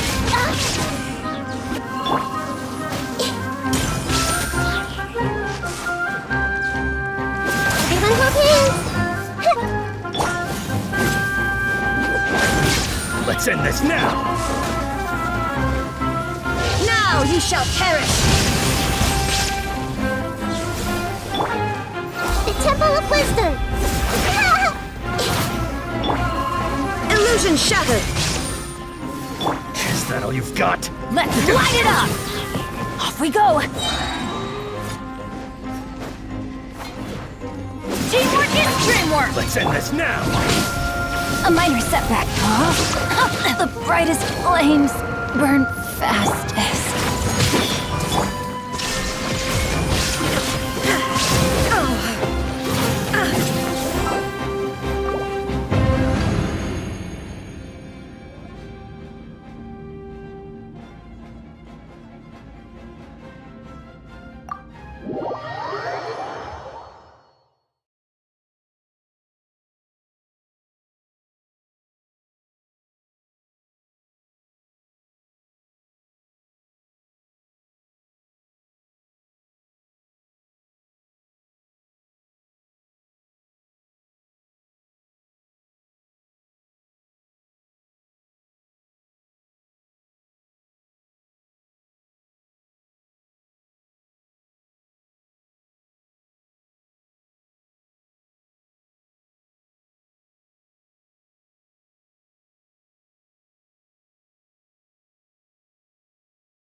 Another There is no escape! One strike will suffice. Taste my blade.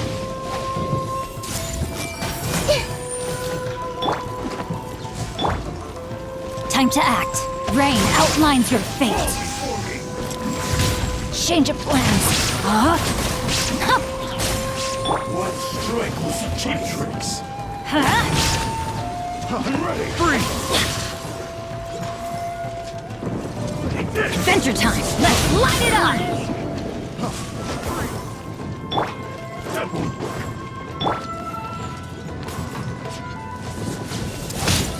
I don't understand. Cheap. Illusion shattered! Freeze! That won't work.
negotiable. Look, Traveler, an urgent hiring notice, and they're paying top Mora, too! Oh, Paimon likes the sound of that. You're right, it is strange. Do you think something happened to Yenshou? Because that guy barely lets anyone ever set foot in his kitchen. Doesn't exactly seem like the type to hire help. The notice says interested parties should go upstairs and talk to the innkeeper Huayan. Should we go and see what's up?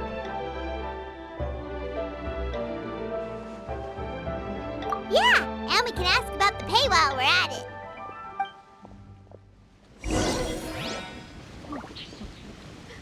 The best way to travel. Welcome. Take a seat, please.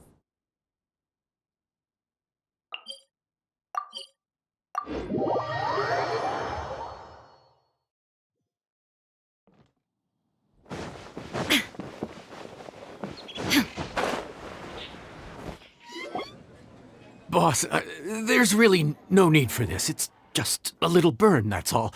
It won't get in the way of my work. Perhaps not, but continuing to work will only hinder your recovery. You need to rest for a few days. We'll figure something out. Huayan! Yanxiao! Oh? Traveler and Paimon! What brings you to this neck of the woods? And we decided to come check up on Yanxiao. I knew we shouldn't have posted that notice. It's really nothing to worry about. I'm fine. I swear. How kind of you. My thanks to you both. And thanks on Yanxiao's behalf, too. There's nothing to be embarrassed about, Yanxiao. Just tell them what happened. Oh, all right. Well, basically, we had a lot of guests pouring in for the lantern ride. Things got busy, I started rushing, and I ended up accidentally burning my hand while plating a dish.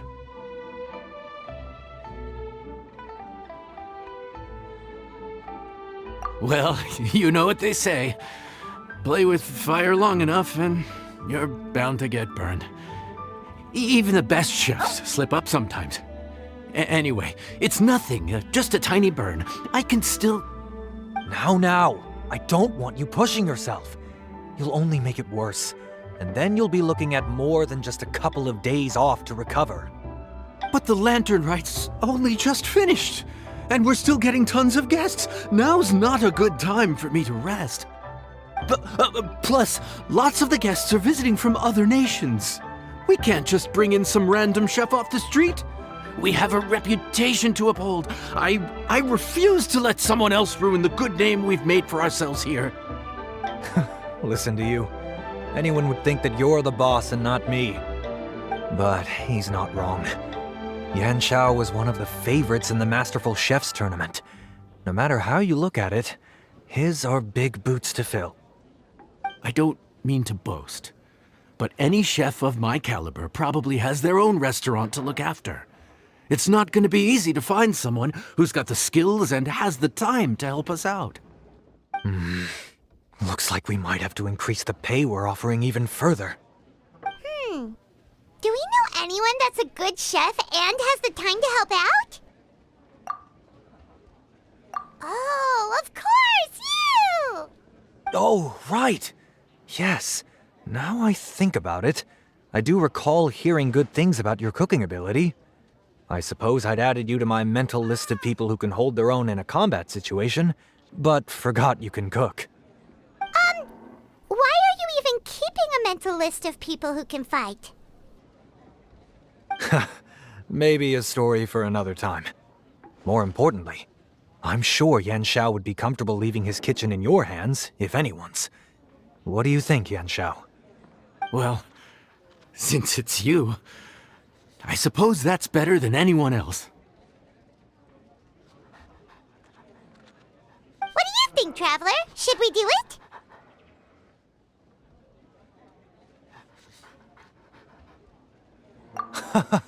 I did say that, didn't I? Well, I'm a man of my word. You'll be compensated generously for your work. I should warn you that cooking for customers is quite a different ballgame from cooking for yourself, so I'll stick around the kitchen over the next few days to help smooth things over. Oh, so he's not leaving the kitchen after all? I believe there's some spare kitchenware here at the inn. Boss, would you mind? Of course, of course. I'll take care of it.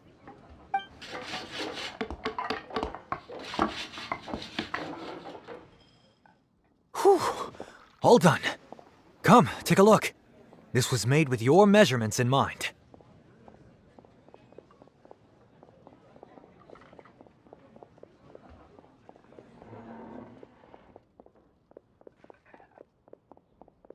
Ah, it's nothing. A little handicraft and elbow grease. You really went to all the trouble of building a new stovetop? What was wrong with the original? No, it's nothing like that. As Boss always says, hire who you trust and trust who you hire. I just thought the original setup might be a little, tall for you. Anyway, as I was saying, cooking for guests is different from cooking for yourself. Not only do you have to execute on taste, aroma, and appearance, but you also need to ensure speed, precision, and consistency. Having the right equipment is a big part of that. Ill-suited equipment doesn't just make the job more tiring, it also slows you down. And paying customers don't have unlimited patience. Sometimes cooking is all about being well prepared. That's how you ensure speed. Okay, and what about precision and consistency? Precision all comes down to using your eyes. Where to slice into a particular cut of meat, how much oil to use, how to tell when a dish is done cooking. When you cook for yourself, you can always add salt if it's too bland or add water if it's too salty. You can tweak the taste as you go, but in a restaurant, there's not that much room for trial and error. Worst case scenario, Paimon can deal with any subpar dishes by making sure they get properly disposed of. The final thing you have to focus on is consistency. You have to be able to handle the most challenging orders with the same level of technique and skill as the easiest ones. This is particularly important when you have guests from all over, each with their own tastes and preferences. You have to cater to their own dietary needs while also giving them the opportunity to enjoy our local delicacies. This last point is making Paimon's head spin. Don't worry. Matter of fact, someone as well-traveled as you may even have a better handle on it than me once you get started. And of course, I'll be around to help you over the next few days. I don't think we'll have any trouble making all our guests feel right at home.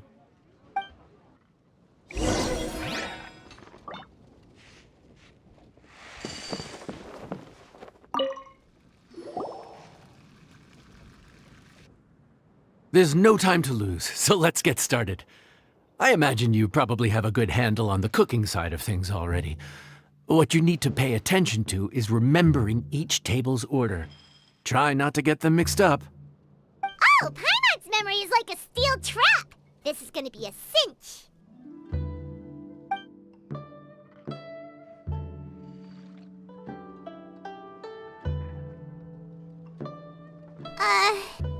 Which ticket are we on again? Table 1 was onions, but no chilies. Table 2 was chilies, but no onions. And table 3 was... Table 3 was chilies, but hold the chilies? Was Paimon just sleep floating? We didn't even get a break in the middle. Paimon's brain is turned to mush. Is it always this busy here? No, but this is peak season. You both did a mighty fine job for your first time serving guests at the inn. Luckily, all our customers were familiar faces this time around, so we didn't get any strange requests. Otherwise, today would have been even more challenging. No strange request? Someone asked for almond tofu drizzled in soy sauce. Even Paimon has never tried that combination. It's a wide world out there. People have all kinds of different tastes. Being able to cater to all is the real essence of Liyue cuisine. Also, the thing about requests is that they're usually very specific. So as long as you do what they asked, you're unlikely to have any issues. What's really tricky is when guests give you free rein to do anything you want. Excuse me. Are you still open by any chance? Huh? Paimon knows that voice. Let's go check it out! What should we do? It doesn't look like anyone's here. It's all right. If we start building a campfire now, we'll be eating before too long. Right. Besides, if anyone's to blame, it's Linny. So busy being a greedy culture vulture that he lost track of time. Linny, Lynette, Fremine, it is you! Paimon? So, is the Traveler here? Traveler, Paimon! What a nice surprise! Paimon was gonna say the same thing! We're just lending a helping hand at the inn. Anyway, so that's how we ended up here. But what about you guys? Don't tell us. Father sent you on another mission? No, quite the opposite, actually. We're in Liyue on vacation, and while we're here, I thought a cultural tour might be in order. Father said we deserve some rest after everything that happened recently. Otherwise, it could jeopardize our next mission. It's not every day we get this kind of opportunity. Lenny thought it might be fun to spend some time in Liyue, especially since it's Lantern Rite season. We could hardly pass up the opportunity to watch a Liyue-style magic show. Although, I think they call it conjuring here. In our time here, we've seen conjuring tricks incorporated into a Liyue opera show, and even a wushu dance. It was amazing. So, we decided to stay here for a few more days to see what other forms of inspiration this land might have in store for us. We visited Granny Roshin in Chingsa village not long ago, and today we continued our cultural tour in the area around here. In the end, though, we lost track of time. We haven't even eaten anything yet. And speaking of eating, as you know, seafood is a big part of both Liyue and Fontaine cuisine, but it's cooked very differently here. We simply had to try some local seafood after coming all this way. That's another reason why we decided to extend our trip. Oh, need any recommendations? What have you tried so far?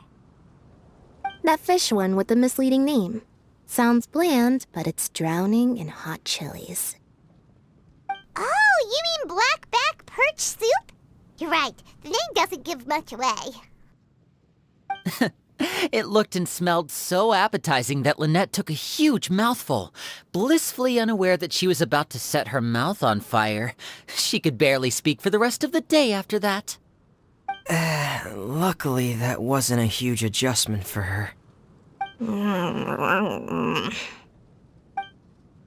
What? Aren't you guys hungry too?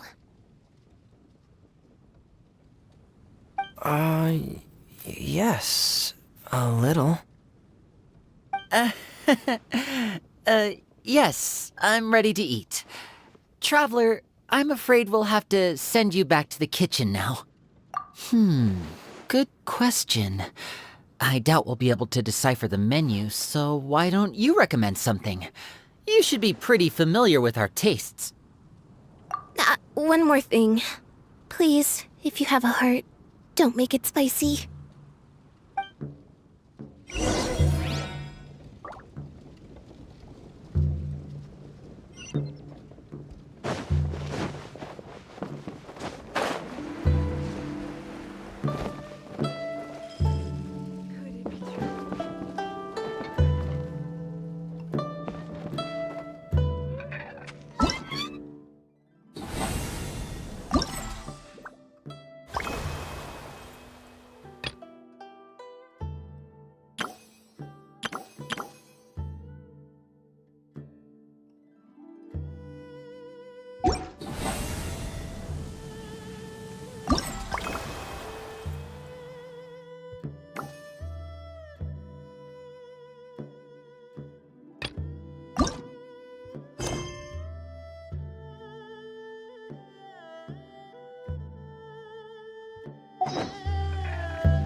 Ow!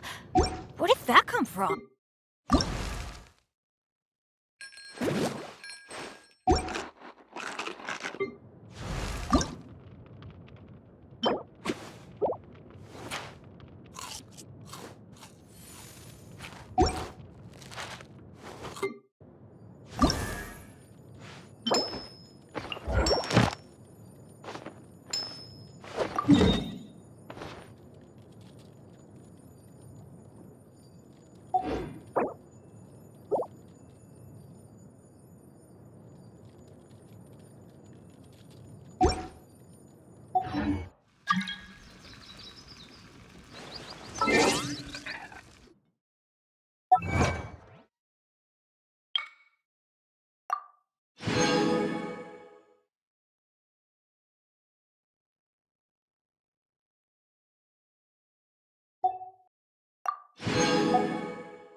Shine down!